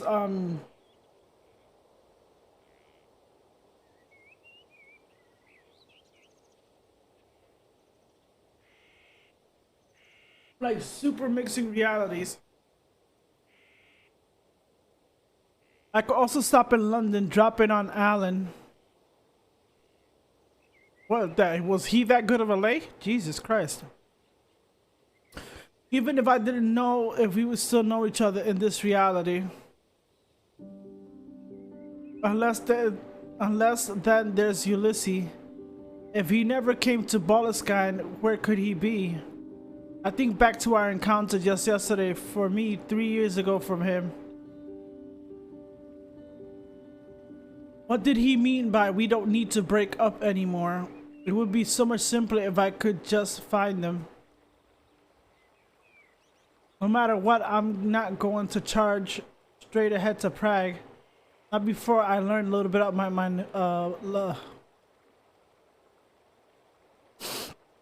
Not before I learn a little bit about my new life. Why would I stop in London? Back to Alan? I think I'll start by going back home to Bordeaux. After all these adventures, I need to know who I am in this new reality. I understand. I hope you find the answers to your question. Alan was just, one night stand. Unless he was something important during that loop. During that time change or whatever.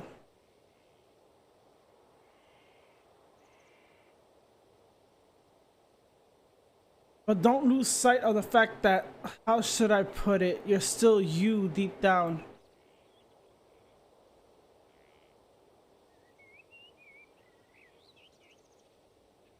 I don't believe the choices we make change us in our deepest essence, if you see what I mean.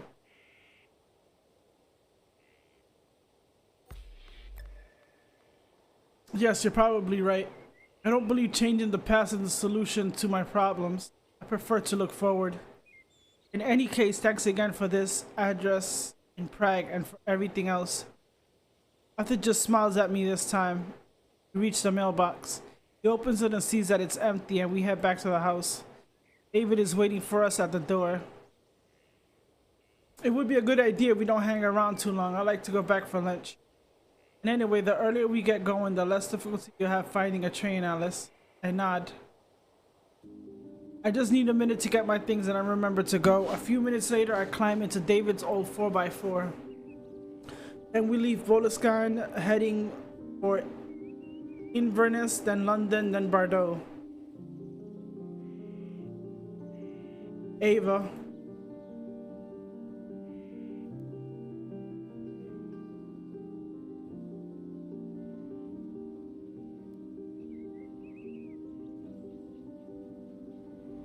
The night train finally stops at Gare St. John, and I go up the platform to emerge into the gloom of Bordeaux. At the turning of the year, I am overwhelmed by an odd sense of relief.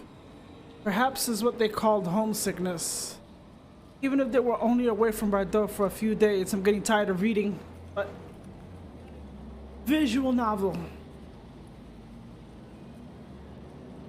It feels as though an age has passed since I began the adventure which took me to Paris and onward to primeval lands of northern Scotland.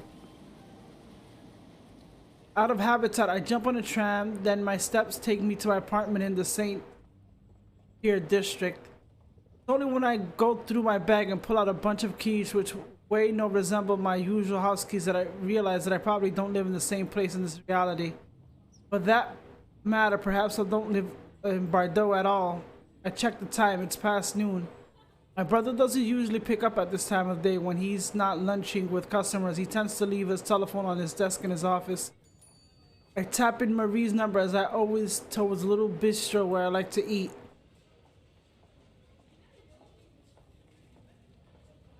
She's both surprised and delighted to hear from me and assures me that I can sleep at their place this evening, no problem at all. I eat a quick salad followed by a double espresso to fight the fatigue from the night journey in the sleeper car before I head towards St. Michel. I consider passing the apartment I shared with Ulysses. Case is still there in this reality before deciding that it would probably be much more productive to go straight to see Mark at the store. When I find myself before the store, I'm surprised to find not a record store but a florist. I checked several times that I have the right address, looking at the surrounding, then back in the road to compare the position of the building with my memory. There's no possible doubt in this reality. It would seem that Mark's store simply doesn't exist. I go inside to inquire. The young woman at the cash desk confirms that there was a record store in the old days, but it's been 2 or 3 years since her boss took over the lease. However, she was unable to tell me what became of the previous occupant, nor to give me his new address. With nothing to add, I leave dazed and rather worried. Maybe my brother and my sister-in-law will be able to tell me more. I send a short message to Maurice to suggest that we meet in our usual brazier. He answers that it would be easier if I came straight over to their place at the end of the afternoon. I decide to go for a walk around the town while I wait. When I ring the bell at the door, she has just arrived. Hello Alice, what a nice surprise to get your message. It's been ages since we saw you. I hug Marie and follow her in the living room. I take a peek in the crib without disturbing my little niece who was fast asleep. Oh, they still had a niece. Still had a baby. I told Robin you're here. He's delighted to call us. He's stopping to pick up a few things on the way home from work, and we'll eat at home if that's okay with you. We both have a big day tomorrow. Yes, of course, it's all fine with me. I'm sorry to have let you so late. Can I get you a drink? With pleasure. Marie makes me a gin and tonic and opens a beer for herself. Then we sit down in the living room. So how's London life? Are you still organizing the concerts? It requires a considerable effort for me to conceal my surprise at all the information that Marie just landed on me about my new life. As expected, I no longer work in banking and would seem that I now live in London. Yes, it's all fine. Same old, Mary laughs. Same old things for you. As far as I can see, your life's so rock and roll that there's nothing old about it. What brings you to Bordeaux? It's a moment to ask about Ulysses, but I need to approach it with finesse. I had no idea how to explain to Marie that my memories of the past 3 years ago have nothing to do with what happened in this reality. Do you remember Ulysses? Marie's face suddenly clouds over. Of course I remember Ulysses, but I am amazed that you want to talk about him. I know you were really hit by his death, but it's a subject you usually want to avoid. All of a sudden, as if the world was collapsing around me. His death. Marie looks at me with concern. I struggle to keep my composure. Ulysses is dead in this reality? It must be because of the record, because of me. Not knowing what to do in the face of my reaction, Marie grips my hand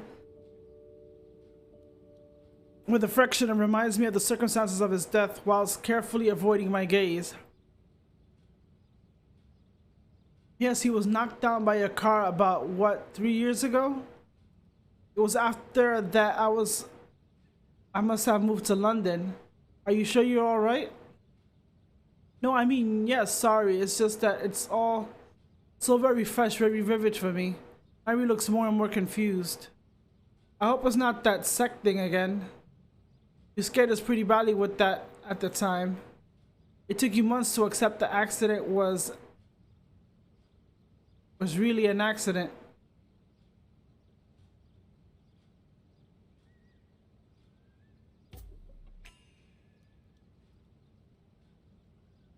Let's talk about something else. I shouldn't have brought it up. Really, I promise you don't need to worry about me. Are you sure? Absolutely. Honestly, I didn't mean to scare you. Marie looked vaguely relieved, but how about you? Tell me about your life in Bordeaux.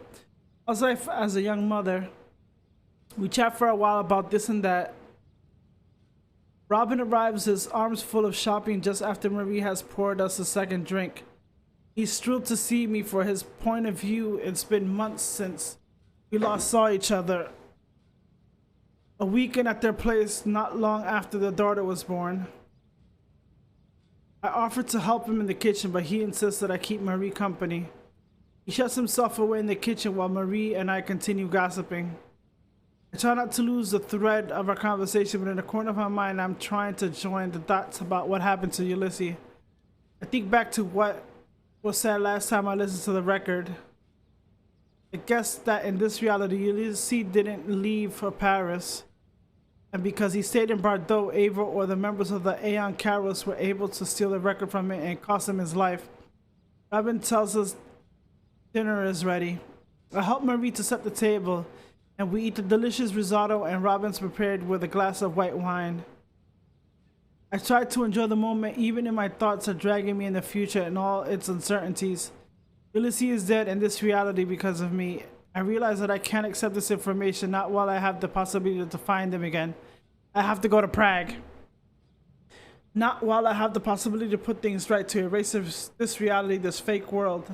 No matter the cost of that success, I don't have any choice. I've taken my decision. I need the record, and I need to find a way to pry it out of Ava's hands. Arthur Pullman gave me the address of the lodge in Prague. The next day, first thing, I take a plane. Direction Prague. It's already late when the bus from the airport drops me in Andel. First flight I was able to find left in the early afternoon with the time for check-in and all the security checks. When you add an hour of travel by public transportation to get to the center, the winter sun has almost set when I start walking down the long avenue along the side of the Petrin Park. Snowflakes begin to spin gently down as I turn into a small street on the right side to enter the heart of Malastran, the lesser town, which faces the old town across the river. The Lawrence Machine is a great 19th century edifice with a classical-inspired colonnade facade. On the frontispiece, embossed in gold, Greek letters spell out the word. I think that's the Eidos Kaidos for all to see. I have two options. I could try the direct approach, ask to talk to Ava and try to convince her to let me listen to the record. Or I could try to get her to the building and hope to find the record and a record player before the occupants detect my presence. In both cases, my chances of success looks pretty slim.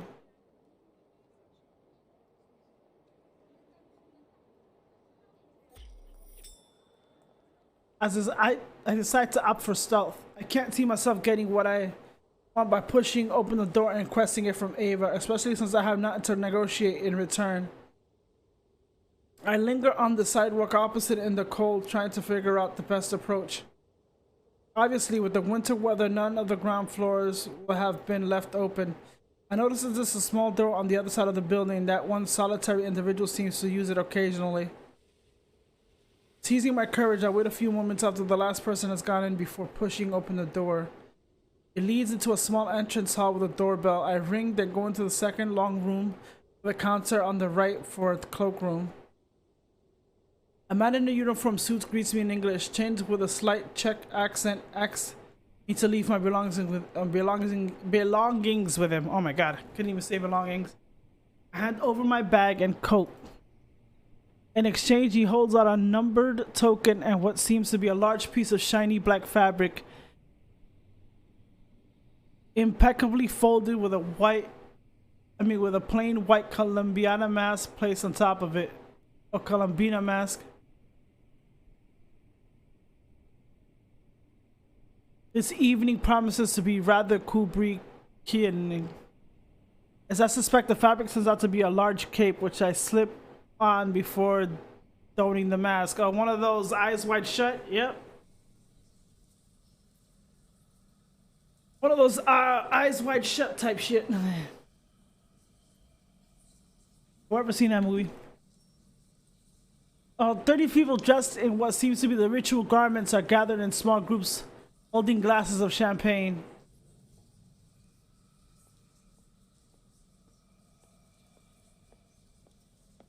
Most of them wear black capes like the ones I have been given, but I also noticed one person with a red cape and two others with purple capes and silver masks.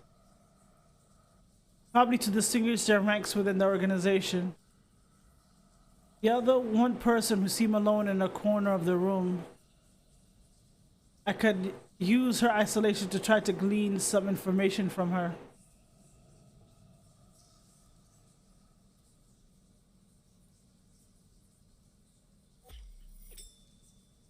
I decide to stay in the background. I prefer not to take the risk of being discovered by getting into conversation. I take a glass of champagne as a waiter passes me, then I slip away to a corner of the room, waiting to see what will happen next. I got no idea where the record is being kept, but it seems that I've happened upon the evening where it's presented with great pomp to the lodge members, which gives me the perfect opportunity to try to get it back. I try to eavesdrop on the conversation around me. The group next to me are speaking in reasonably fluent English, and I think I can make out different accents, which leads me to believe that the lodge members have come from all over the world for this occasion.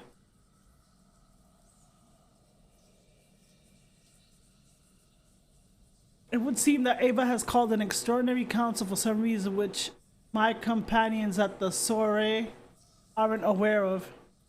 I'm immersed in listening discreetly when I feel a hand on my shoulder. I turn. A man, his costume not removed, looms over me. He speaks in a calm but firm voice, his English tinged by an East European accent. Oh yeah? Then you gotta tell him to change it. The trauma the zone, something like that. If those are antidepressant pills, what do you call that? Tramadazone has what do you call that? Like the no after effects of sleep. You wake up feeling fine. I gotta check what's the actual name of it. He speaks in a calm but firm voice, his English tinged with an accent, European accent. If you would follow me, Alice. Oh my God! Oops! My discreet approach has failed. I take a moment to weigh upon my options. I got no plan B. I don't think kicking up a fuss will help me here. The man appears to understand what's going through my head because he adds, "Don't be a fool, Alice." I let out a sigh. Fine. I allow him to escort me upstairs. As soon as we're out of sight of the lodge members, he catches hold of my cape and pulls it out roughly. Your mask, please. I obey.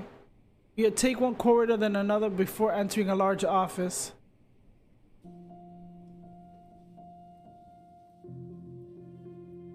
Ava sits at the other side of the room writing on a sheet of paper. The record is next to her on the desk. He stops writing. Thank you, Jacob. I don't know what you hope to accomplish, Alice, but we spotted you while you were contemplating how to enter the building.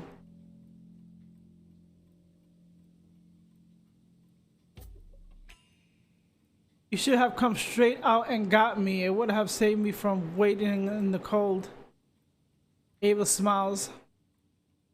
I was curious to see what you were going to do. To be perfectly frank, I've been expecting your visit. You've given us quite a hard time to you and your friend. What was his name? Ulysses? I turn to look at Jacob, who stands behind me. He looks away. Yes, that is Ulysses. Tell me again, Alice, how did you find out that the headquarters of the lodge was in Prague? You generally manage to be inconspicuous, but it would seem that nothing stops you.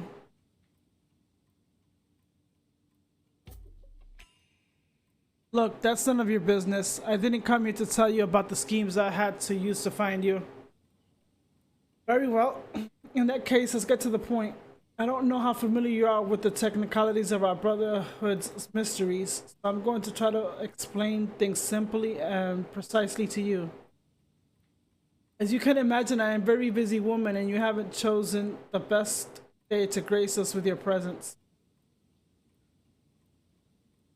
It's been brought to my attention that one of our brothers, Jacob Novak here, is responsible for the accident which cost your partner his life in the last emanation. I suppose that your presence here, as well as your renewed determination to steal the chorus from us, is very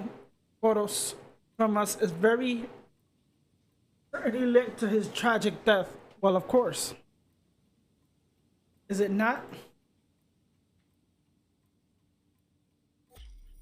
I choked back an answer, choosing to stay silent and let Ava reveal her intentions.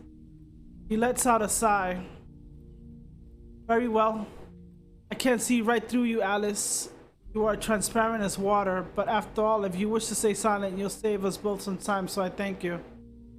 I have a proposition for you, Alice. You are a resourceful young woman. You managed to thwart our plans and escape us several times. You've already heard the chorus, which makes you de facto an honorary Grand Mistress in our organization. Join us. We'd be honored to count you as one of us. Wait. After all the enmity between us, after pursuing Ulysses for years, you're actually suggesting that I join your organization? To be honest, most of all, I'm thinking of your capacity of causing trouble. Of course, if you accept, you will have access to the chorus as much as the other members who've reached the rank of master within the lodge. And if I refuse, we kill you. If you refuse, then I will ask Jacob to escort you to the door, and I'm afraid we shall just have to put up with your troublemaking capacities. I can't feel Jacob becoming restless behind me. It would appear that Ava's attitude is making him uncomfortable. I take a minute to weigh up the pros and cons. Ava seems very sure of herself, has a record, and believes herself to be in control here. Doesn't appear to be aware of the danger she faces by letting me listen to the record again. With what Pullman told me, I could completely change the destiny of all the people in the room. I gave myself the best chance of Ulysses being once more alive. I do in that I know there's a strong possibility that I'll be finding myself in a completely different reality from everything I'm familiar with. But that's a risk I'm willing to take. On the other hand, I could of course pretend to accept, but I mustn't be too enthusiastic about it if I don't want to alert her suspicions. On the other hand, I also could try to negotiate by promising to stop annoying them if she lets me listen to the record one last time. And I think that is her desire to be generous. Maybe she'll accept my proposition, even if it's just to clear her conscience and that of the lodge. Ava waits patiently for my answer.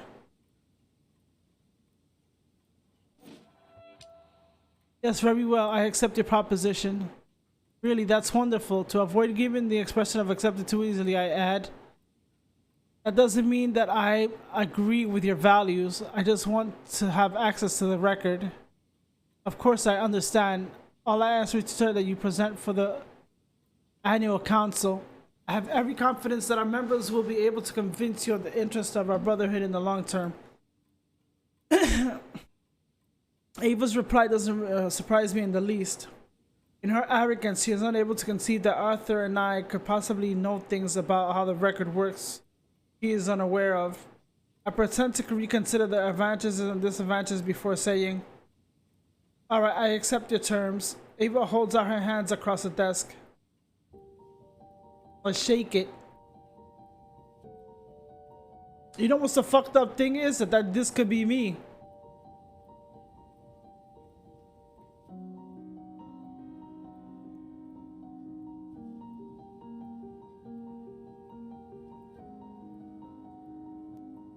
This could be me. I am so pleased we've been able to reach a mutual agreement.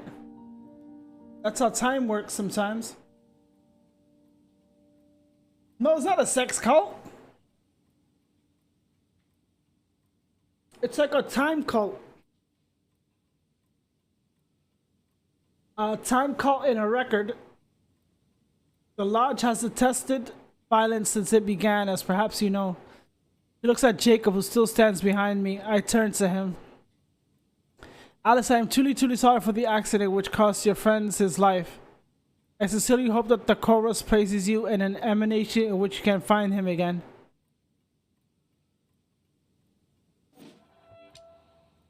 What exactly happened? We thought he had the record. We confronted him to get it back. He tried to run and he was hit by a car. He was killed on the spot. It was more than 3 years ago, but I still think about it every day. Once again, I am so sorry for what happened. Let's hope the record gives him back to me. Jacob lowers his head in agreement, then returns to his place at the end of the room near the door. Ava checks her watch. Alright, it's almost time. I'm going to have to get ready to host the council. Jacob will accompany you to the prayer room. Given the somewhat strange circumstances of your presence here, you will hear the chorus at the very end of the ceremony. It's been 13 years since we had a new inductee in the Brotherhood. I hope you'll be able to respect our rights. I'm counting on your sense of decency and on your discretion. I nod. Very well, I thank you in advance. Mr. Novak, if you would accompany our guests to the prayer room. Ava picks up the record and notes and leaves the room. Jacob and I follow her out.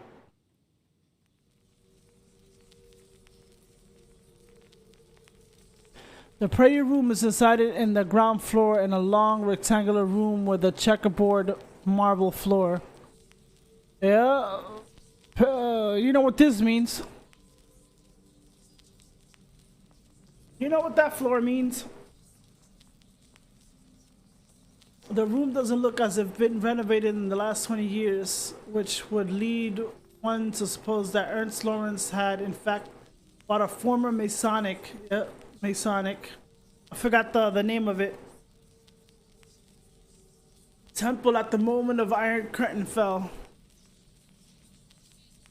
Probably aiming to cover up the true allegiance of the Aeon Kairos Lodge, or rather its lack of allegiance. The assembly must number about 30 people gathered in 2 groups on either side of the room, leaving celestial air free. After a few minutes of silence mingled with some whispering around the room, Ava makes her entrance. She walks with a measured step to the other side of the room, mounts the platform there, and addresses the assembly in a strong, clear voice. My very honored brothers and sisters, I must thank you for coming so numerous and for so far in such a short time. I would have convoked you to this exceptional council if I didn't have excellent news.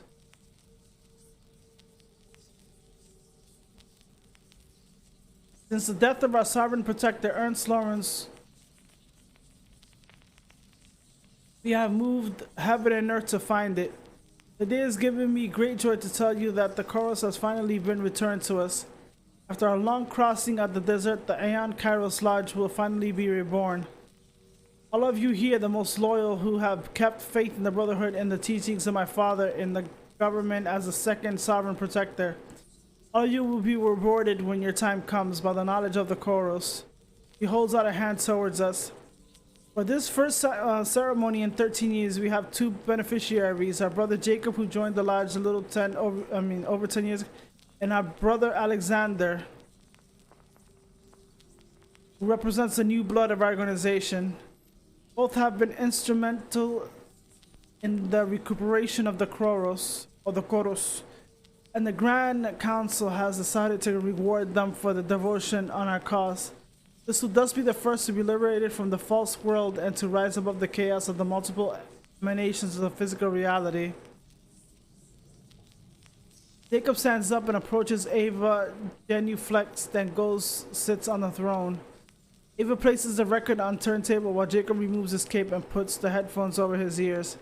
Brother Jacob, are you ready to no longer be the slave of the false creator? Take yourself from the emanations of the false world to receive the light of knowledge. Yes, sovereign protector. Ava switches on the turntable. The room fills with sparkling reflections. Then with the needle of the turntable reaches the central groove where everything returns to normal. Jacob takes the headphones from his ears. There's something subtly different about him. Perhaps his stubble is a little less closely shaved, or maybe his hair is slightly less peppered with gray. Or maybe it's something in his posture. Yeah, something did change. The assembly applauds as he rises and comes to visit on the left stage with the two people who wear the purple capes.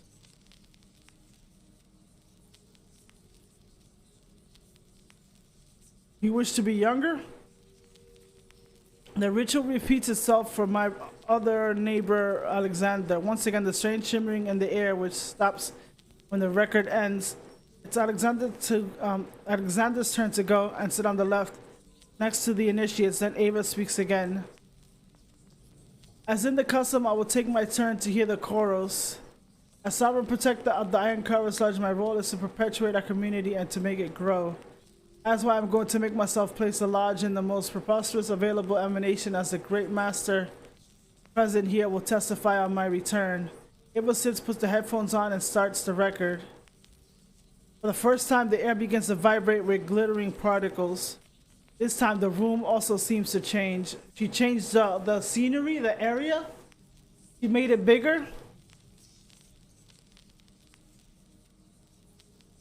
Oh, she's totally transforming the room. Heavy velvet drapes appear on the walls. The furniture becomes opulent. When the record ends, the assembly applaud, and the room, which was half empty, is now full, suddenly holding a multitude of new caped initiates. For the first time, I'm fully conscious of the danger the record represents, but in the wrong hands. If Ava is ambitious as Arthur Pullman believes, the Iron Kairos Lodge could quickly concentrate so much wealth and influence that she would become uncontrolled.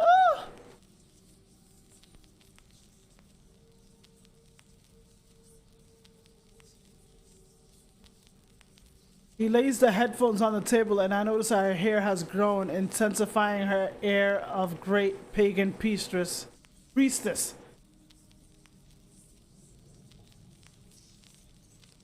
Before closing this console, I would like one person to hear the chorus. We move among us this evening to the previous guardian of the record, who lost someone dear to her in a previous emanation. When she arrived at the lodge earlier, I asked her to join our rank. She accepted my proposition. In order to make her investor official, the board, myself, sovereign protector, other archive, have decided that she also hear the chorus this evening. She could either bring him back or stop Ava from being ambitious. Oh my god, the choices. The choices.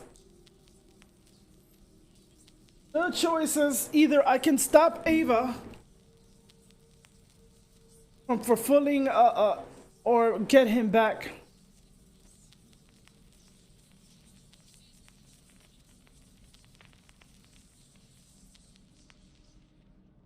Alice, if you would take your place. I sit on the throne, place the headphones over my ears, and I start the record. The guitar note pierces the air, almost feedback. The eyes of the assembly are fixed on me. Sparkling reflections emerge. I look at Ava one last time. He stares back impassive. The lights twist and notes. I turn my gaze inward, searching for Ulysses. In spring we met, in the fall we came undone. I aim for the middle of the road.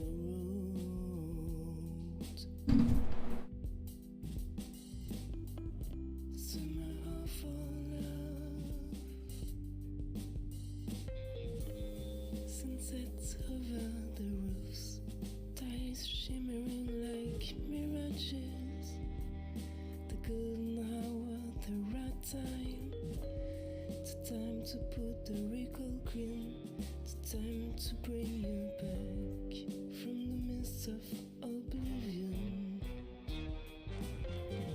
In your emanation, I put the headphones down as you enter the room. Sun to my moon.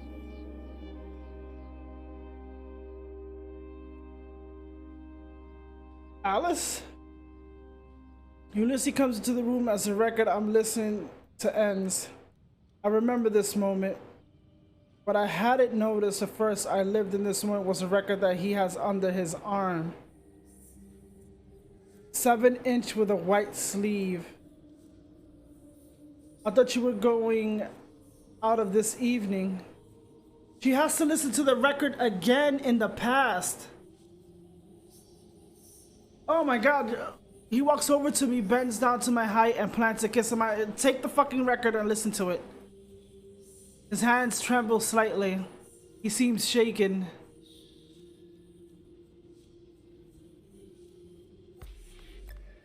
Ulysses, I don't have much time and I have a lot to tell you. Ulysses backs off and looks at me concerned. What do you mean? What is it, Alice? I point at the record which he has laid on the coffee table. Have you listened to it? Yes, I just bought it. It was part of a batch of psychedelic, a big collector by the bay. It was the weirdest experience I've ever had, but... How do you know about the record? It's an acetate, probably unique. Ulysses, what I'm going to tell you is going to be hard to believe, but I'm going to ask you to trust me. Ulysses nods and replies without hesitation. Of course, Alice, tell me. I gotta listen.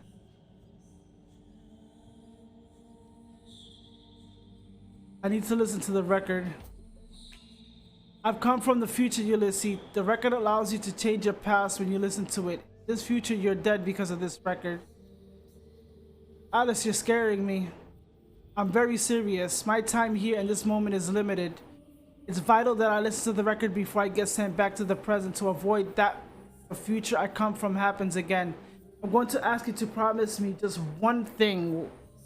When I finish listening to the record, you take it and you disappear.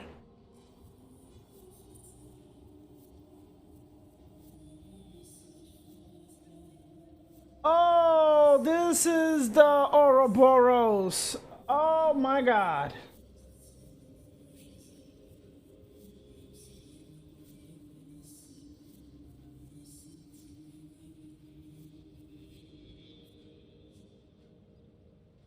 No wonder he left. This is the Ouroboros. This is the paradox.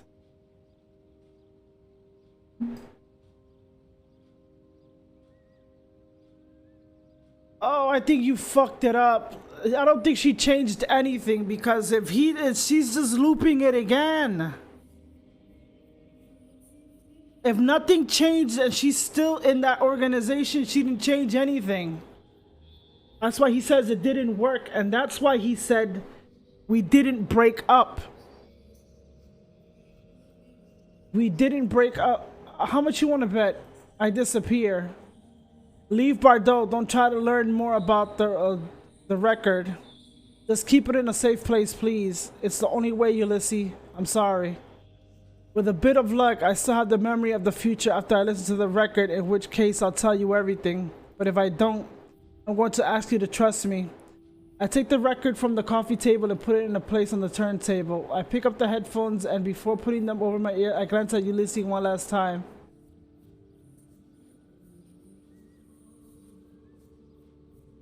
I lay down the headphones to go over to Ulysses and take him in my right arm. Find me in 4 years. If I haven't been able to tell you everything before that, I'll explain everything then. He returns my embrace before kissing me passionately. I sit by the record player and prepare to put on the headphones. Alice, please wait. I pause. You know what you have? You know you have all my love and trust, but do you realize what you're asking of me? A sigh escapes me. Ulysses, I like to have all the time to tell you more, to tell you everything.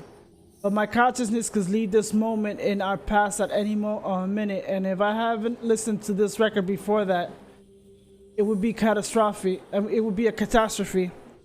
Ulysses watches me with bewilderment as I finish putting on the headphones, unless it's sadness or simply affection.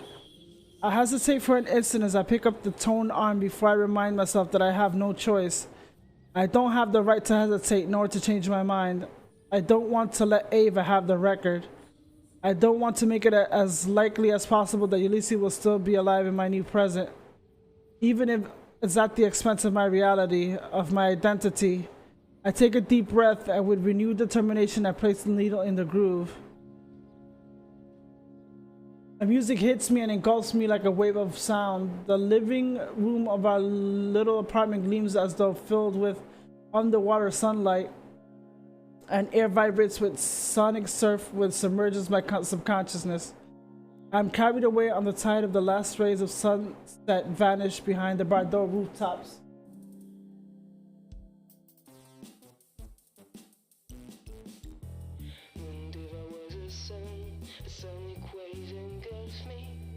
I don't think she changed anything.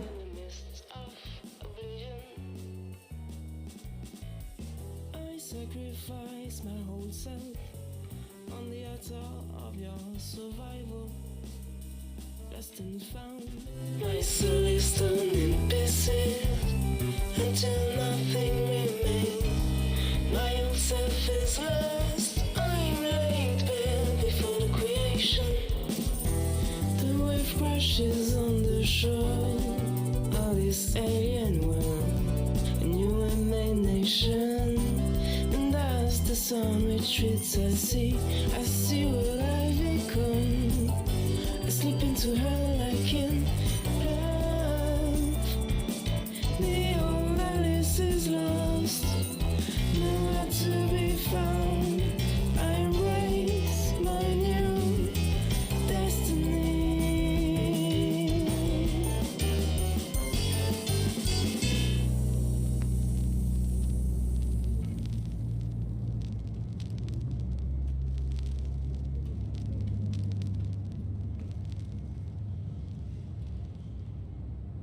I'm folding the last of the clothes in the fitting room where the doorbell rings. Samira gestures to me not to move.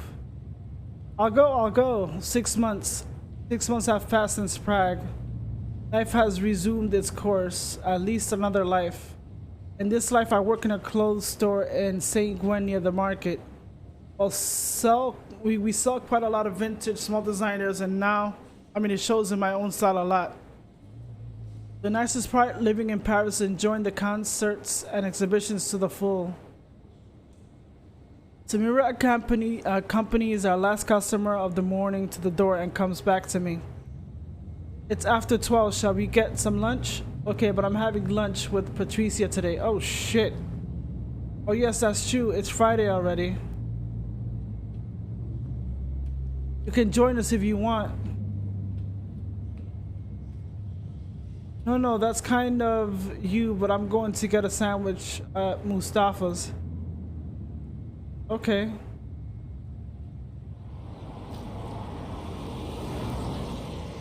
I let Samira out, lock the door, and go out the street. I let Samira out, lock the door, and go up the street towards the Jules Vels market while Samira heads down towards Kibler. I'm actually friends with Patricia?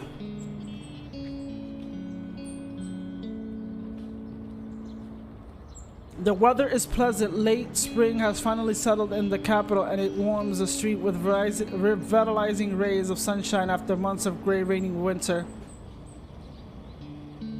I loiter a little, looking in the windows.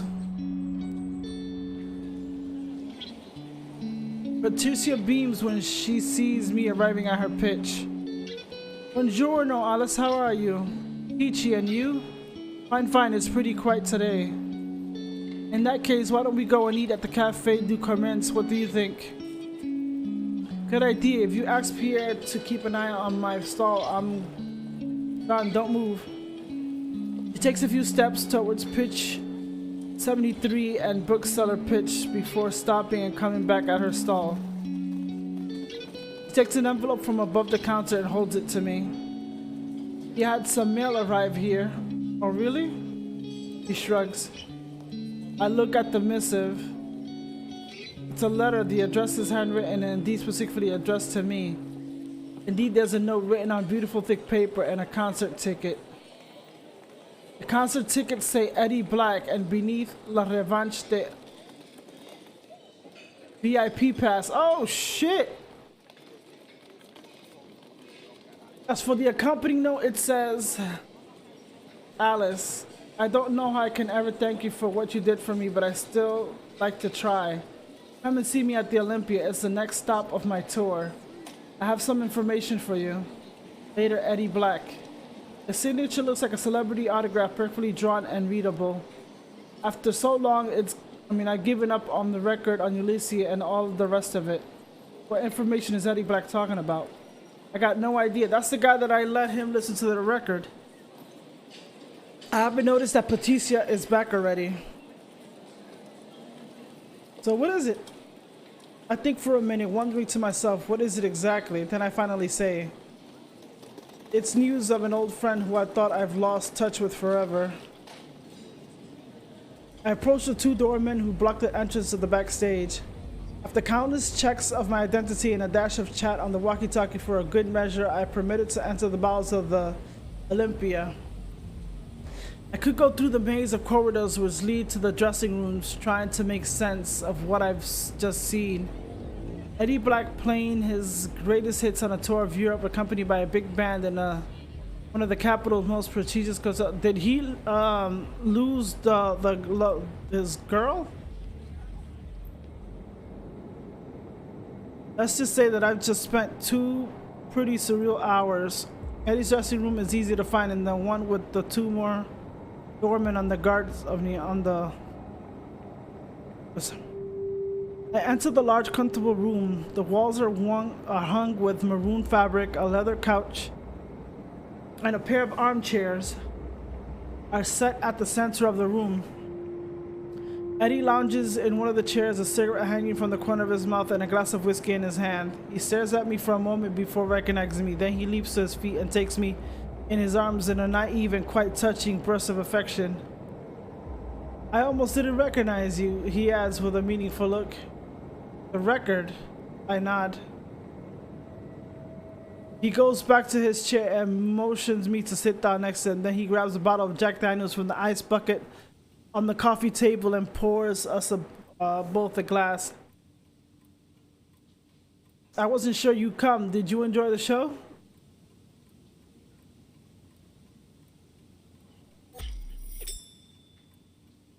Yes, it was great. There's no need to butter me up. I know it's just the last gasp of an old croner at the end of his career. But isn't this what you wanted? Of course. This is what I thought I wanted. I'm not going to lie to you. My new life is pretty nice. I'm sat on a nice little stash of loot. We could even call it a fortune, I think. I'm in much better health, but still. The experience with this girl, he doesn't have her. Monique and I got divorced in this reality too. Yeah, he didn't stay with her. Yeah, you thought money would keep you, would call that with her? Nope. At least we still see each other this time, being as how I pay her tidy little sum in alimony. Oh shit. I tell myself perhaps this time.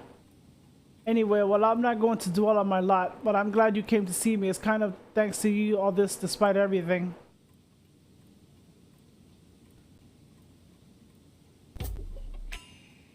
In your letter, you said you had some information for me, I believe. Yes, I did. Eddie takes a deep breath. Your friend Ulysses, he's still dead. I saw him during my tour. He gave me this for you. Eddie plunges his hand into the inside pocket of his jacket and pulls out a battered postcard. He came to the dressing rooms at the end of my concert in Athens. He didn't know where to find you. When he saw my name as a headliner, he figured that maybe I know. Seeing as how the last time Ulysses and I saw each other was in Paris before he sent you the record, he realized that you must have let me listen to it. I couldn't help him, but I didn't know what had happened to you after London, but I promised him I would find you. He holds the postcard out to me. My heart pounds. I had sort of lost hope that I would one day finally hear from Ulysses. So he left. Like, in that weird reality of that paradox, he had to leave because she came to him in the past anyway. So the whole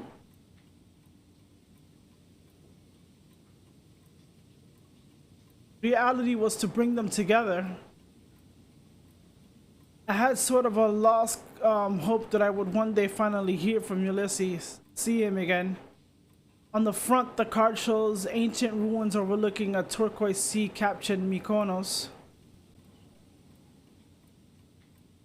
I turned it over and instantly recognized on the back Ulysses' disjointed handwriting. Alice. We said we see each other in 4 years, do you remember? I'm in Mykonos, can you meet me here? Ulysses. We need the signature, there's a telephone number.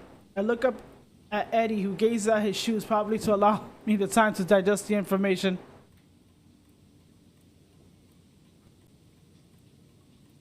How long was it on your concert in Athens? A week, no more, like 10 days. You tend to lose track of time when on tour. I contacted you as soon as I could. It wasn't easy finding out where you were living, saying that he didn't seem in a rush to find you. He told me do what I could, that he had plenty of time, that he's be waiting for you. Anyway, now you know as much as I do. What are you going to do? I smile at the absurdity of his question. What do you think? I'm going to jump in the first plane to Mykonos.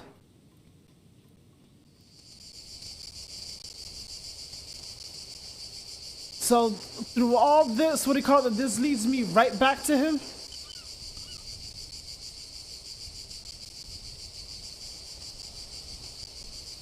I don't know this.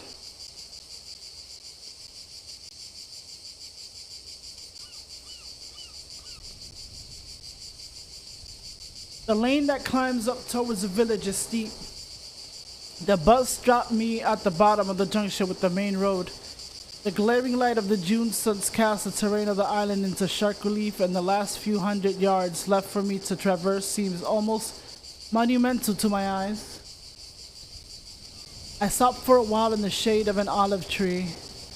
The white plastered houses are sharply etched against the ultramarine of the Greek sky. The quiet is absolute, punctuated only by the cry of seagulls and the buzzing of insects. I start to climb again. The main street leads to a shady little square. On the northern side of a cafe with an awning, I go over. On the left, a group of men still sitting around a table playing cards, cigarettes hanging from the corners of their mouths. Mr. Blue Sky. On the right, a young woman drinking her coffee as she reads the local paper. Further away, at the back, Ulysses watches me arrive. I walk over to him, trying to control the galloping of my heart. I'm not sure how I should behave, or how I should meet him after all this time.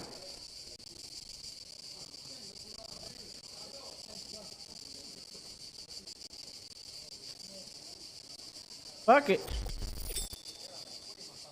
I bend down and kiss him on the cheek. He seems a little startled but says nothing. Did he expect more affection? Did he expect more reserve? I can't tell. I need closure with Ulysses, this man who I used to know like the back of my hand, and I need to face the fact that he and we have become different people. Not knowing what to say, I smile shyly. He smiles back at me, relenting. He breaks the silence. Alice? Then it's my turn to acknowledge him, to affirm that I know who he is as he's done for me. Ulysses? Thank you for coming. He raises his hand to attract the attention of the waiter near our table. A few minutes later, they bring us a bottle of raki and carafe of ice water. Ulysses takes a mouthful and lets out a sigh. I don't know where to begin. I dreamt of this moment for so long, when we'd finally find each other after all our wanderings. And now we're finally here, right there in front of me. I can't find the words.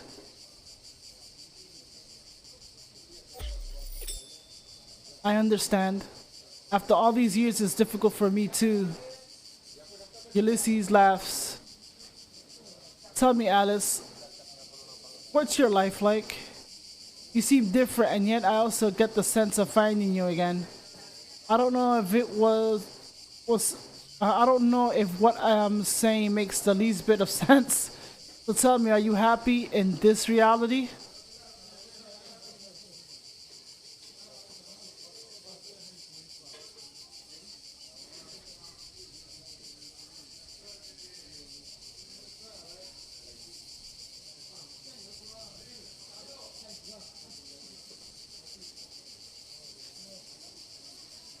I think it over before I reply. Yes, I think I'm happy. In any case, happier than I was. I promise you I did everything I could to spare you. I sacrificed our relationship so you could be free of the record, but in the end, it didn't work. What do you mean you sacrificed our relationship? Because I told you in the past to, what is it? Leave. Ulysses takes a deep breath. In the original reality, we were together, we were happy.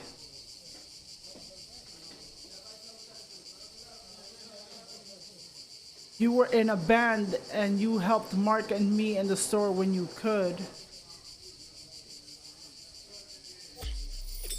I tense up as I realize what Ulysses is telling me. So that's why she told me do not, what do you call that? To never break up. That we never broke up, to think back to we never broke up. Oh, I want to see the twist in this shit. Somewhere deep down, I had already suspected this. I decided to not to interrupt, to let him go on. The damn record came into our lives and turned everything upside down. We wanted to understand what it was, where it came from. We followed up the leads together, first in Paris, then Commune in Bavaria. We were in London when it happened.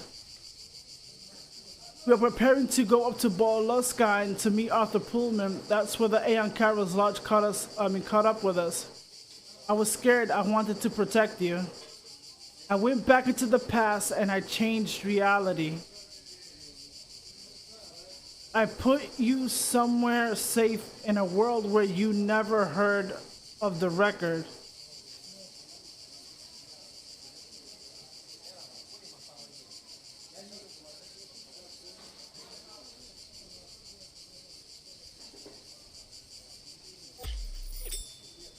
I get it, Ulysses. The record, it corrupts everything it touches. I could easily have made the decision as you. I know, Alice, it was a mistake, madness. I realized straight after I've done it. I hated myself. I wish I hadn't done it. The lodge was still after me. It had me change it as nothing. What happened after that? I abandoned the idea of going up to Boleskine. I thought the lodge knew that was our next destination. I almost sure that it would be intercepted by Ava or one of her fanatics. I backtracked to Paris. When I realized it was still on my heels, I sent the record to you and Bardot to prevent it from being stolen from me. And sure enough, my intuition was right. They tried to steal it that very night. I waited a few days for them to let their guard down a bit, and then I took a train for Bardot, where I rediscovered that you were gone. Where I discovered where you were gone. I started to track you down, first in Paris, then London. Each time I missed you, I told you it was a tail eating itself. They were just going around in circles, trying to find each other until this very point.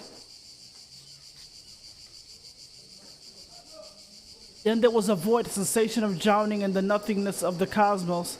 It seemed to last an eternity or perhaps a second. I don't really know what happened. When I regained consciousness, I was here in Mykonos with the record in my suitcase and the vague memory of the precise moment in the past where you arranged to meet me in 4 years. What did you do after that? It took me some time to find my feet. I was at the other end of Europe. I tried to understand what had brought me here. Then I tried to find you, and that wasn't a mean feat from Mykonos with my limited finances. When I saw that loser Eddie Black was headlining a European tour, I said to myself that perhaps he would know what happened to you. If it wasn't for me letting Eddie Black listening to it, he would have not told me you were here. So basically, I just made my own reality. And you realize that Eddie Black was a long way from being a loser, did you? Yes, I guess you could say I misjudged him. Right now, it's your turn to tell me. I've got a feeling that your adventures have been more exciting. I take a breath, then I tell him everything from the beginning all in one go. Bordeaux, Jean-Baptiste, who I hadn't thought in months. The record, Paris, then London. And Glasgow, listening to the record again. Arthur Pullman, discovering Ulysses' death in the new reality. Prague, finally my new life. He listens carefully without interrupting as the sun descends little by little towards the sea, lengthening the shadows beneath the awning. Then I stop talking. Ulysses takes a minute to take on board all this new information. So I was dead and you brought me back to life by changing the past? Yes. Now I understand the sensation of emptiness which I had trouble shaking off when I woke up here in Greece.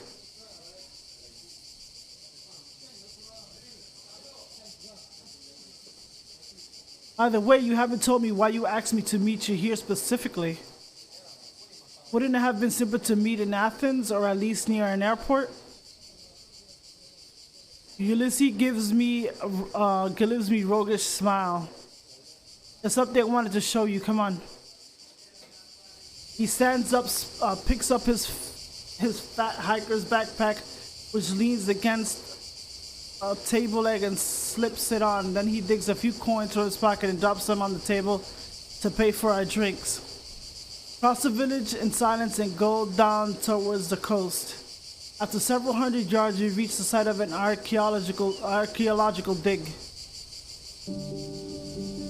Part of the excavation site has been covered with tarpaulins. Another part suggests the remains of an ancient temple, which would have been built a few millennia ago.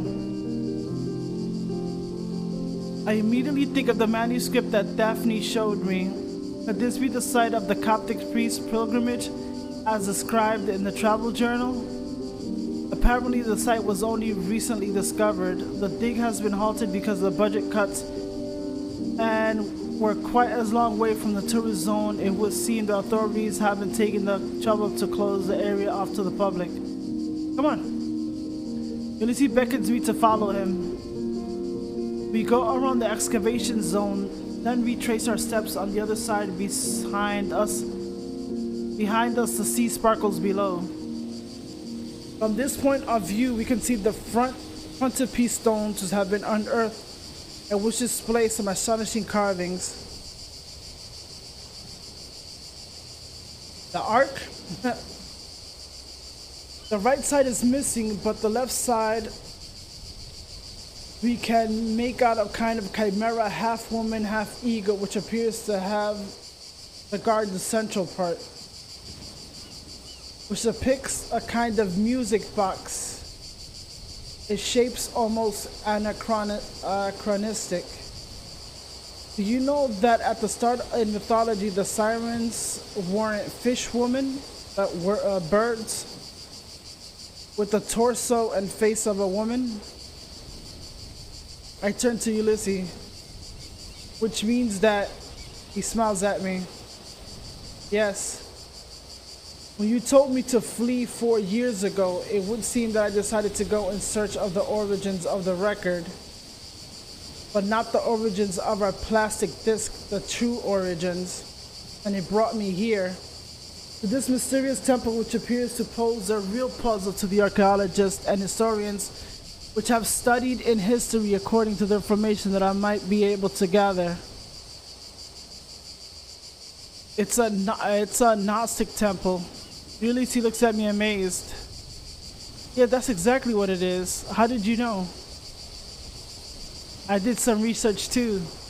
Or rather, someone did it for me, but Ulysses did not know that detail. Is in fact a place of worship of a very ancient Gnostic sect. And our record is a result of the rediscovery of an ancient knowledge which would have been found here. Are you familiar with the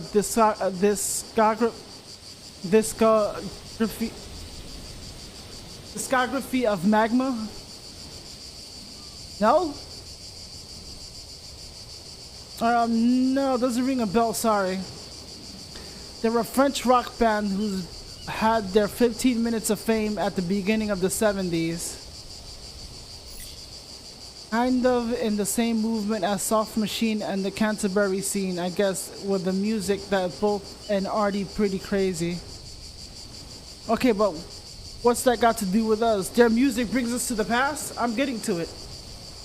Christian Vander, the drummer and the brains of the band, invented a language, Kombayan, which most of the lyrics are written in. The goal of the language is to express emotion in a profoundly musical form. For example, if you stub your toe on the corner of a table, you would say, "Ouch, I hurt myself." But instead, you scream you scream with pain.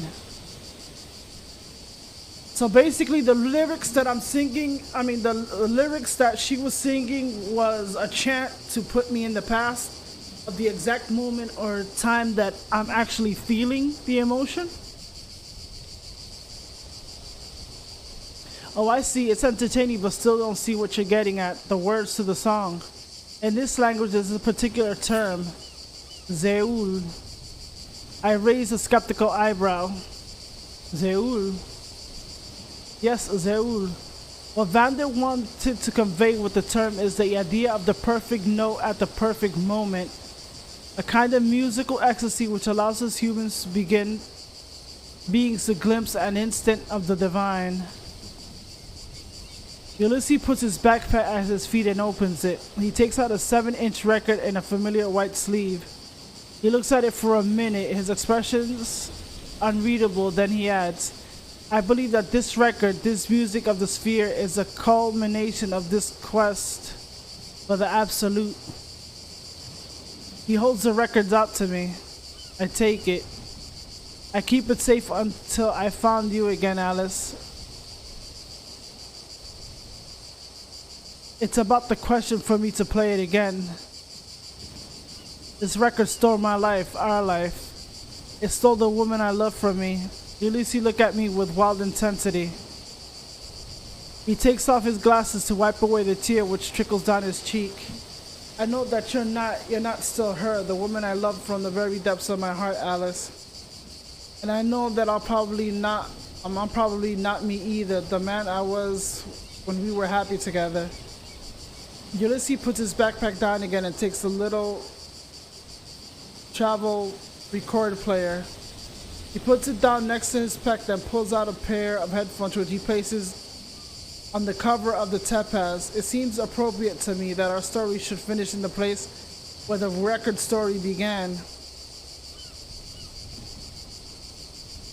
Ulysses turns towards the sea, towards the horizon. Do what you want, Alice.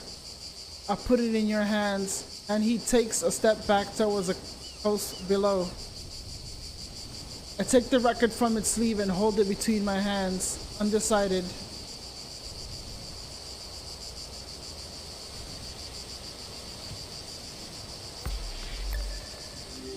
I place the record on the ground, and with one thrust of my heel, I shatter it. No divine justice strikes me down, just the golden light of the setting sun over the Aegon. Ulysses has not turned back. He continues to look out to the sea.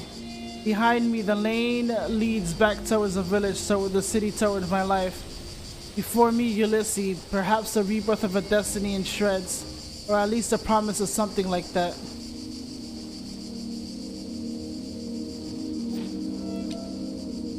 I walk over to Ulysses and take his hand in mine.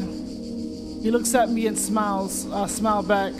Then my eyes are drawn to the open sea, and as I let the beauty of the world overwhelm me, my mind travels to the rhythm of a strange and intimate melody.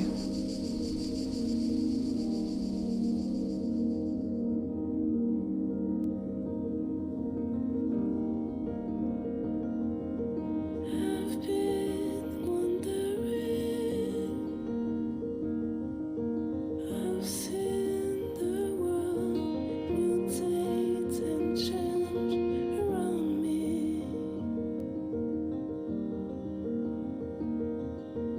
I have explored the permutation of realities. I want to go back to before I came to North Carolina. Of me, That was weird, the music changed. and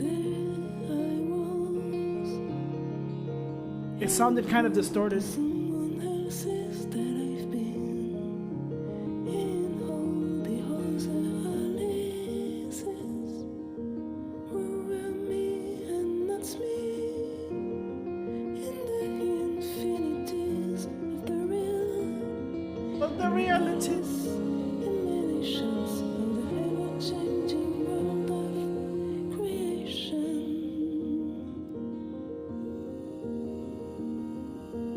Eyes can't around different paths leading into different presents, different tracks on the playlist of my life.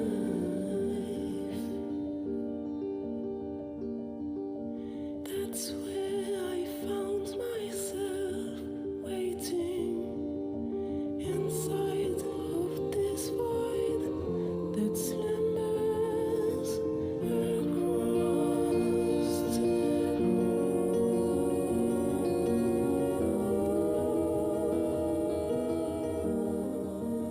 roofs. All along the watchtower. Is this the happy ending? Isn't that Ava?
And that was the end.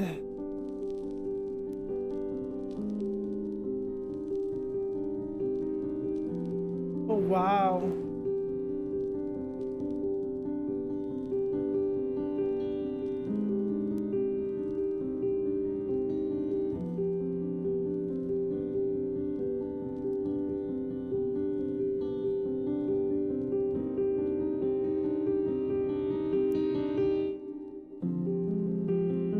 Oh, this is if I took this dude with me.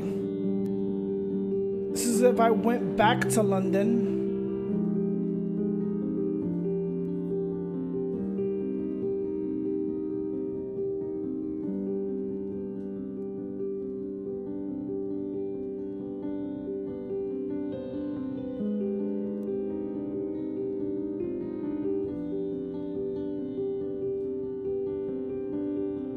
So did I go to the original ending too? Well, to me, that's the original ending of why he disappeared in the first place.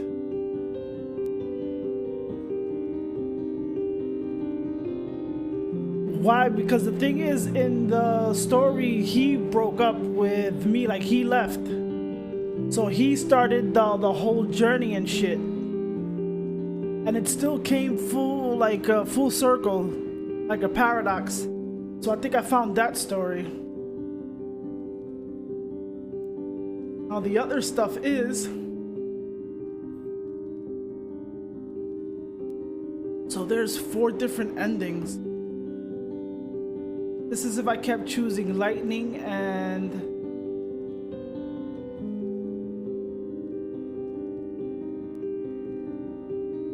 oh.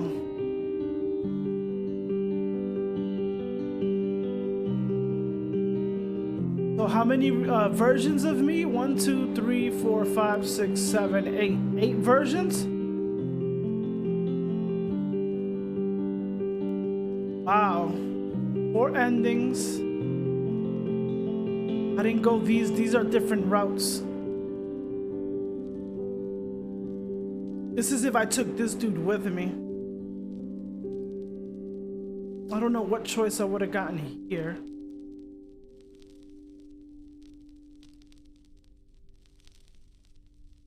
And I think she still achieved, this is Ava, I think she still achieved, that was weird.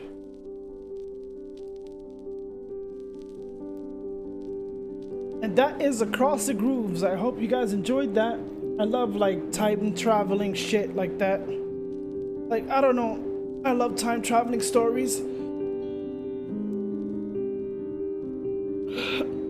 And I actually like that ending. I actually chose to the point of circling back to why I lost this dude in the first place, or what happened, or why he left in the first place. And it was because of the record. When I went back in time and told him to meet me in 4 years, that he had to leave, I had to go. So in that reality, what do you call that? Okay. I really enjoyed that. That's Across the Grooves.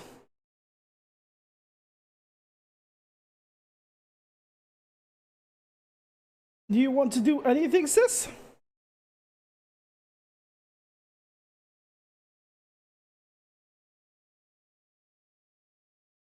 Or are you okay?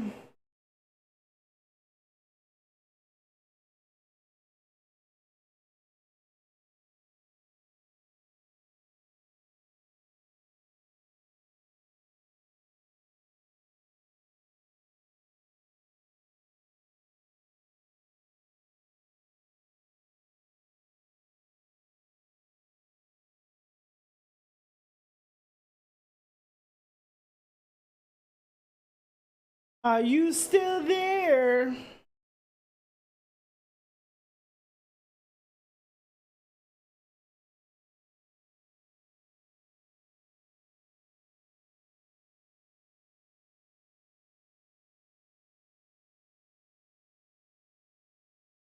That was awesome.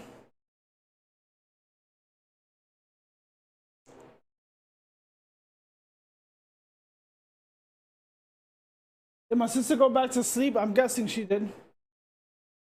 I'm gonna be switching it up to I'll be back because I'm gonna go use the restroom real quick. I'm gonna play some Fallout New Vegas, even though I played it, but I want to play it again.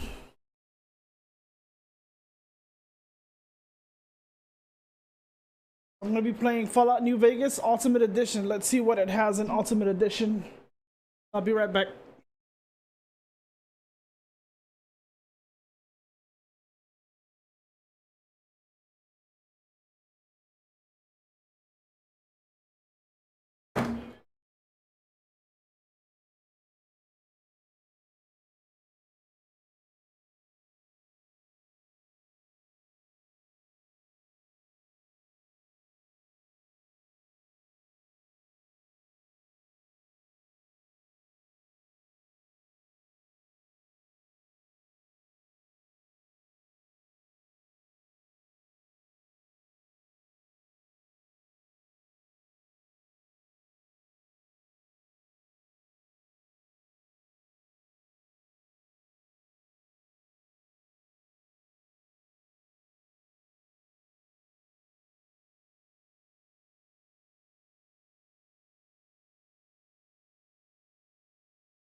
We good. We good.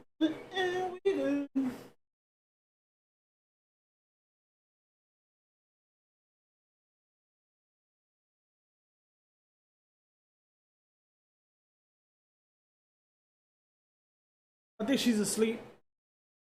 Uh,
What the young idiot?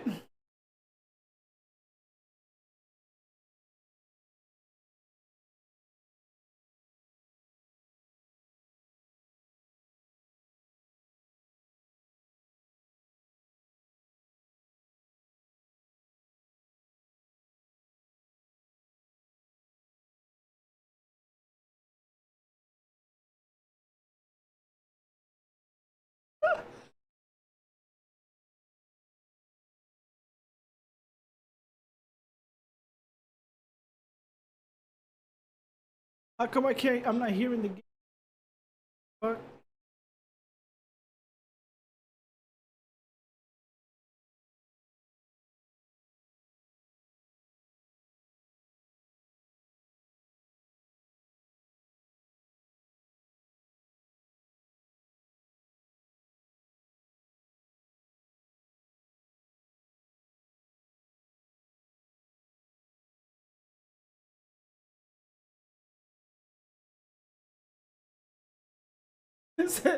How can you get distracted by his voice?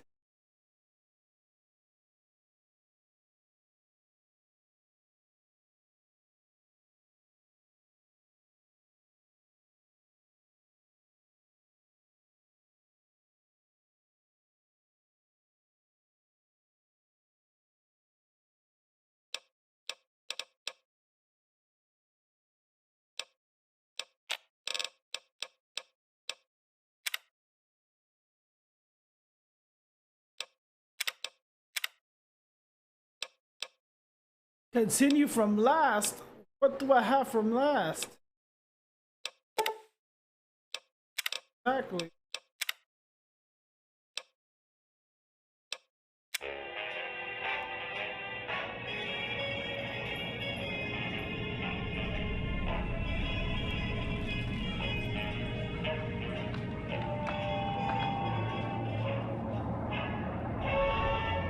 This is the first Fallout I ever played.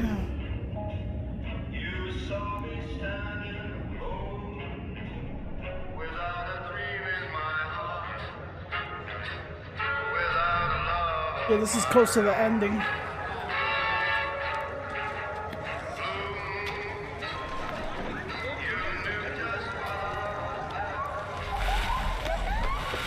Oh yeah, those robots are so fucking annoying.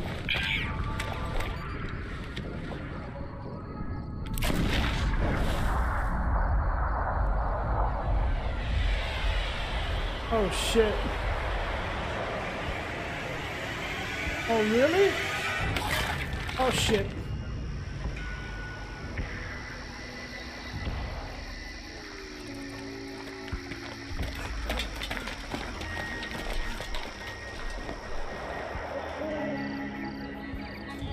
I gotta remember and be careful with those what is it, those claw vessels? I forgot the night claws or the something claws. War. War never changes. When atomic fire consumed the Earth, those who survived did so in great underground vaults. When they opened, their inhabitants set out across the ruins of the old world to build new societies, establishing villages, forming tribes. As decades passed, what had been the American Southwest united beneath the flag of the new California Republic, dedicated to old world values of democracy and the rule of law. As the Republic grew, so did its needs. Scouts spread east, seeking territory and wealth in the dry and merciless expanse of the Mojave Desert.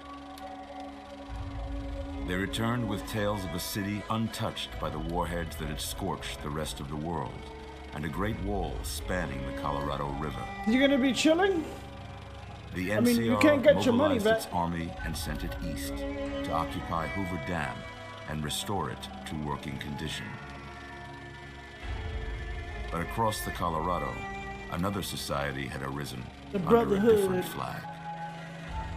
A vast army of slaves forged from the conquest of 86 tribes, Caesar's I legion. hope I don't lose 4 years have passed since the I Republic hope I held don't the dam, lose just what do barely, you call this? against The the little Legion's robot that I had onslaught. before. I The lost Legion that did not robot retreat. companion. Across the river, it gathers strength. Campfires burn, training drums beat. Through it all, the New Vegas Strip has stayed open for business, under the control of its mysterious overseer, Mr. House, and his army of rehabilitated tribals and police robots. You are a courier, hired by the Mojave Express to deliver a package to the New Vegas Strip. What seemed like a simple delivery job has taken a turn for the worse. You got what you were after, so pay up. You're crying in the rain, Pally. Guess who's waking up over here? Time to cash out. Will you get it over with? Maybe cons kill people without looking them in the face. But I ain't a fink. Dig? You've made your last delivery, kid. Sorry you got twisted up in this scene. From where you're kneeling must seem like an 18-carat run of bad luck. Truth is, the game was rigged from the start.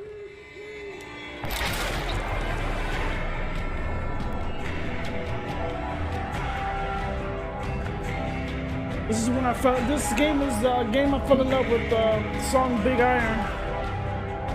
I remember. Oh yeah? Some people just have that voice. Mercenary pack items added to your inventory? What?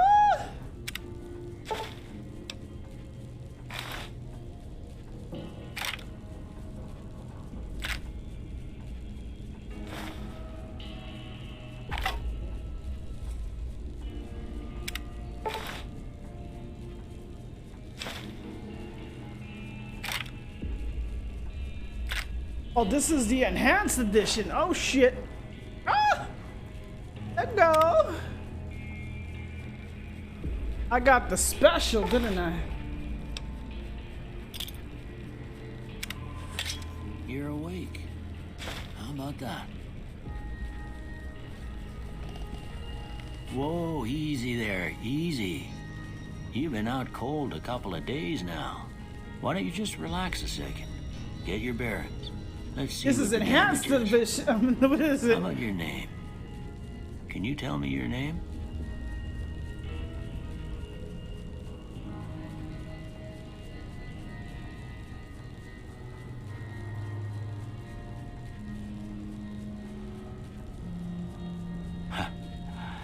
I can't say it's what I'd have picked for you, but if that's your name, that's your name. I'm Doc Mitchell. Welcome to Goodsprings. Now, I hope you don't mind, but I had to go rooting around there in your noggin to pull all the bits of lead out. I take pride in my needlework, but you'd better tell me if I left anything out of place. Oh, this is when I do the adjustment of my How'd I do? of my upgrade female.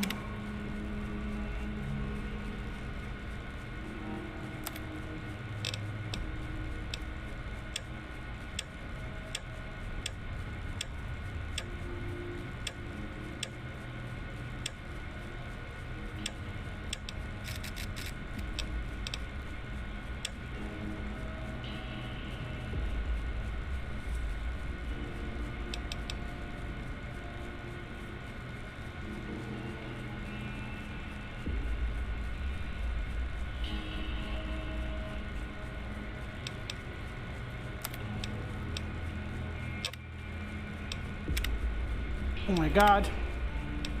But like having it shaved.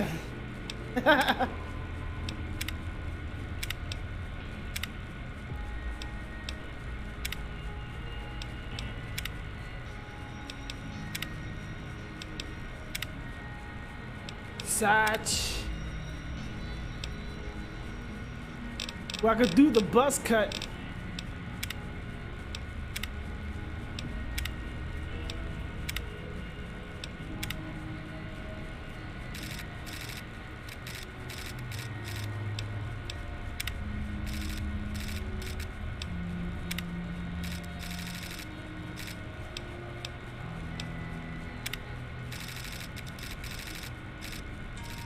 Or I could do the Iron Maiden.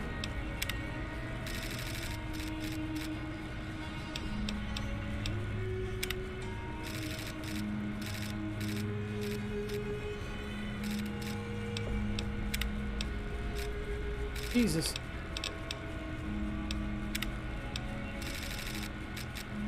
Ooh, I could do Fallen Angel.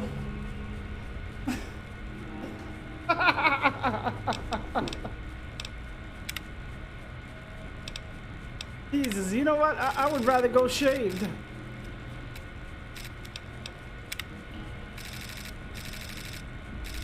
Dear Lord.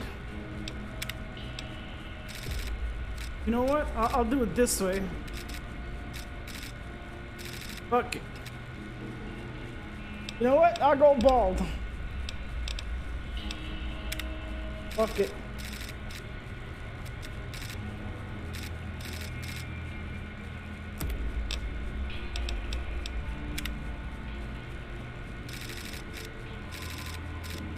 That's Hispanic.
Yes. Well, I got most of it right anyway. Stuff that mattered.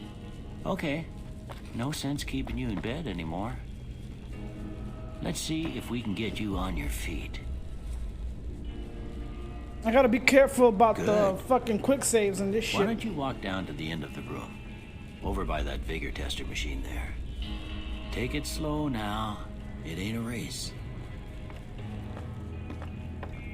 Ooh, looking good so far. Go ahead and give the vigor tester a try. Yeah, this is to put up my Right stats. quick if you got back all your faculties.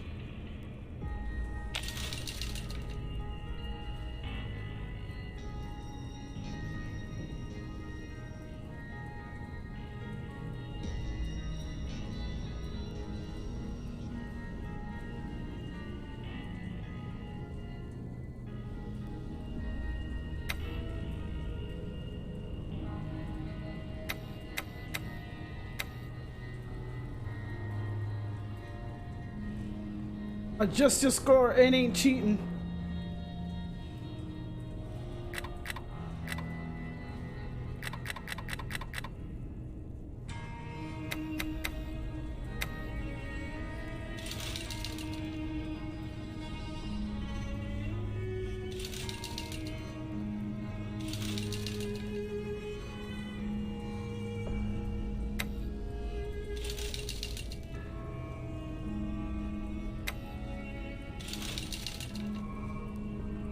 Oh, the haggling charisma. I'm trying to put it as much as intelligence gifted. I'm trying to put it as much as evenly as possible.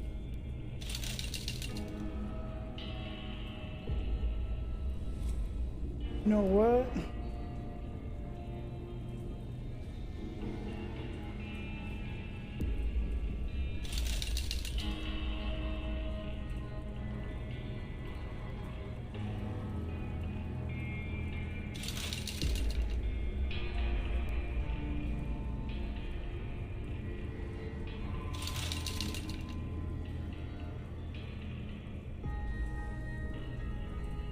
I can gain those points I want.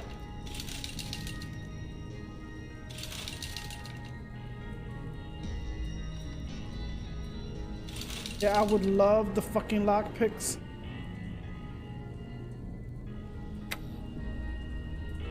I'm gonna have to gain some of these points after and then put it in perception or this and stuff like that.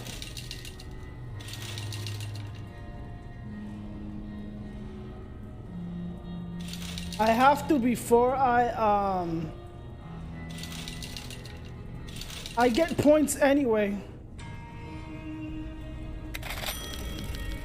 Yeah, that's a pretty standard. I get score points there. after, so I can After put what up you my went through whatever I once, want. That's great news. This is just like the We know your beginning. vitals are good, but that don't mean them bullets didn't leave you nuttered and a bighorn and dropping.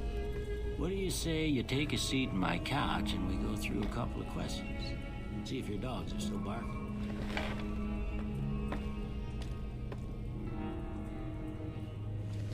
This game, I pick up a lot of shit. All right. I'm gonna say a word. I want you to say the first thing that comes to mind. Dog. House. Night. Bandit. Light. Mother. Okay, now I got a few statements. I want you to tell me how much they sound like something you'd say. First one, conflict just ain't in my nature.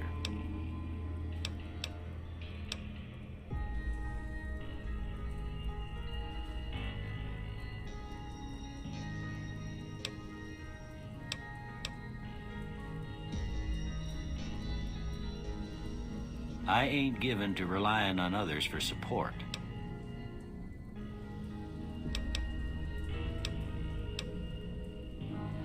I'm always fixin' to be the center of attention.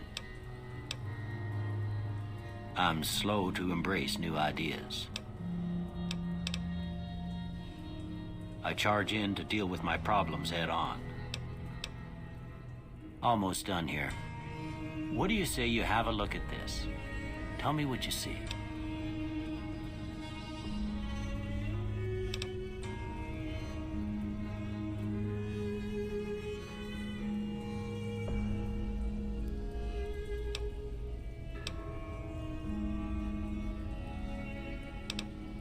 Okay. How about this one?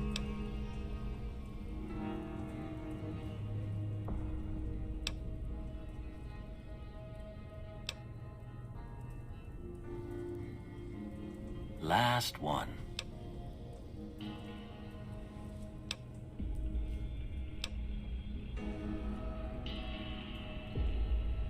Looks like two bears.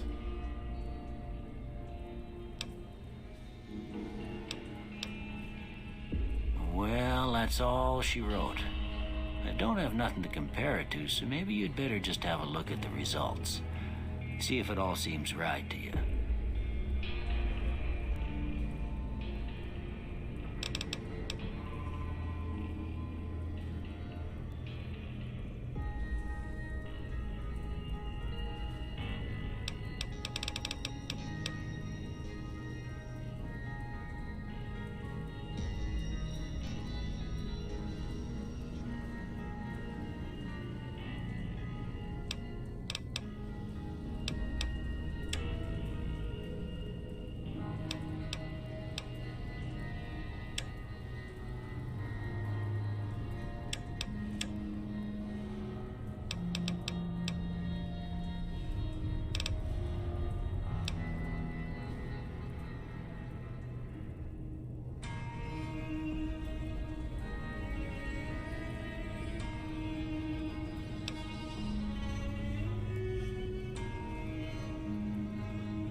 I need just the basic first. I would love barter.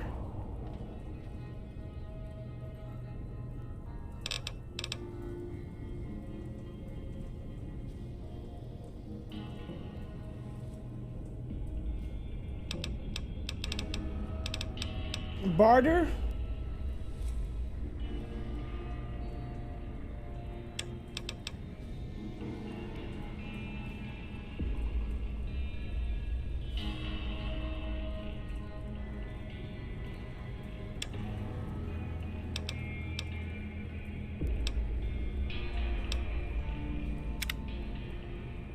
Before I turn you loose, I need one more thing from you. I got a form for you to fill out so I can get a sense of your medical history. Just a formality. Ain't like I expect to find you got a family history of getting shot in the head.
It's always the negative.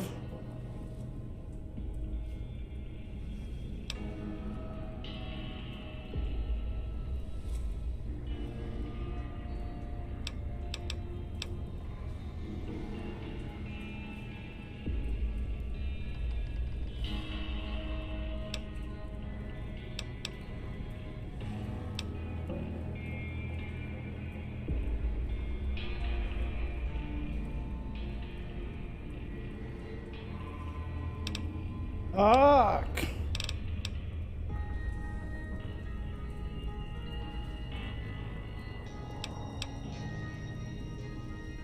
They have like a whole bunch of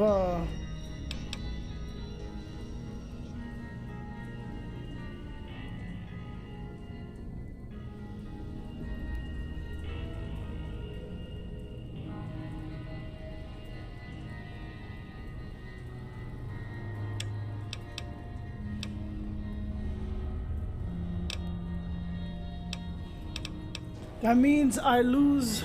Fuck.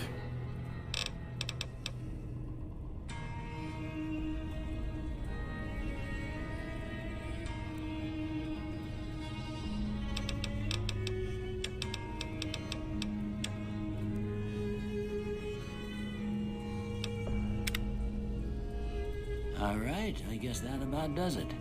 Come with me, I'll see you out.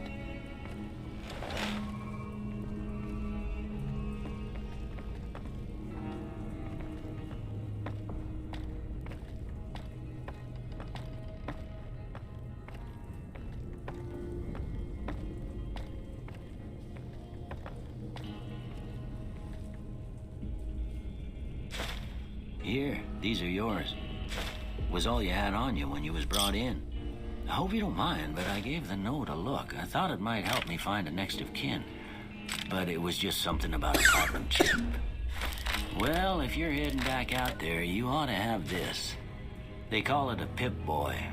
I grew up in one of them vaults they made before the war. We all got one. Ain't much use to me now, but you might want such a thing after what you've been through. I know what it's like having something taken from you.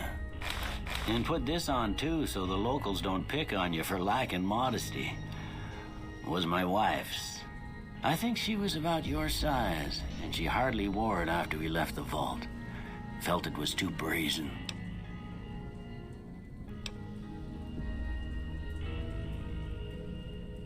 Don't mention it. It's what I'm here for. You should talk to Sunny Smiles before you leave town. She can help you learn to fend for yourself in the desert. She'll likely be at the saloon. I reckon some of the other folks at the saloon might be able to help you out too. And the metal fella, Victor, who pulled you out of your grave. Anyway, you ever get hurt out there, you come right back. I'll fix you up. But try not to get killed anymore.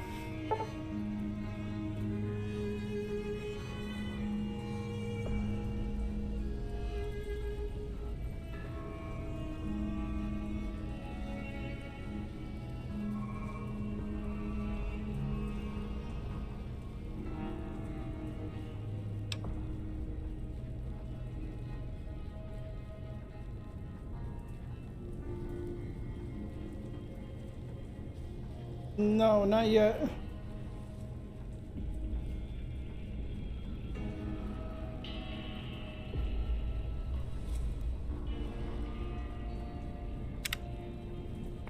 I'm Gucci.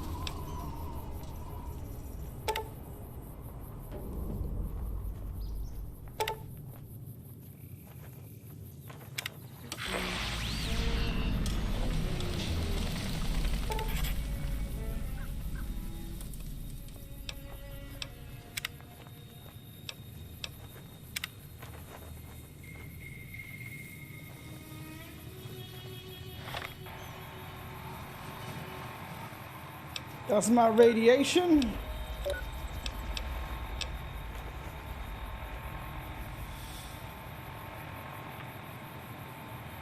The vault suit.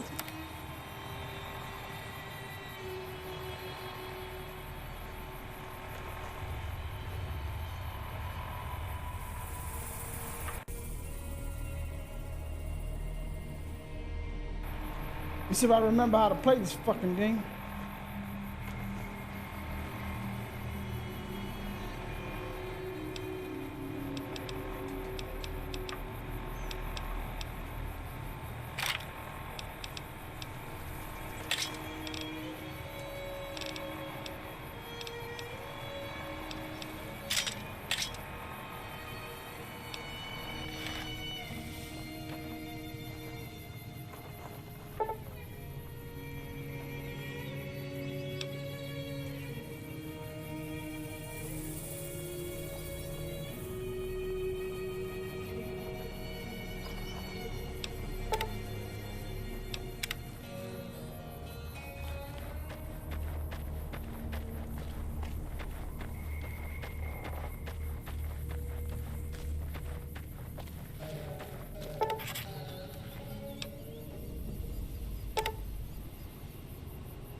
Sunset, how many bottle caps do I have? Oh, I'm at 210.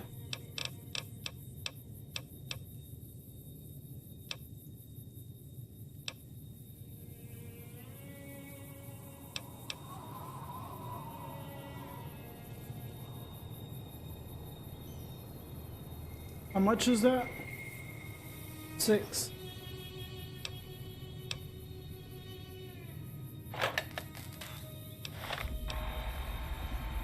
I have 18 caps. HP 220, 93.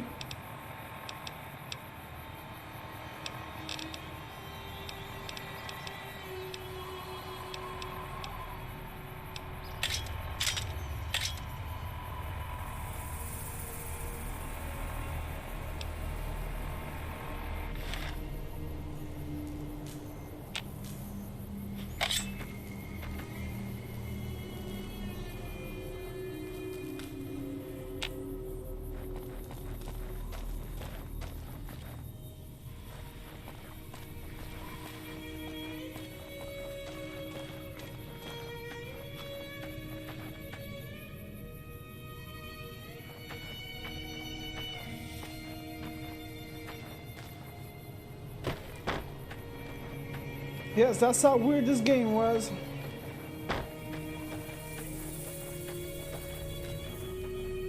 Oh, this is the old man's house I came out of. Some stuff here. This is the store. That's the church. There's some stuff here.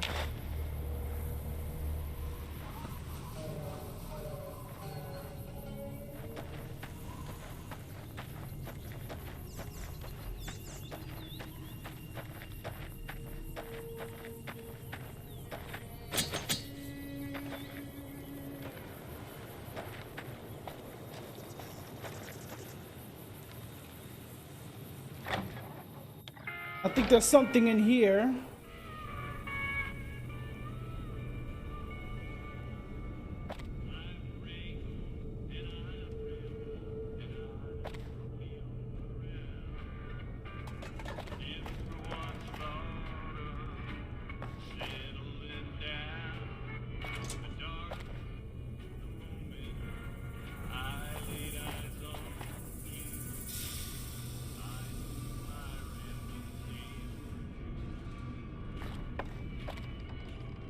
These people aren't in their house yet.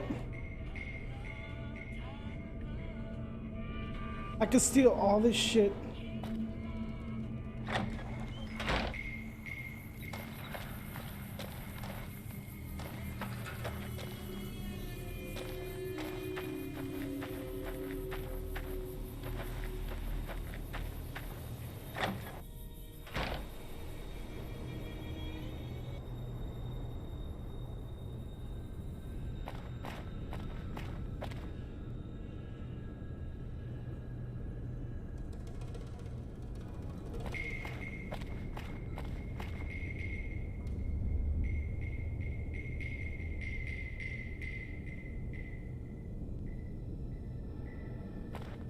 Yeah, but this is a Bethesda game.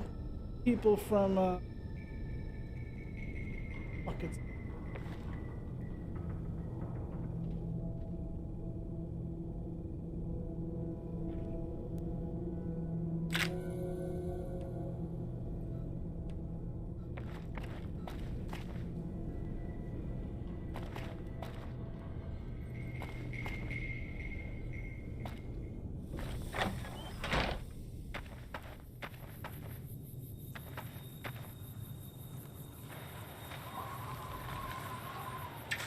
Howdy.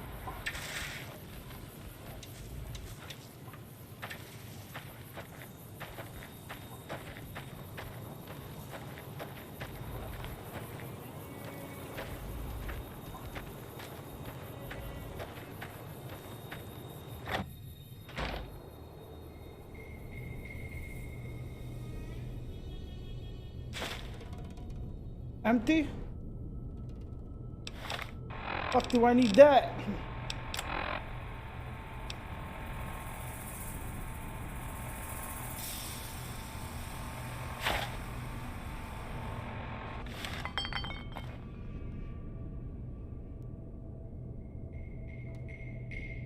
I can sell that. I can sell that. I can sell that. Sell that.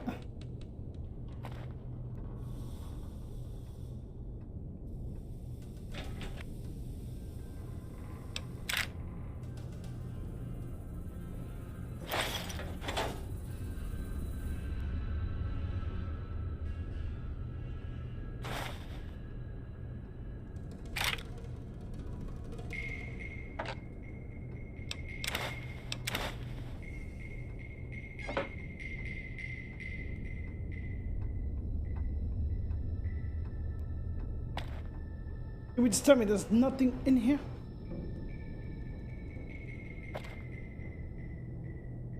Empty.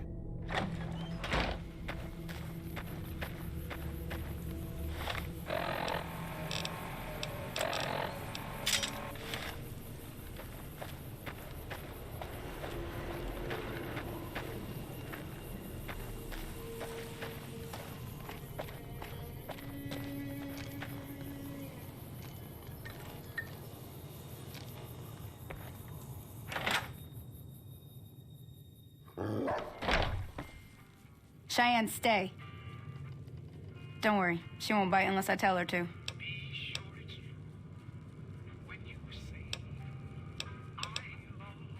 Yeah, I guess there's a thing or two I could show you.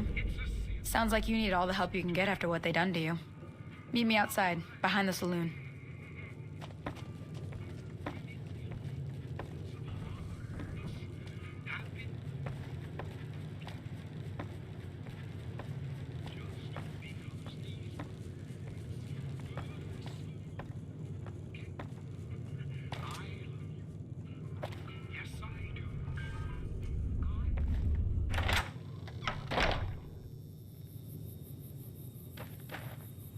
Where you at, girl?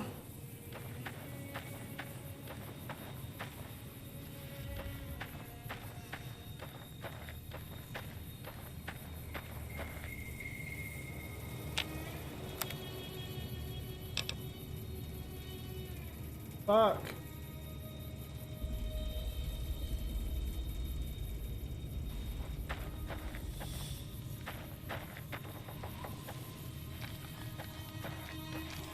He said, meet her behind the saloon. Where the fuck is she?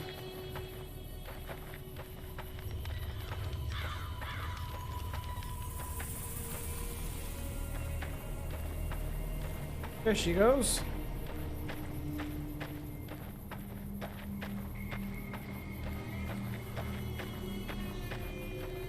Now, see the sarsaparilla bottles on the fence there?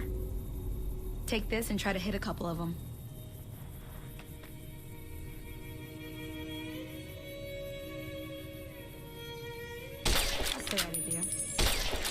Down and smashed up.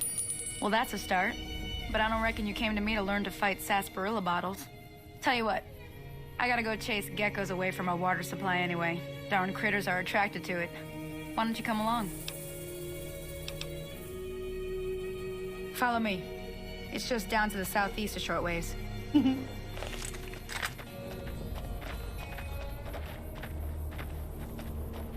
That dog running.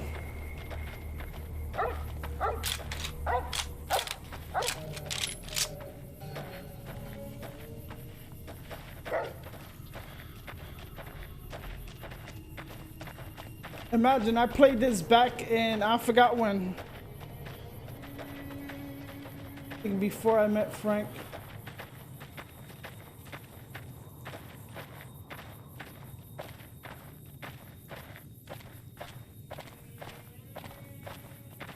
You have to hit, there's critical parts you can hit.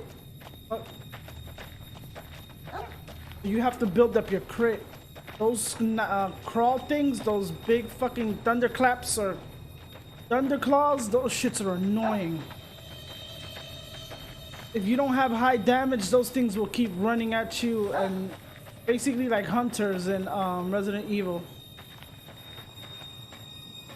And not just one will come after you.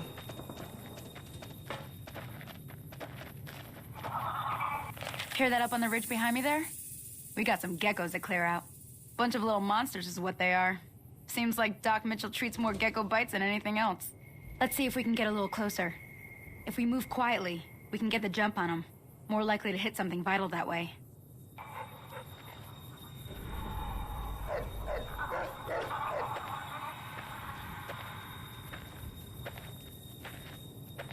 Okay, you're on. Go give him hell.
I've never seen this game so clear before. Imagine it was years since I played this.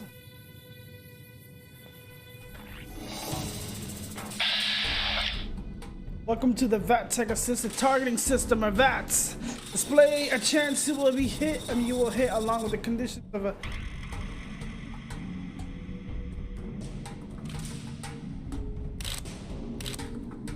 59% chance to incapacitate. It's gonna take a lot of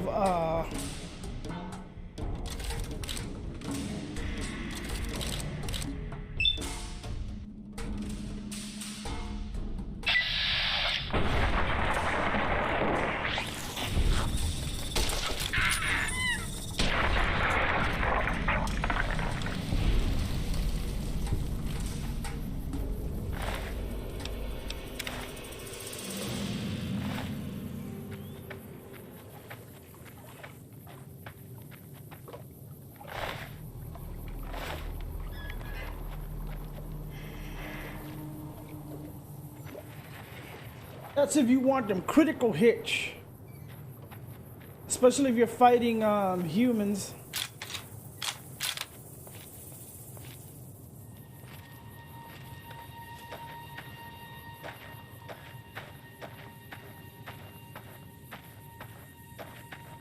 If I remember, I don't think I'm done with these geckos.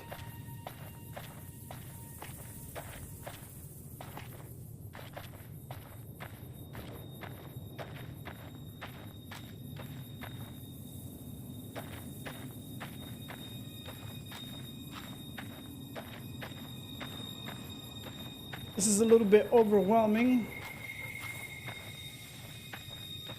See? You're getting the hang of it. There's 2 more wells that still need clearing. You want, you can come along. It'd be worth a few caps to me. Shouldn't take more than a couple minutes, especially with 2 of us. Come with me.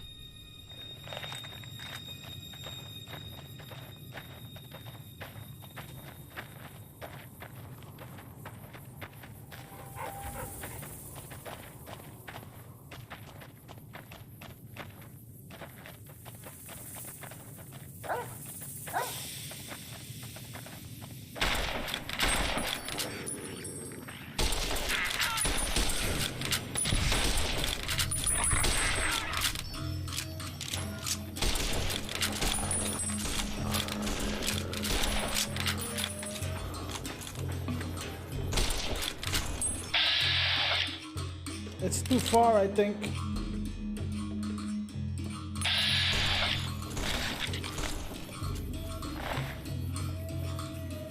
Come on.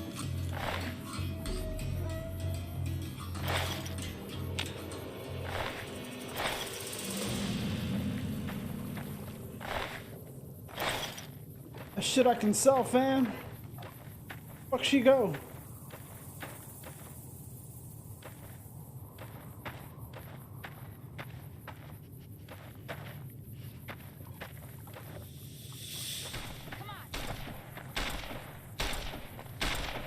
Yo, what the fuck are you doing?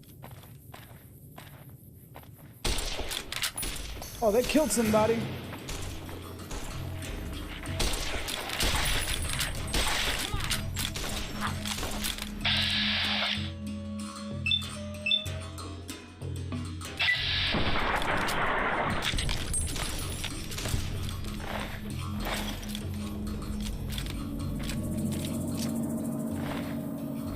They done killed that poor lady.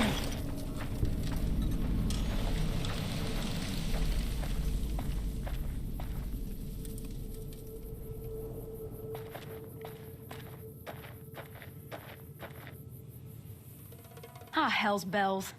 There's not a day passes by I don't tell people not to come here by themselves.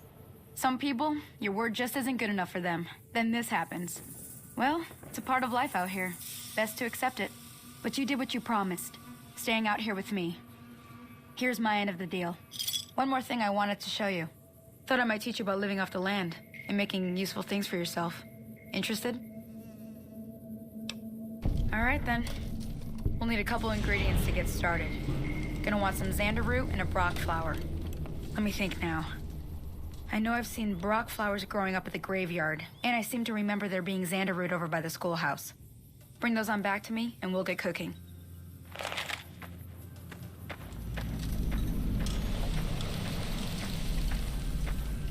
Yes, ma'am.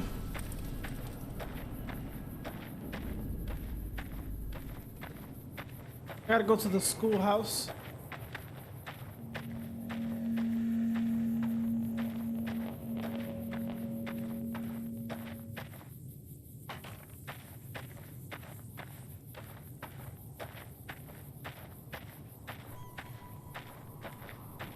Imagine, I want to get into Skyrim too.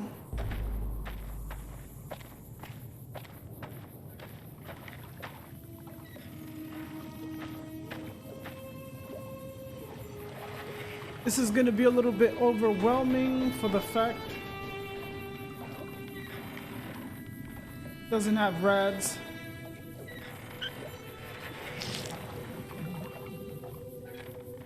Alright, it doesn't have rads.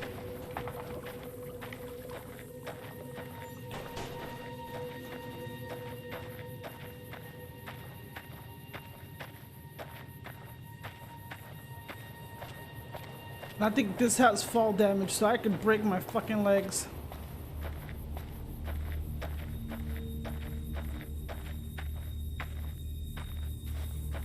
Why is she not running? Hold on.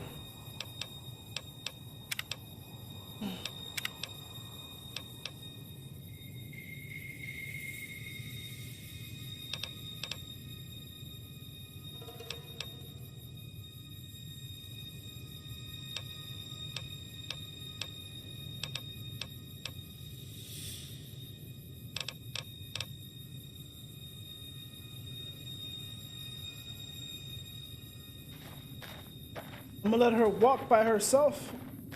Aim. I can auto move.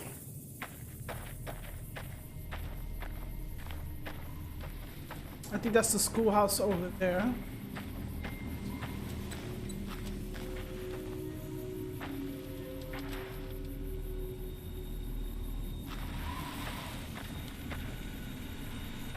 Howdy, partner.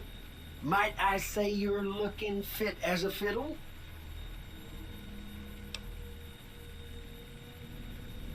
Don't mention it.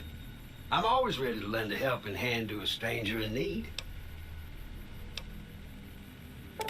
I was out for a stroll that night when I heard the commotion up the old bone orchard. Saw what looked like a bunch of bad eggs, so I laid low. Once they'd run off, I dug you up to see if you were still kicking. Turns out you were, so I hauled you off to the dock right quick. I'm a Securitron, Robco Security Model 2060B. If you ever see any of my brothers, tell them Victor says howdy. Happy trails!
I can sell all this shit. You want some too? Okay.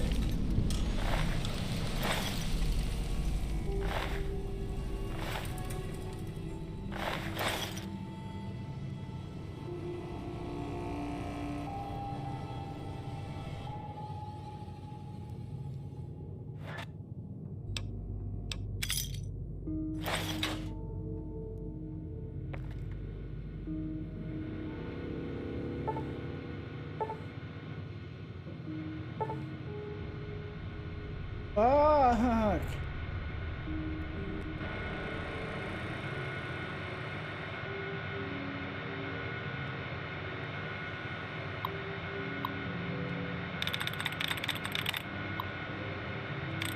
Oh, I remember this. My science ain't high.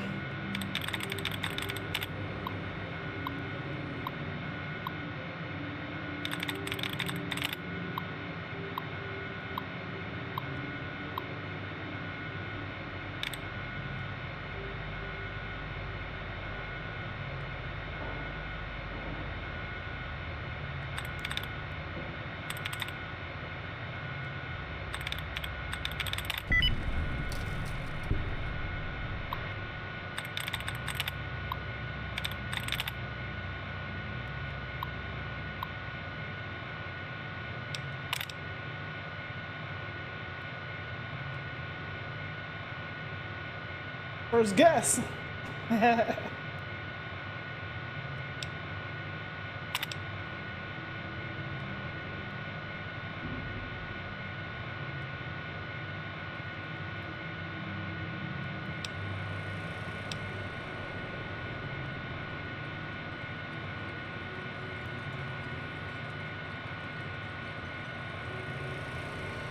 I forgot how the fuck do I get out of the...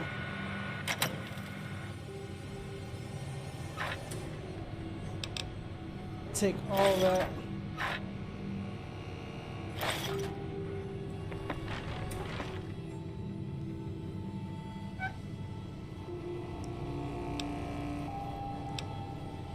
I can sell all this stuff. Sorry, I'm a hoarder.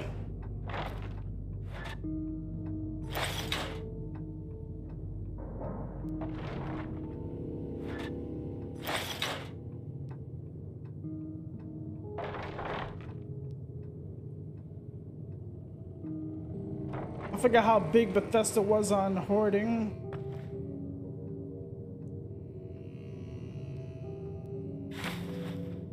I sell all that shit. Might not give me too much, but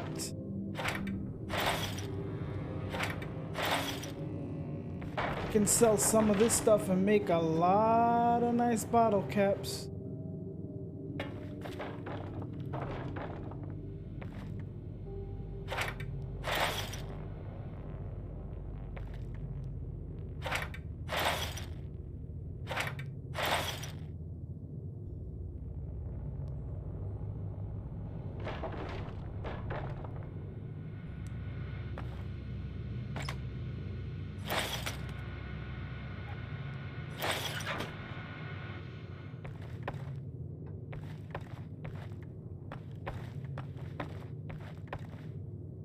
I forgot, how can you check your quests?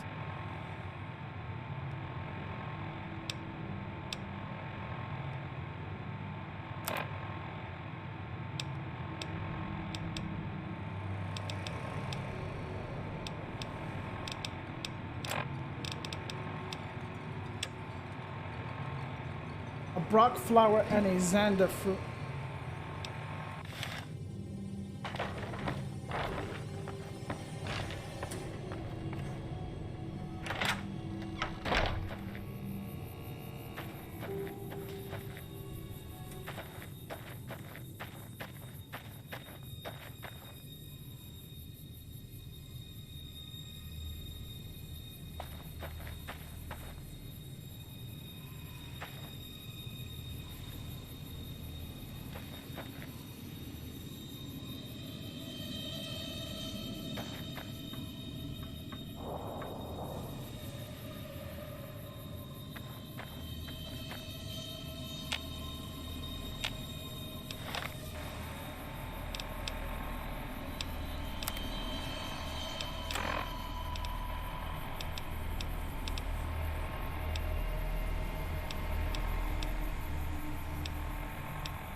I'm already at fucking 134.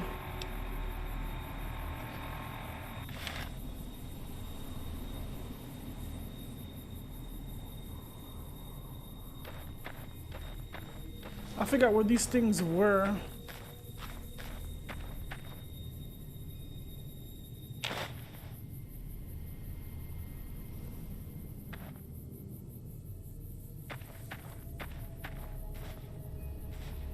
Alright, so they're on the ground and I just gotta find them.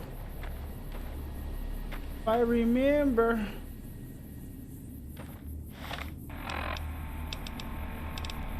I don't have the Brock flower because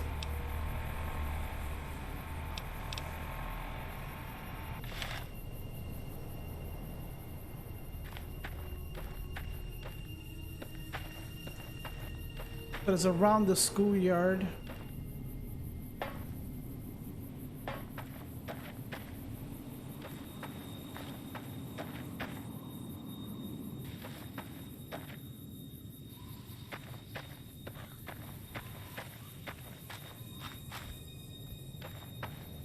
I forgot it gets dark.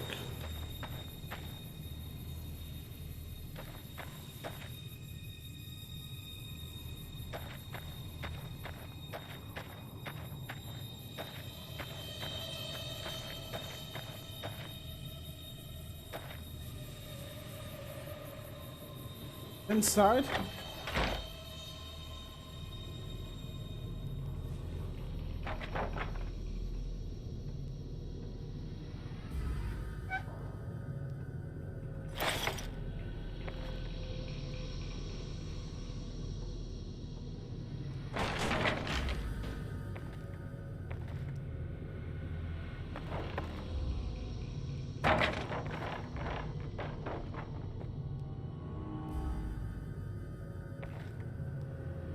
I know it has to be outside.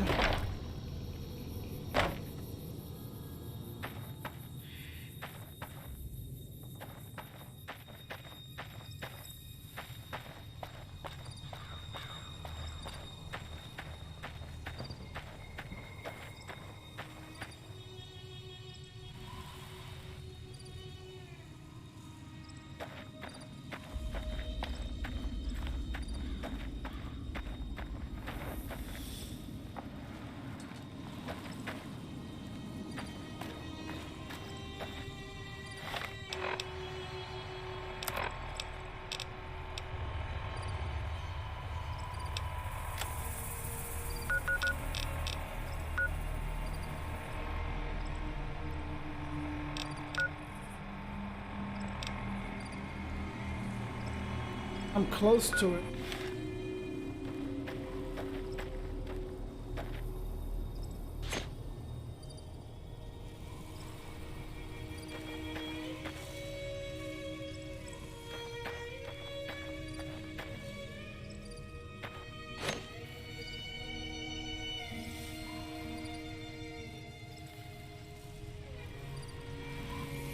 Either the ground fits perfectly that I can't see this fucking thing.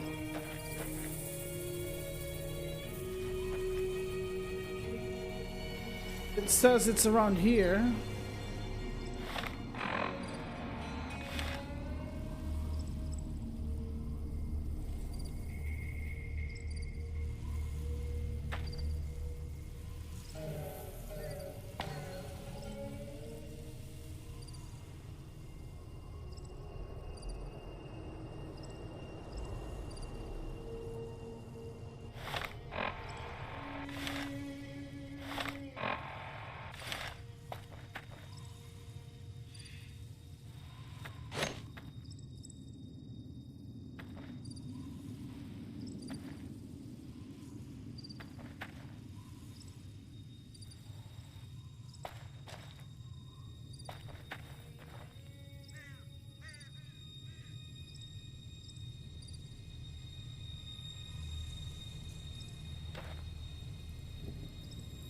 I forgot what the fuck these things are.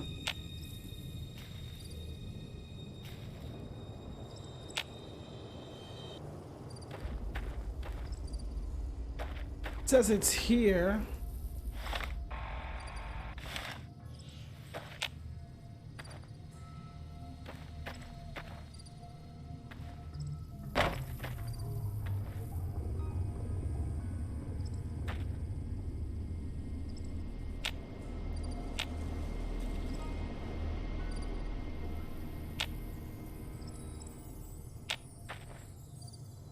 The game asks for specific shit.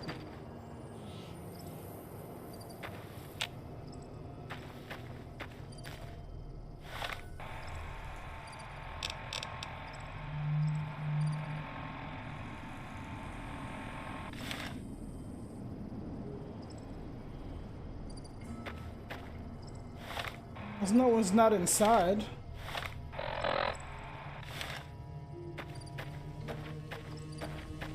Go around to make sure. These are jalapenos. Let's see, last time I found them. Did I find them?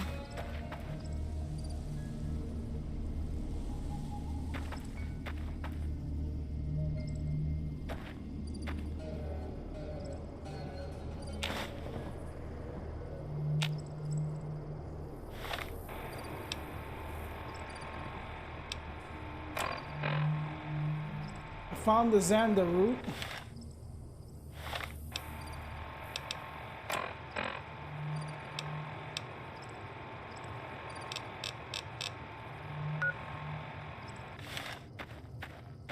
Cemetery. That was weird to like try to find.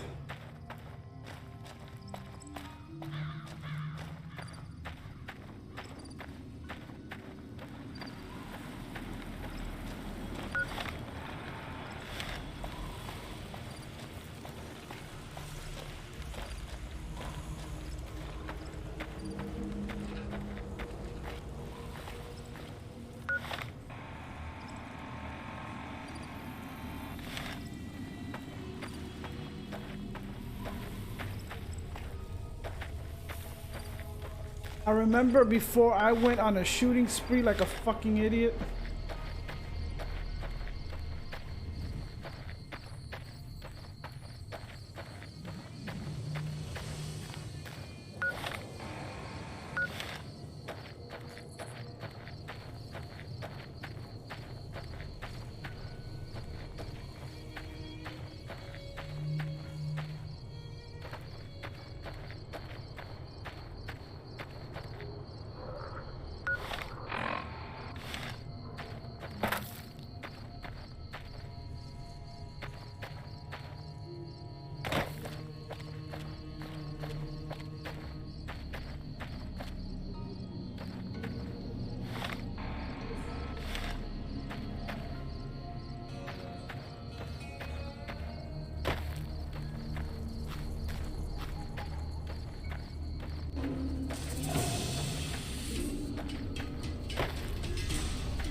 I'm gonna fucking die.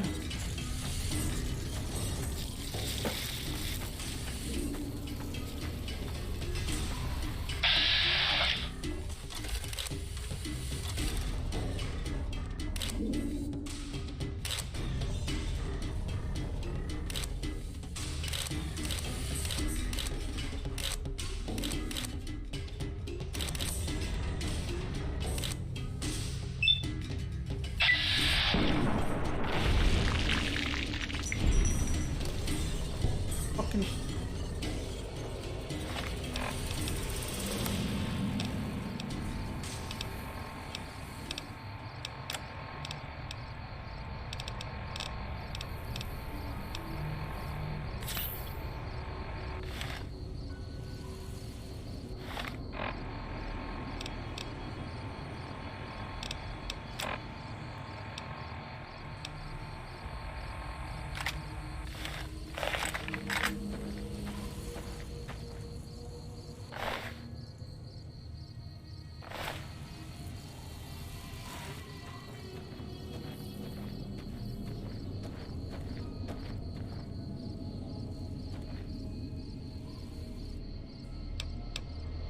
I forgot, is F5 quick save?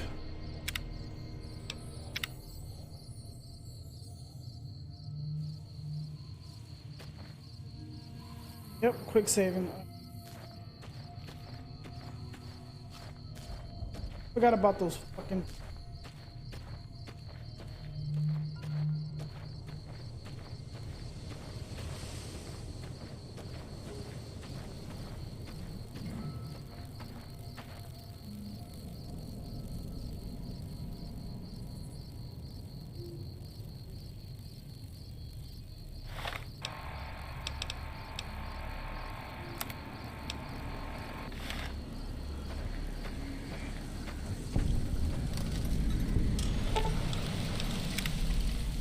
Fuck.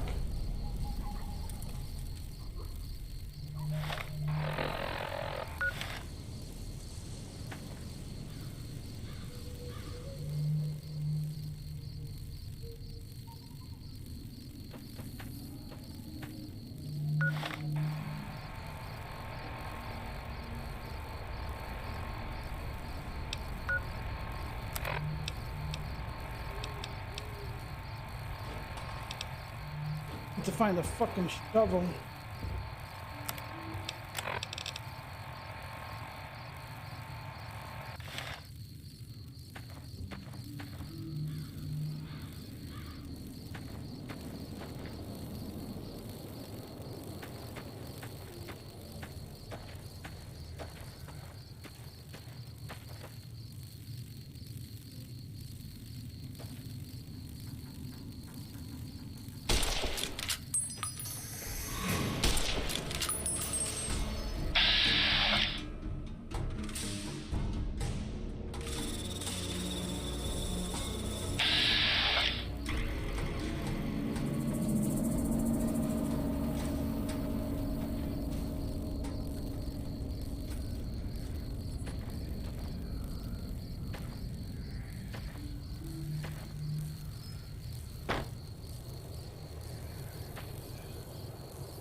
Oh, I need the shovel. I forgot to get the...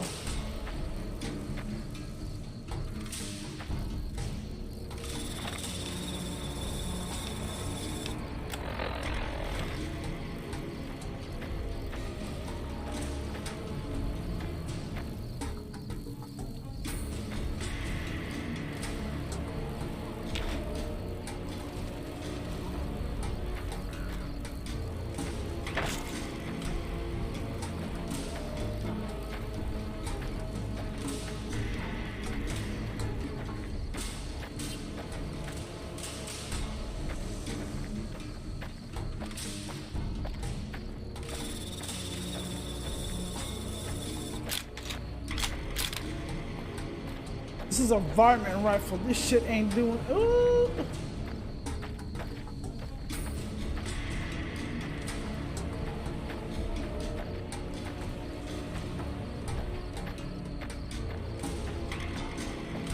I don't need that kind of trouble.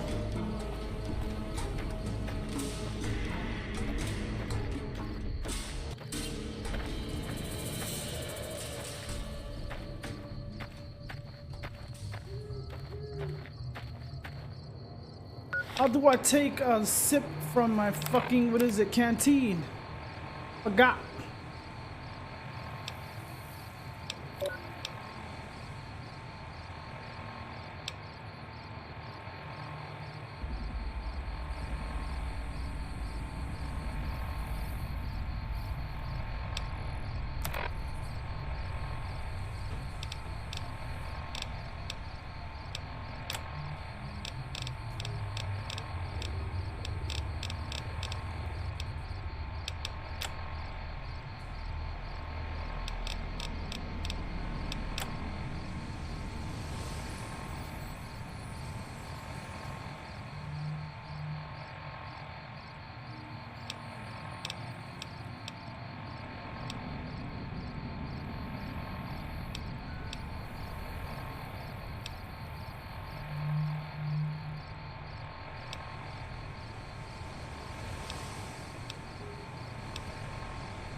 The value of this, though.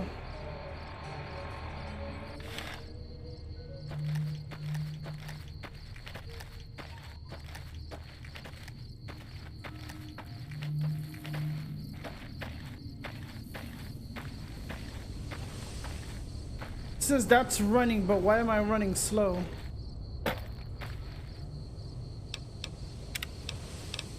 I don't understand.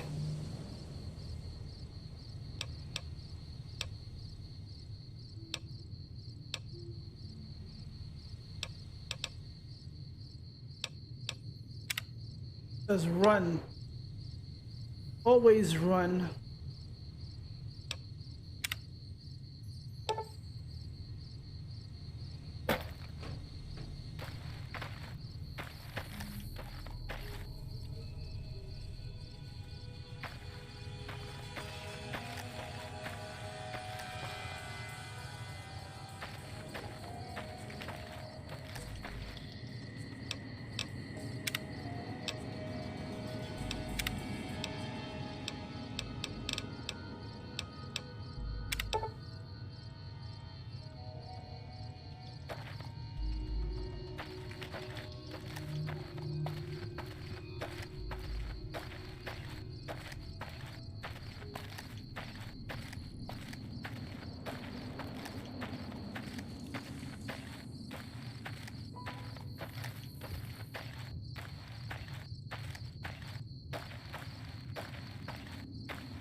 Nobody saw anything.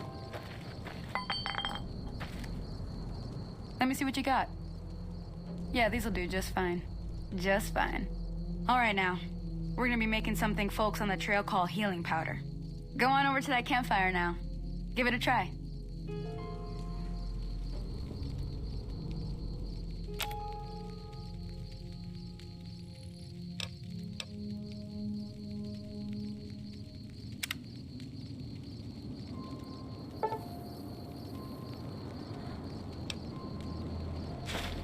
Hey, that's not bad, see? All it takes to make a recipe is the right ingredients and the right know-how. Sometimes it won't be a campfire you need. Might need to do some work on your guns and ammo, maybe. Important thing to get is it's all the same idea. You just need to find the right place to set up shop. Workbench or reloading bench, whatever. Well, I hope that's enough to get you started. I'm heading back now. Hope I didn't miss anything good on the jukebox. Cheyenne would never forgive me. Hey, do me a favor. Trudy, she's the bartender up at the Prospector. Kind of the town mom. She likes to meet newcomers. She'd be cross with me if I didn't ask you to poke your head in and say hi.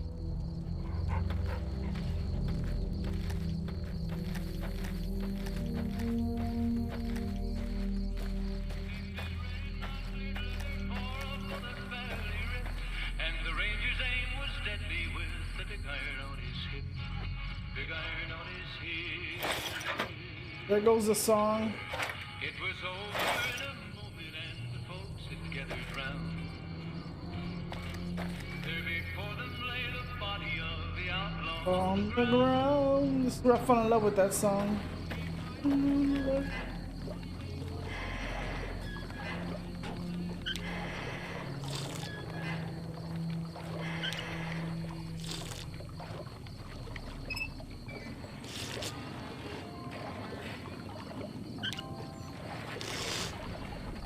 I gotta be careful. This shit is not giving me rads, but radiation.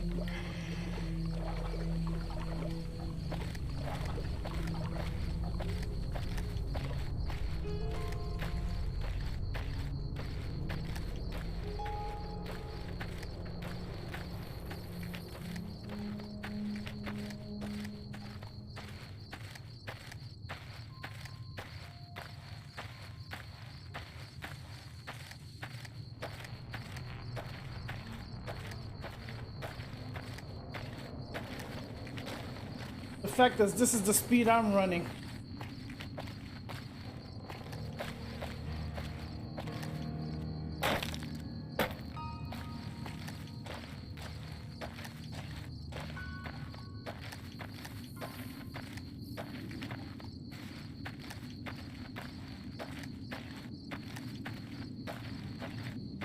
And I think just like every other store, they have a limit of what they can buy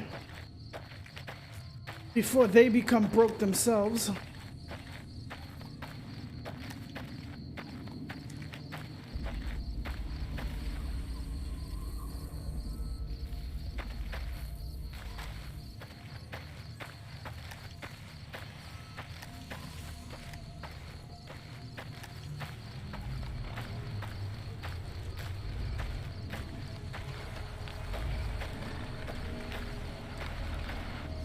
Can get scared the fuck out of me.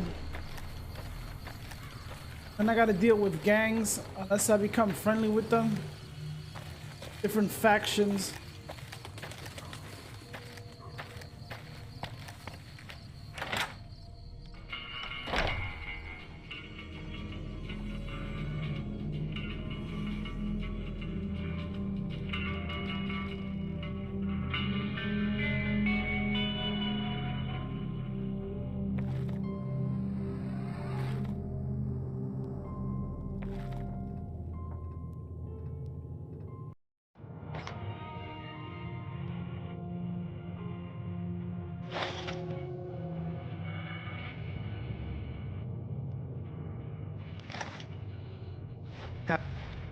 I need you to wake up, sir.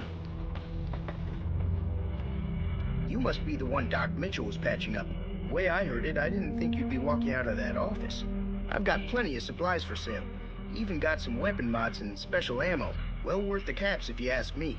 If you're hurting for caps, I've also got boxes of surplus ammo in the miscellaneous section.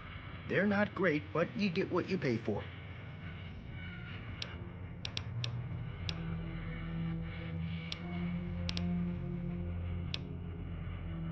Can do.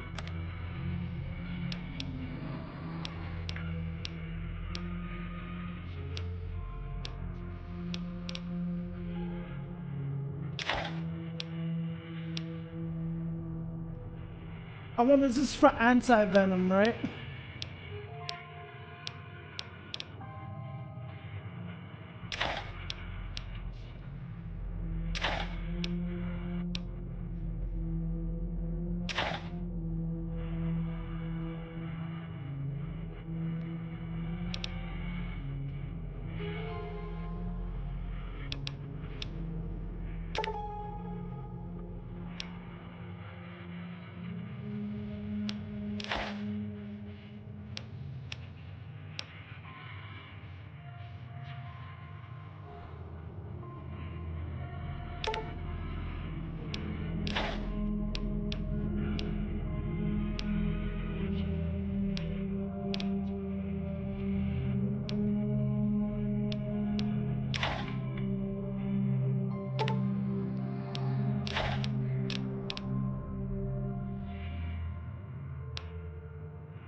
Why would I want to sell that?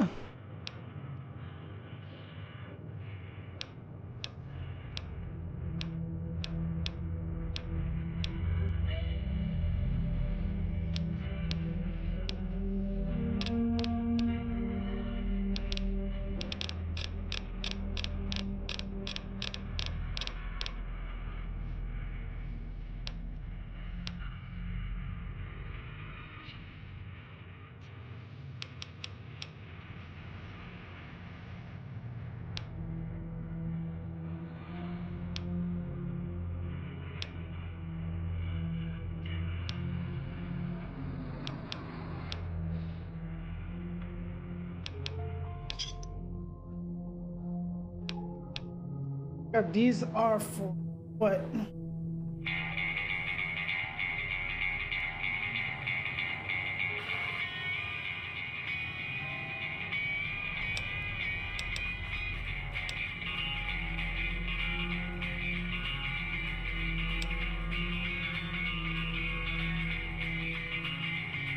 I get 40 for these, and these are how much? 40?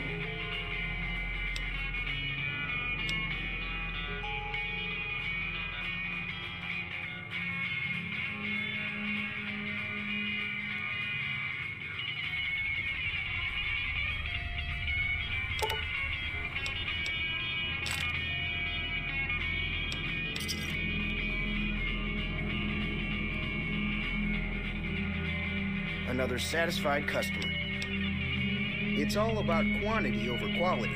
Trouble is, you'll be cleaning and fixing your gun a lot more than usual when you use those kind of bullets. Weapon mods are things like silencers, scopes, bigger magazines. Special ammo includes things like armor-piercing bullets, which don't hurt the target as much, but let you punch through armor easier. There's also hollow point bullets, which have the opposite effect. You can kill unarmored targets easier, but they don't do shit against armor. The leader was a New Vegas type. Typical city boy. He had a bunch of Great Khans with him, probably hired guns. The Great Khans normally stay in their own territory way up northwest, on account of them being enemies with the NCR. I have to remember exactly how to fucking play in this game. Twice. Both times I drank a lot of liquor and lost most of my caps at the card tables. In that order, now that I think about it. Oh, I forgot. There's a thing in this game where you can gain a lot of caps. It's the best casino in the city. You won't regret it.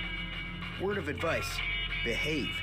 Between the NCR military police and Mr. House's robots, you don't want to be causing trouble on the strip. I'm afraid I don't know much myself. Mr. House has got his own casino, Lucky 38, but nobody goes in or out except his robots. The other casinos follow Mr. House's rules, so I guess that makes him the leader of New Vegas. As far as I know, nobody's ever laid eyes on the guy.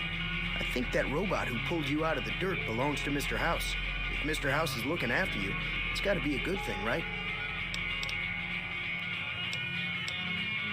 They're tough sons of bitches. Mean, but not crazy. They'll leave you alone unless you got something they want. The Great Khans deal in illegal chems. There's a good chance that most chems you come across were made by Great Khans. Take it easy now.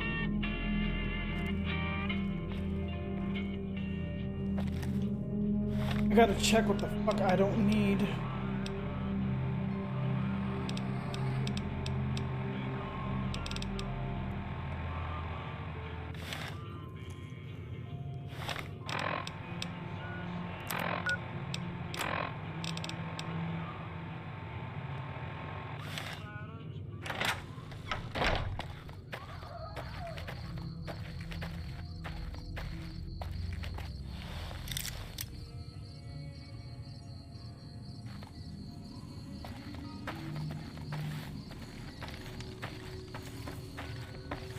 Howdy. Hey there.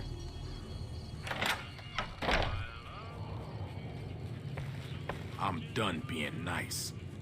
If you don't hand Ringo over soon, I'm going to get my friends and we're burning this town to the ground. Got it? We'll keep that in mind. Now, if you're not gonna buy something, get out.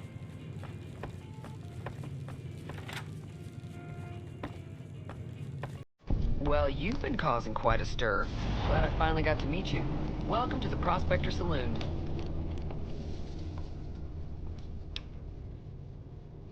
I'm sure I've got something you like. Of course, dirty water.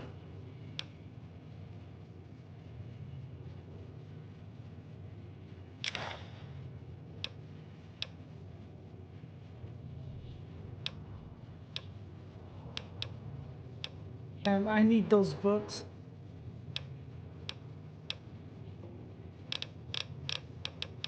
What can I sell you?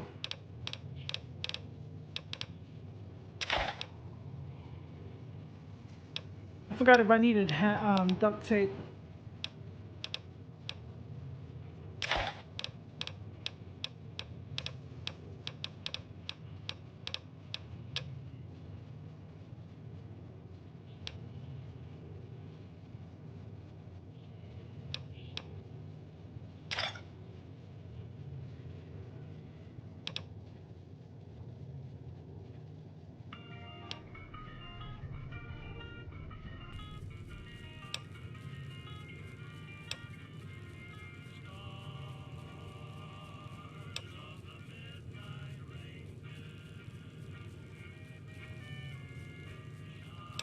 This could give me like enough money. He's like, they don't really do anything.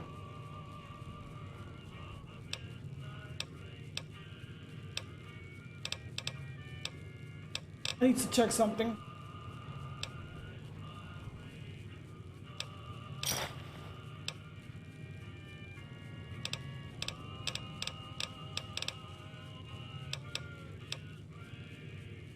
Well, let me see. Pleasure doing business with you. There's always something interesting going on, but the biggest... Hold on.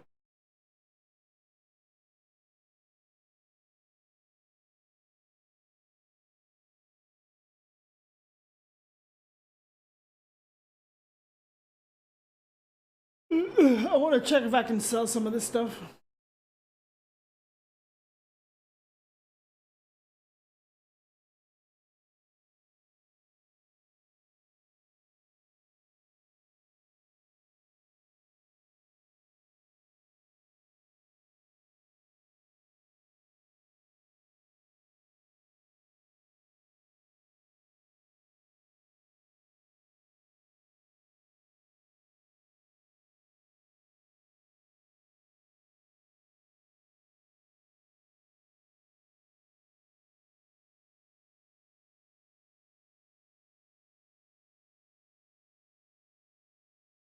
I want to know what I can sell. News has to be the come and dust up between the NCR and the Legion over the dam.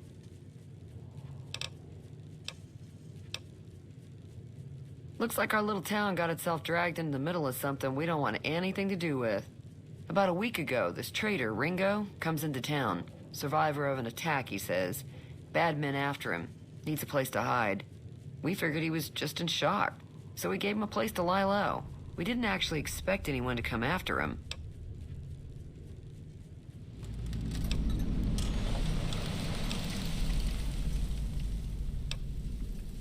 He's holed up at the abandoned gas station up the hill.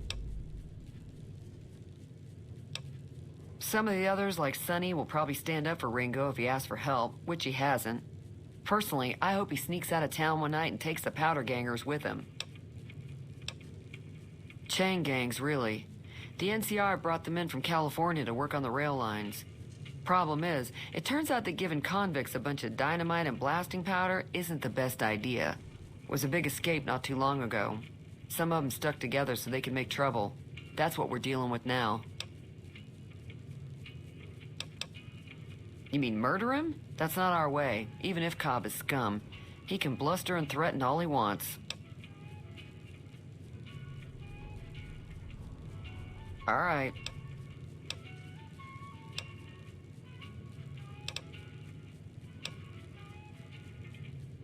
Not much, other than they're a bunch of freeloaders who expected a few rounds on the house. I was able to get them to pay up, though. Of course, one of the great cons did knock my radio to the floor, by accident, and it hasn't been working since. They were having some kind of argument about it, but the guy in the checkered coat kept shushing them. Sounded like they came in from the north through Quarry Junction. If that's the case, I can't say I blame them for not wanting to go back. That whole area is overrun with the kind of critters that just get mad if you shoot them.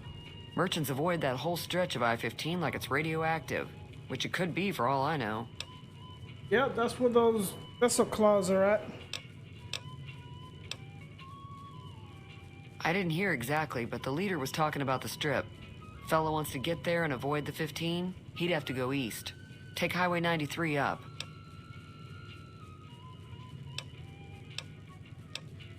If you were able to get Ringo out of this mess, you'd have a decent reputation around Goodsprings. I'd even set you up with a discount. Of course, helping Ringo would also make the powder gangers mad, and they've got a lot of friends out there.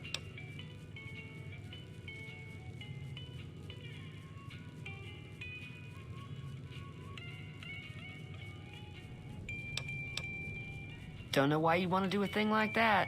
Yep, you'd get on their good side, but people around here wouldn't appreciate it one bit.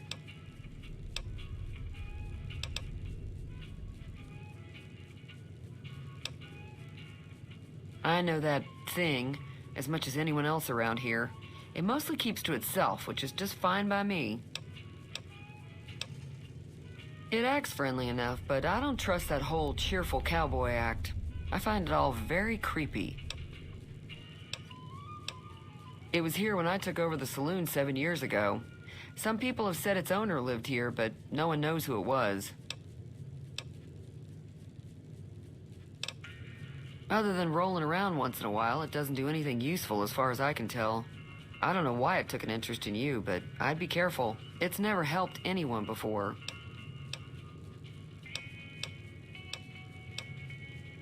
Fine by me.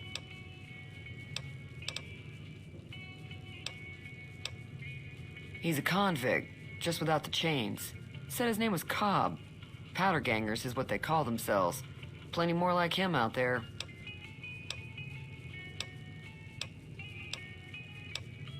Mostly traders looking to buy bighorn or meat and hides. The traders are the main reason the general store manages to stay in business. Most travelers heading south on the I-15 just push on towards Prim, unless they're in desperate need of supplies. I don't think my science is high. The new California Republic's got the most power in Nevada. Money, troops, you name it. They do what they can to keep things safe in the region. But if you ask me, they're trying to do too much. They're spread too thin.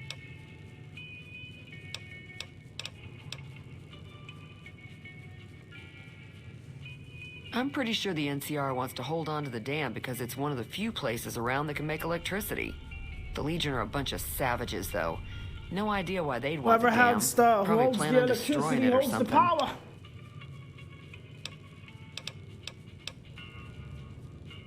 Slavers, killers, and all other kinds of trouble. They dress up like Roman soldiers, so there's no mistaking it when you see them. The rumor is that the Legion is far larger than the NCR lets on, and that it's been due to luck that the Legion hasn't overrun the territory. Be careful out there. Feeling thirsty? I can take care of that. I'm sure I've got... Let me see, I think I can sell a suit. Because this suit does not give me any type of...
Thanks.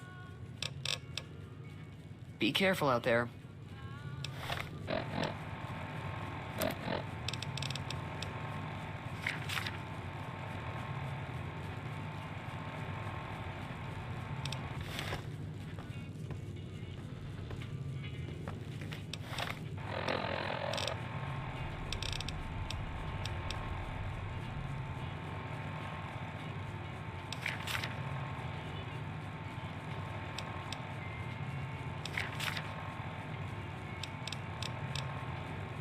What the hell am I doing exactly with this thing? Am I actually learning?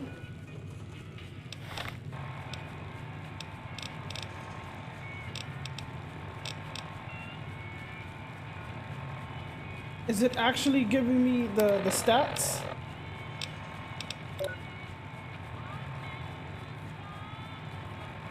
Oh, I forgot I was supposed to read. Fuck.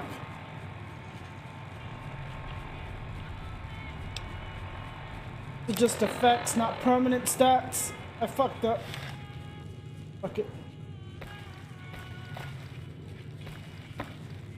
No, where is she?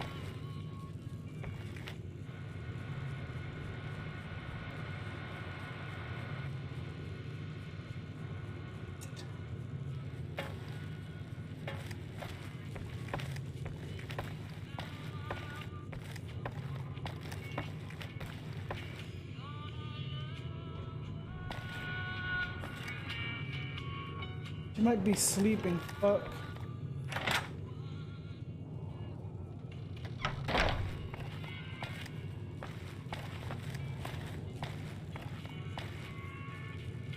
Fuck, I could've...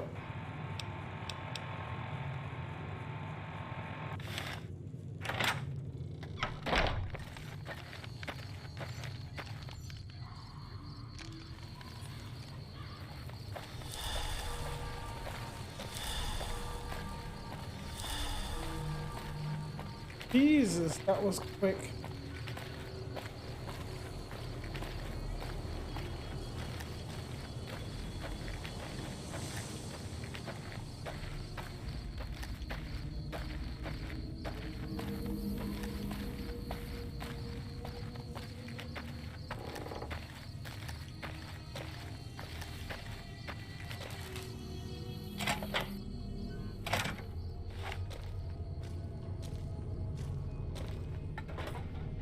That's close enough. Who are you, and what do you want with me? Sorry about the gun. You just caught me off guard, that's all. We got off to a bad start. What say we start over with a friendly game of Caravan? You know how to play? Yeah.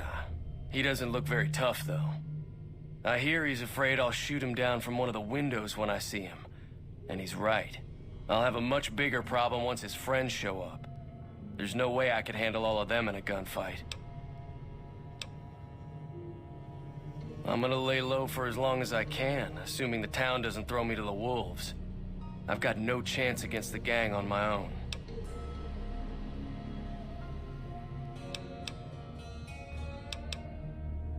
We'd just end up sharing the same grave if it's just the two of us. Now, if some of the other people in town were also on board...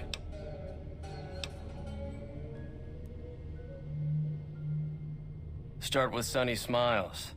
She's been friendlier than most around here.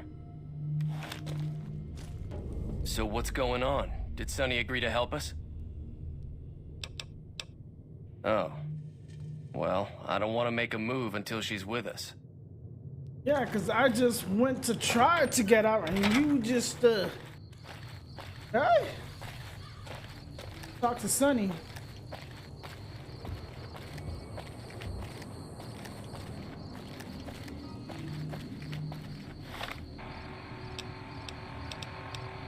Got the shotgun.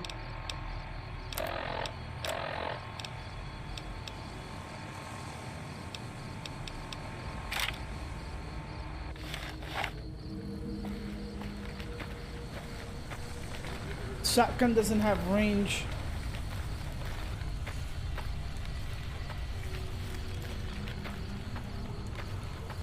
Sir?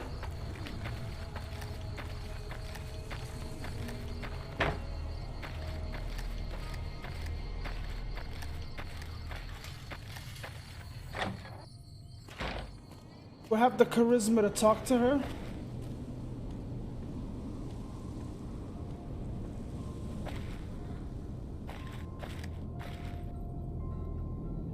Hi there. Sticking around Good Springs for a while longer?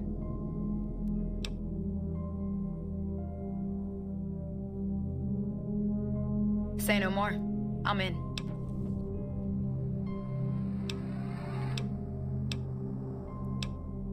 Joe Cobb talks about leaving us alone if we hand over Ringo, but I know his type. He and his friends will come after the town eventually. However, between you, me, and Ringo, we aren't exactly a force to be reckoned with. A lot of people around here look up to Trudy. If you could convince Trudy to join us, some of the folks in town might decide to help out as well. I know Easy Pete's got a stock of dynamite somewhere, and Chet just got a shipment of leather armor we could borrow. Talk to them as well. Finally, there's a good chance we'll all end up with extra holes in us. So if Doc Mitchell could cough up some extra stim packs, that'd be great.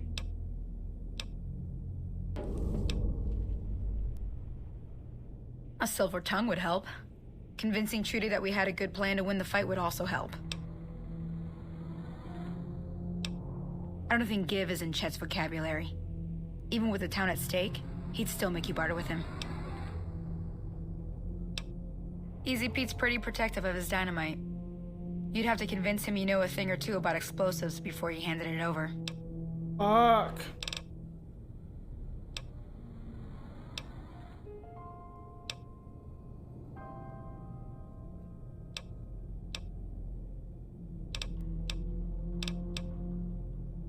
I'll be waiting.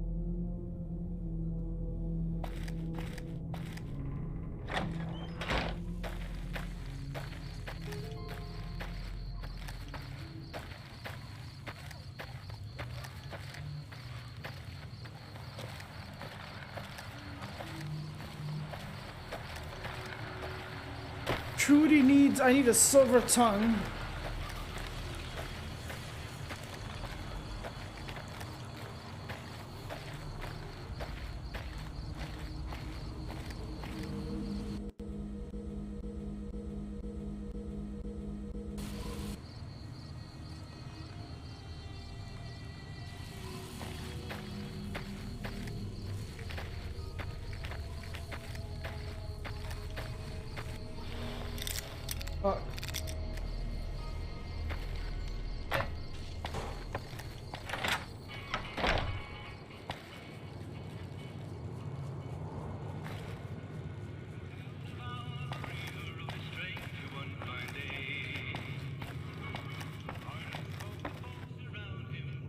have to. What's this?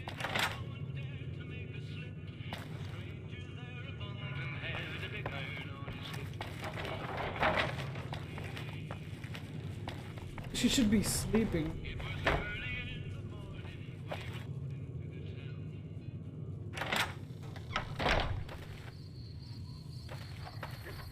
Hit the outlaw. Look around.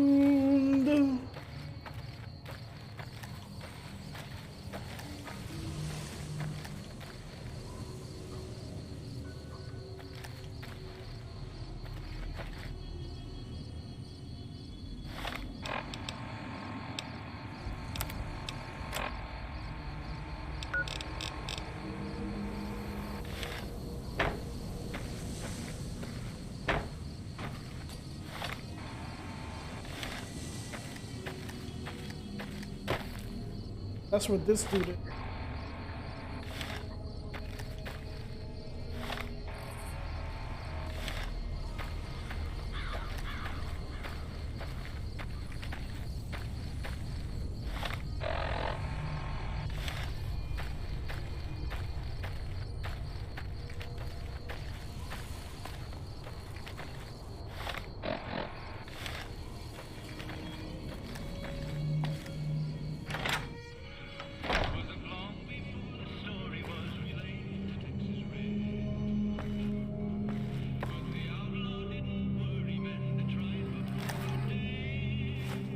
You looking to buy some supplies?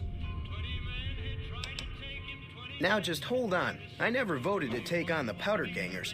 That's a 1,000 cap investment you're talking about.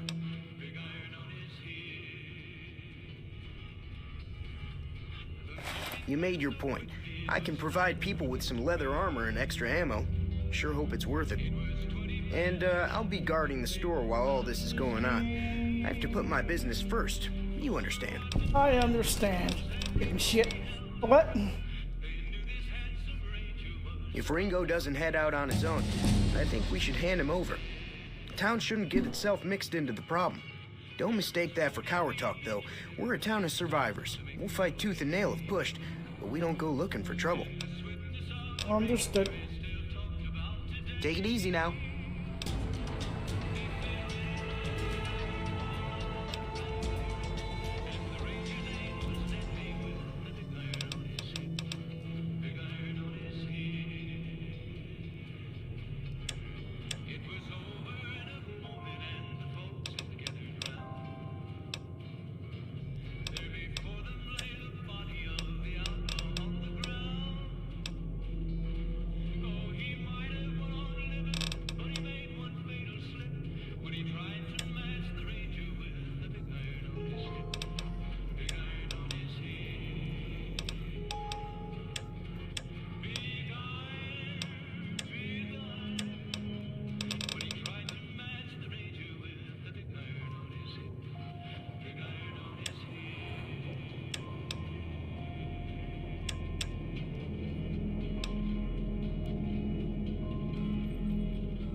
This is hard.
I talked to Chet.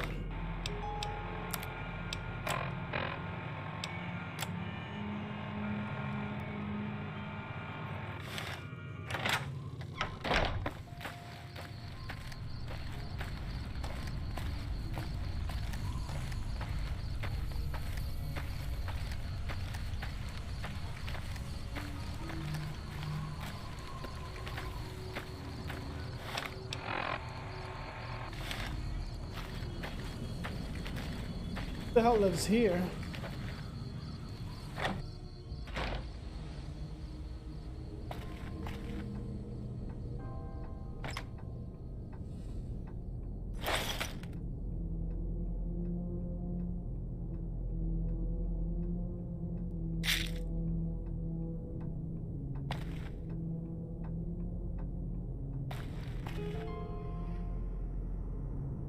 Hello. Howdy. What can Easy Pete do for you?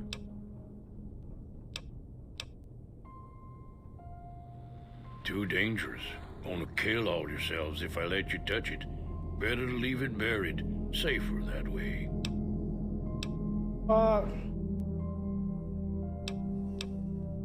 Yup.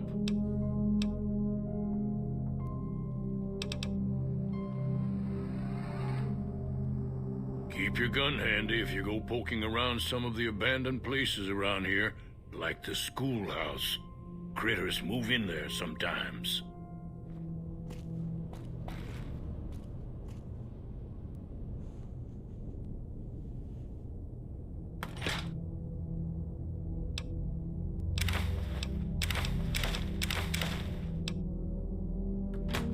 Thank you for your hospitality, sir.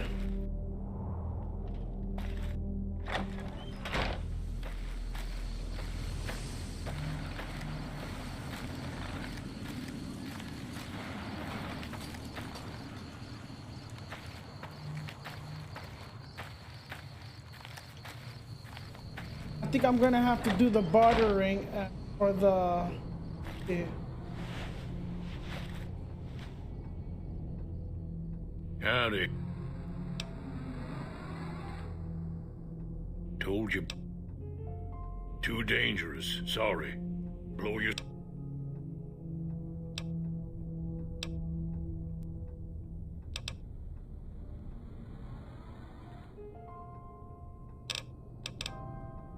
Yep. All right. Not helping.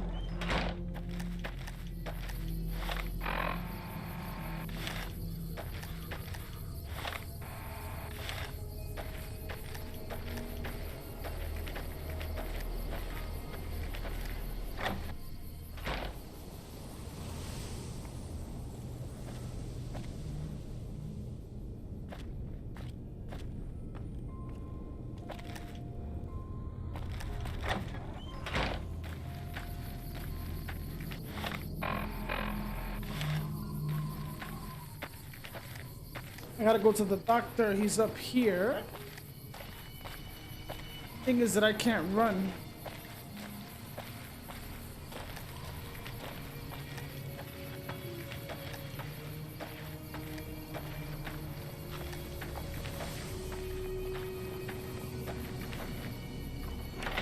Once I destroy this gang, I am going to... Hello, doctor. Welcome back. I had hoped you wouldn't need to come see me again so soon. What can I do for you?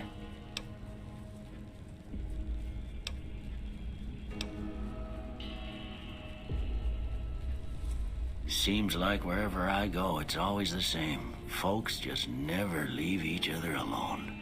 Oh, I'm not much good in a fight with my bum leg. And my supplies are scarce, but I'll give you what I can spare.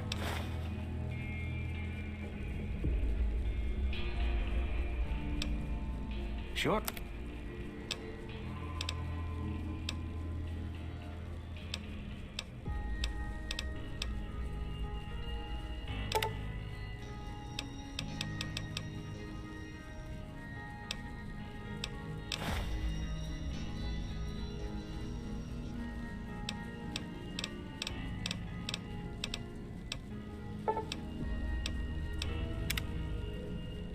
Jesus, that's a lot of fucking. God damn, son. You take care now.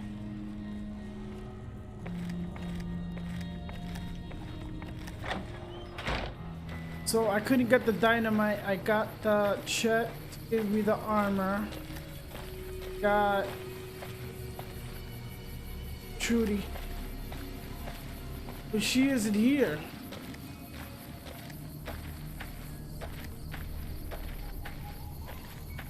I think I'm gonna need charisma.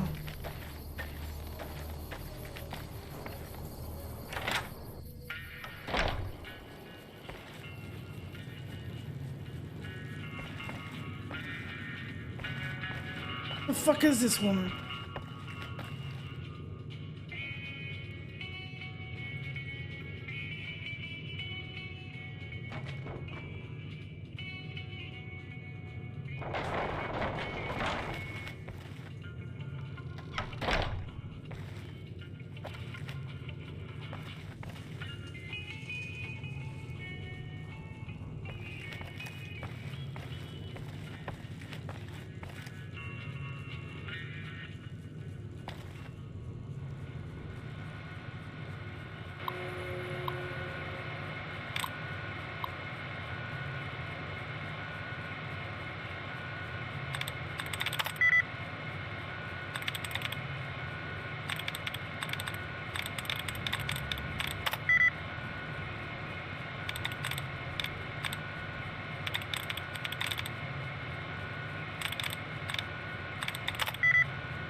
Fuck.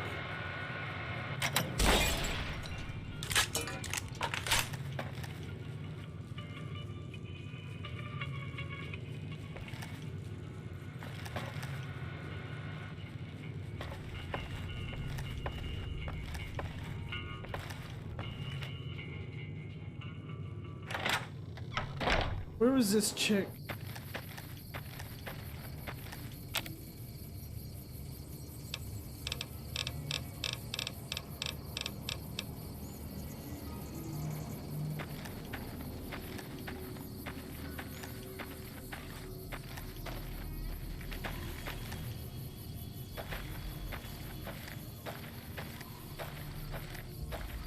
She should be in here.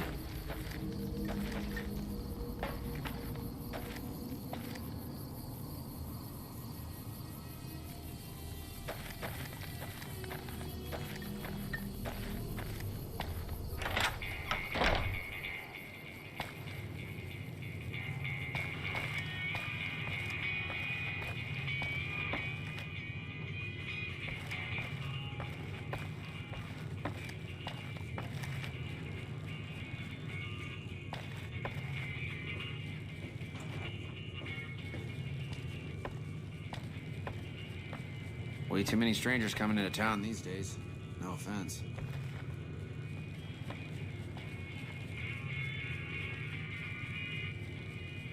What the hell is Trudy? Coming soon.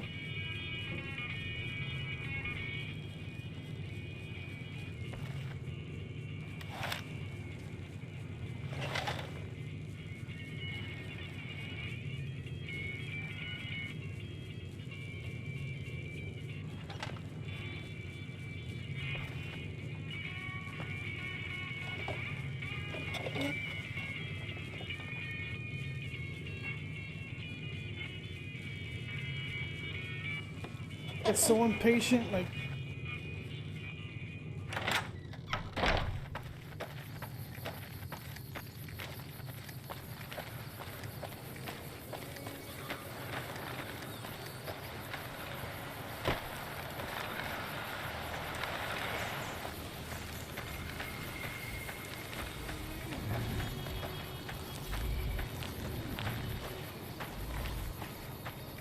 I'm gonna have to tell her Trudy is not joining because I can't find this bit.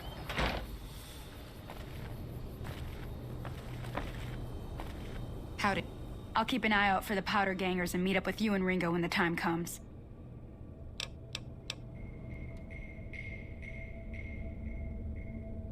Not in Good Springs, no. But if you're up for a little scavenging, there's always the schoolhouse. Most of what's in there is junk, but there's this old safe that even Easy Pete wasn't able to crack with dynamite.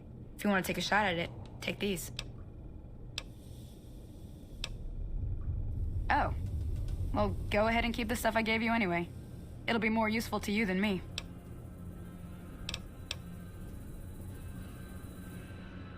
Until next time.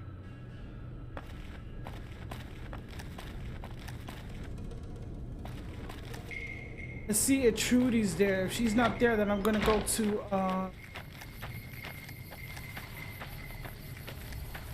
the gas station.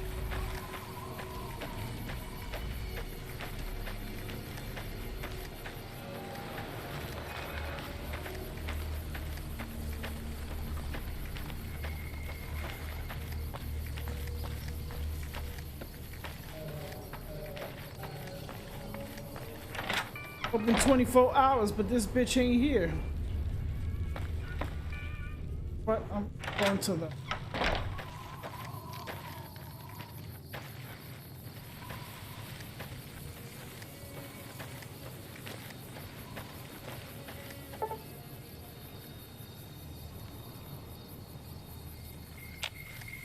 I forgot, how do I take out my weapon?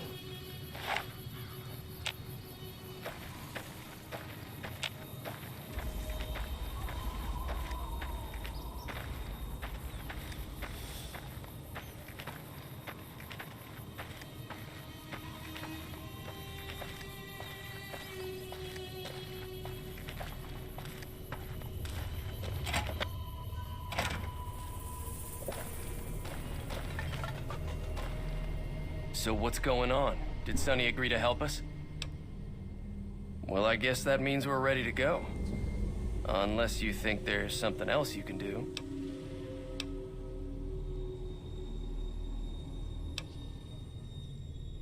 All right, I'm ready. I hope. Time to look alive. The powder gangers are here to play. At least 6, Joe Cobb included. They look pretty mean. I'll be set up near the store. Let's hope that the gang doesn't manage to make it that far.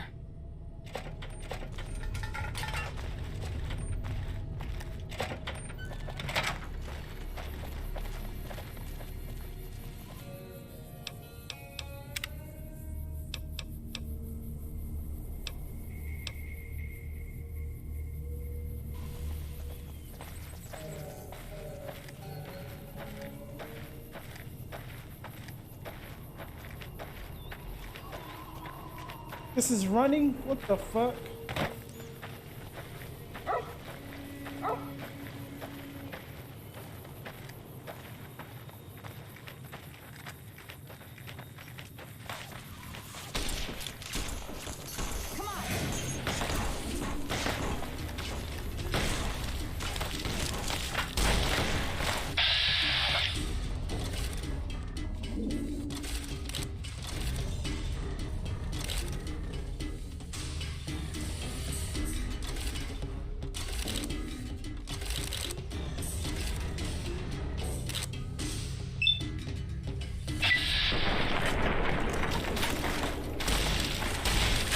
Bitch.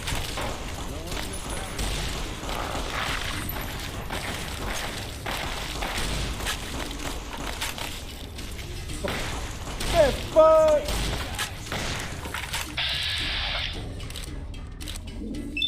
Right in your chest, bitch.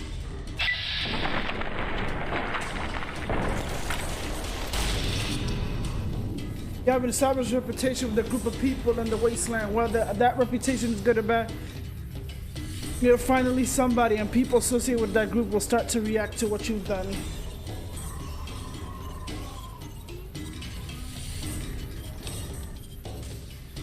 Powder gang. Fuck you guys.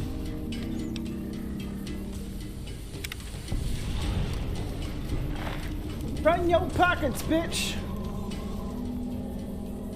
Look at all that shit. I owe you a huge favor for this. Here, these are technically Crimson Caravan funds, but I know they'll understand once I explain things.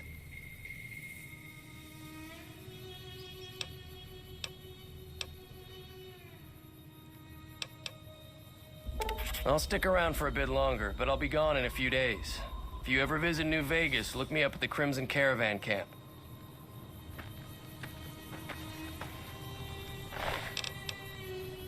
Thank you.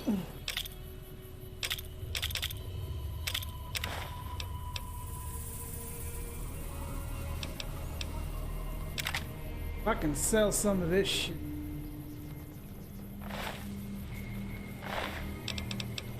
Didn't I tell you I'm a motherfucking hoarder?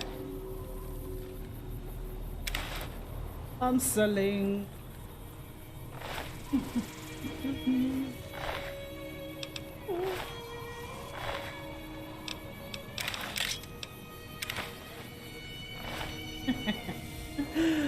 No, the doggo's dead.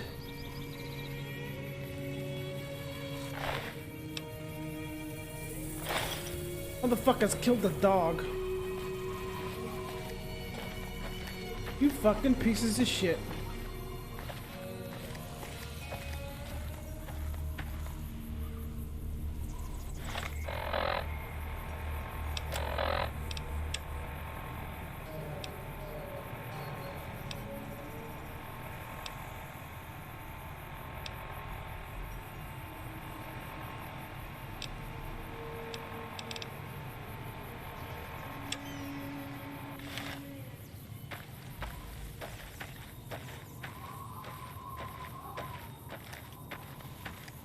Son of a bitch. Okay. Let me see what I can sell.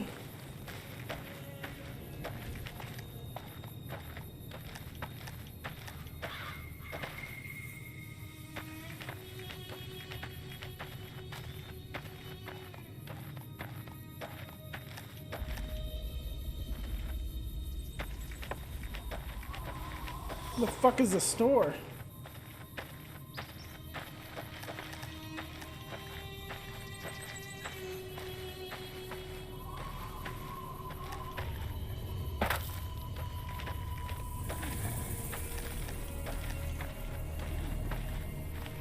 This is it right here.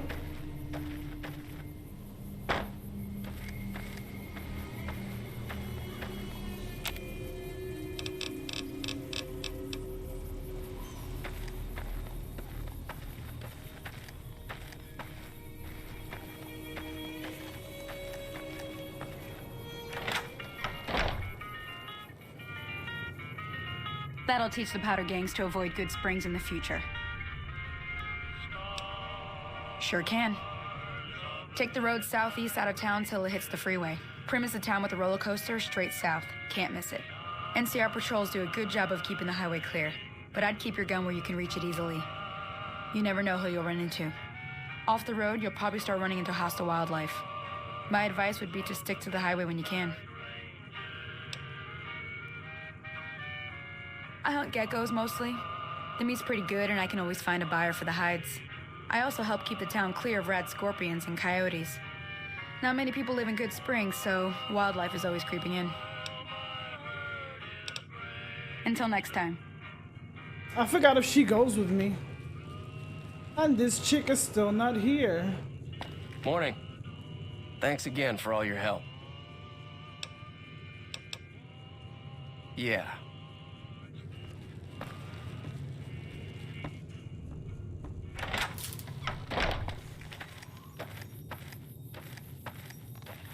So I'ma sell all this shit to this dude. I'm sorry, I'm gonna have to pile all this shit upon you, brother. Hello, Dip. That was a hell of a fight. Let's hope it doesn't bite us in the ass later on. Can do.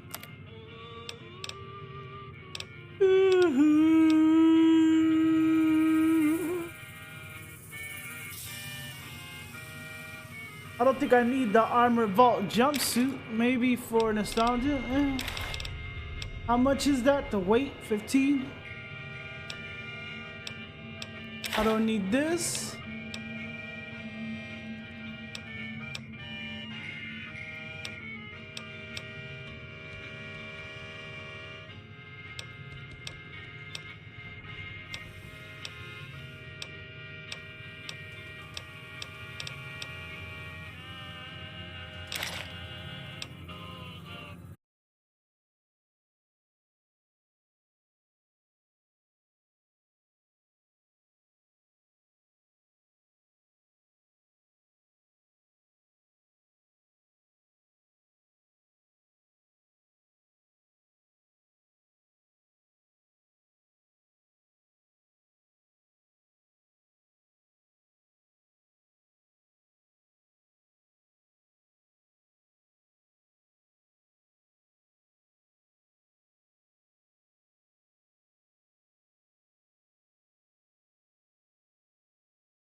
This is when my adventure begins.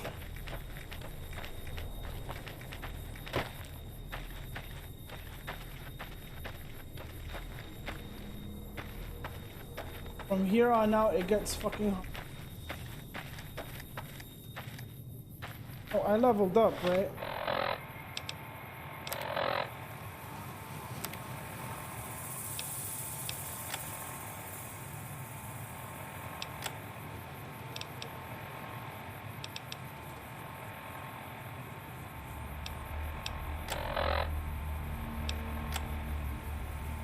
Oh, I forgot it goes into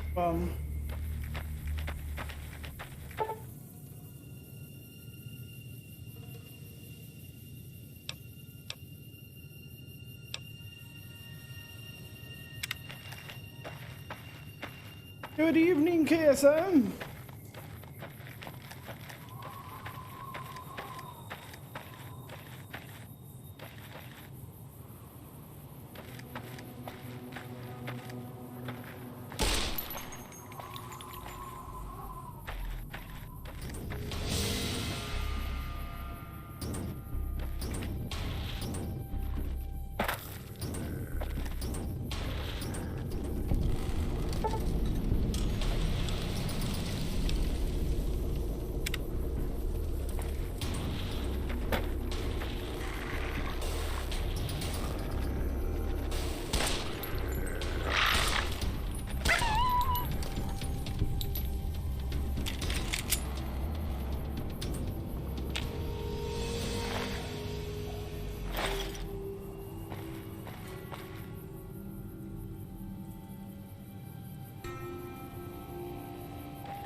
Mind if I do?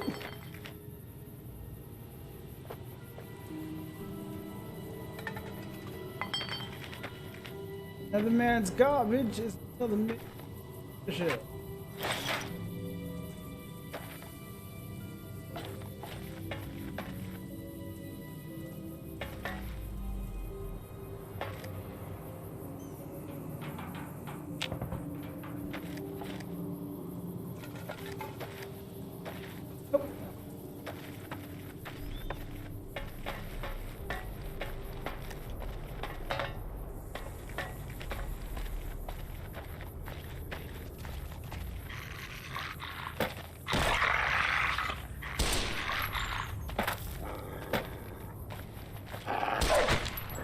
Piece of fucking shit.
Course.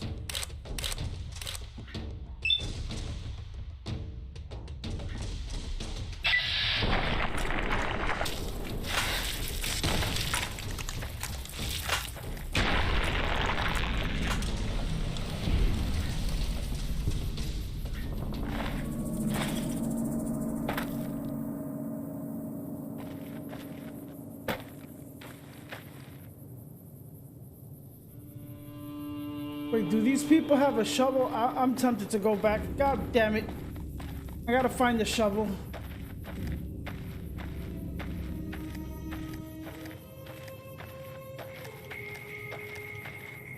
Somebody has to have a shovel.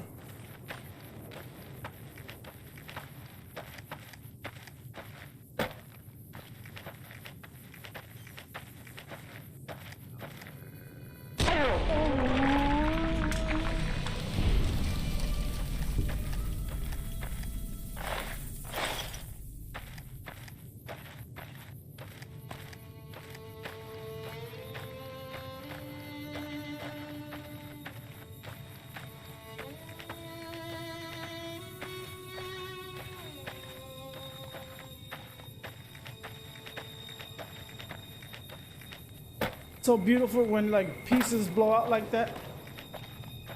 I gotta check before I go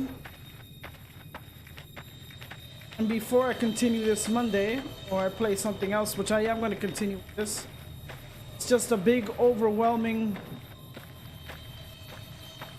to remember how to play this shit.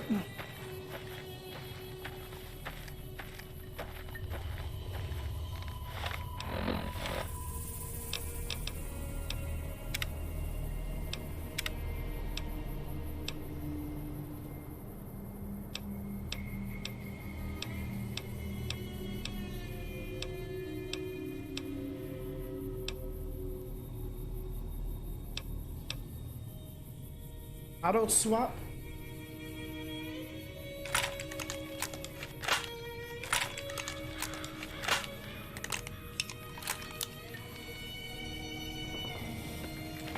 That's the ammo. Let me see if this chick has a... There she goes. You have a shovel? I'm glad that business is over. I like it when Good Springs is nice and quiet.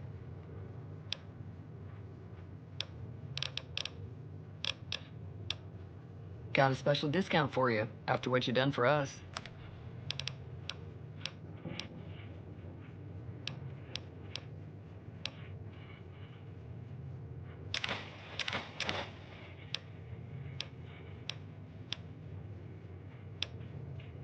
We don't have a shovel?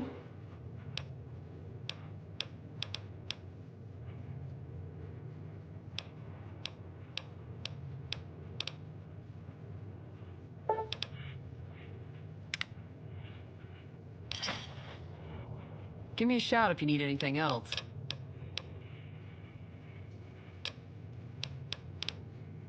Sure, the outside looks okay, but I think something broke on the inside. There'd be caps in it for you. I do like to hear what's going on in the world, and that Mr. New Vegas seems like such a gentleman. Be careful out there.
Hope this doesn't put bad karma from me doing like raves and shit.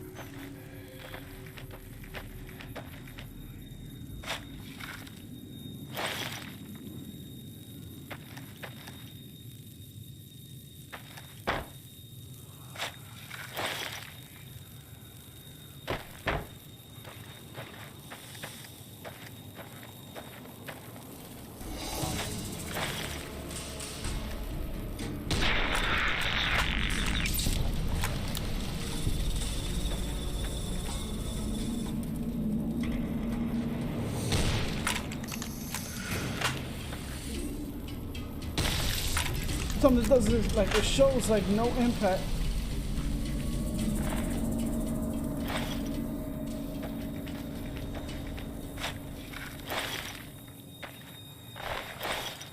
This stuff I can sell.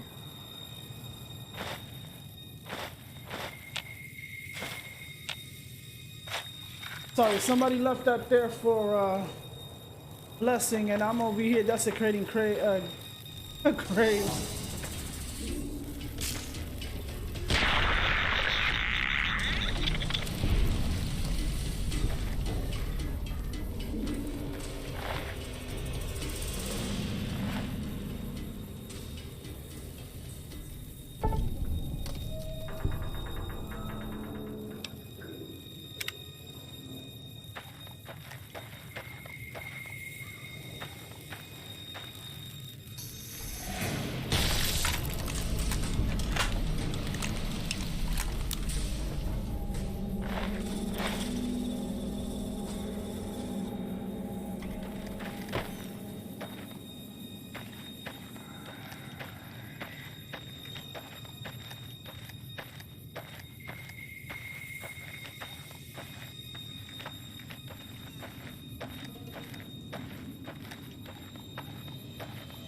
I'm gonna proceed over there, and I'm going to save, and then I'm going. Why is that flickering?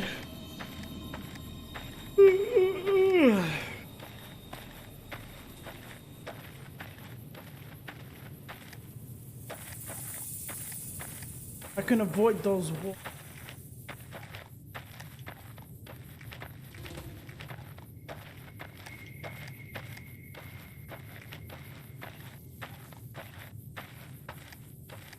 I think there's a gang here.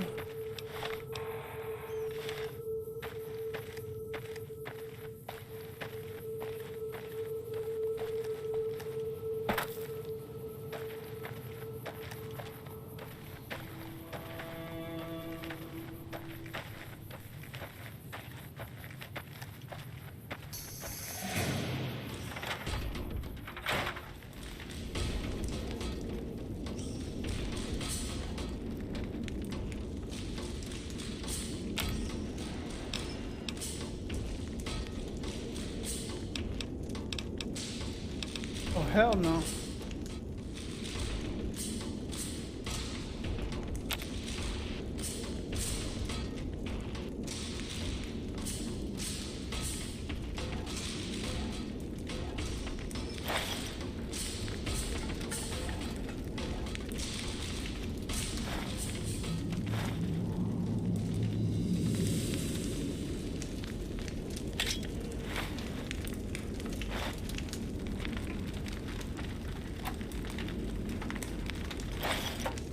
I'll take all this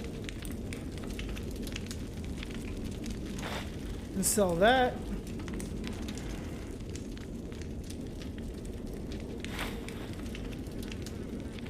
I swear in this game, loot everything you fucking can. Sell a whole bunch of shit.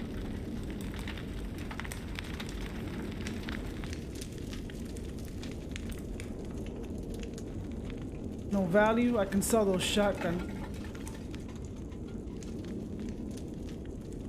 I'm gonna save here.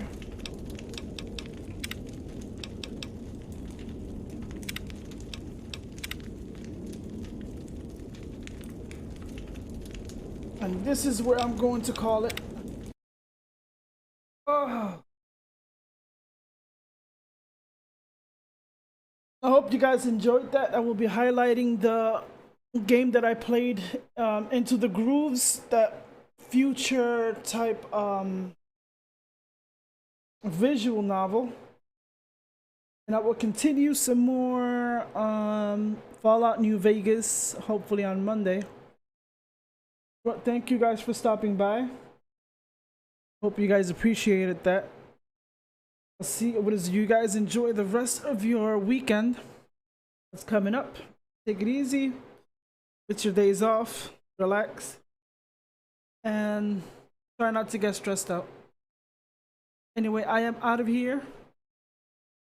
You guys stay blessed. And if anybody's lurking, don't forget to follow the channel. Oh my god. I hate it when my headset gets caught. I will leave you with my outro. And latest.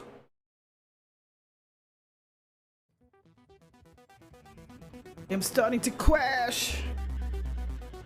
Slowly. Oh shit. I'll play some more Monday.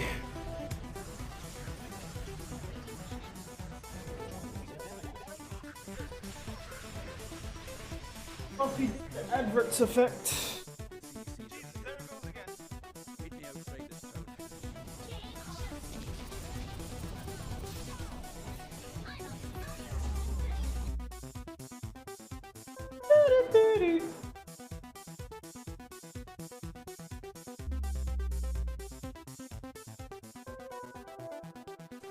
You're my mister.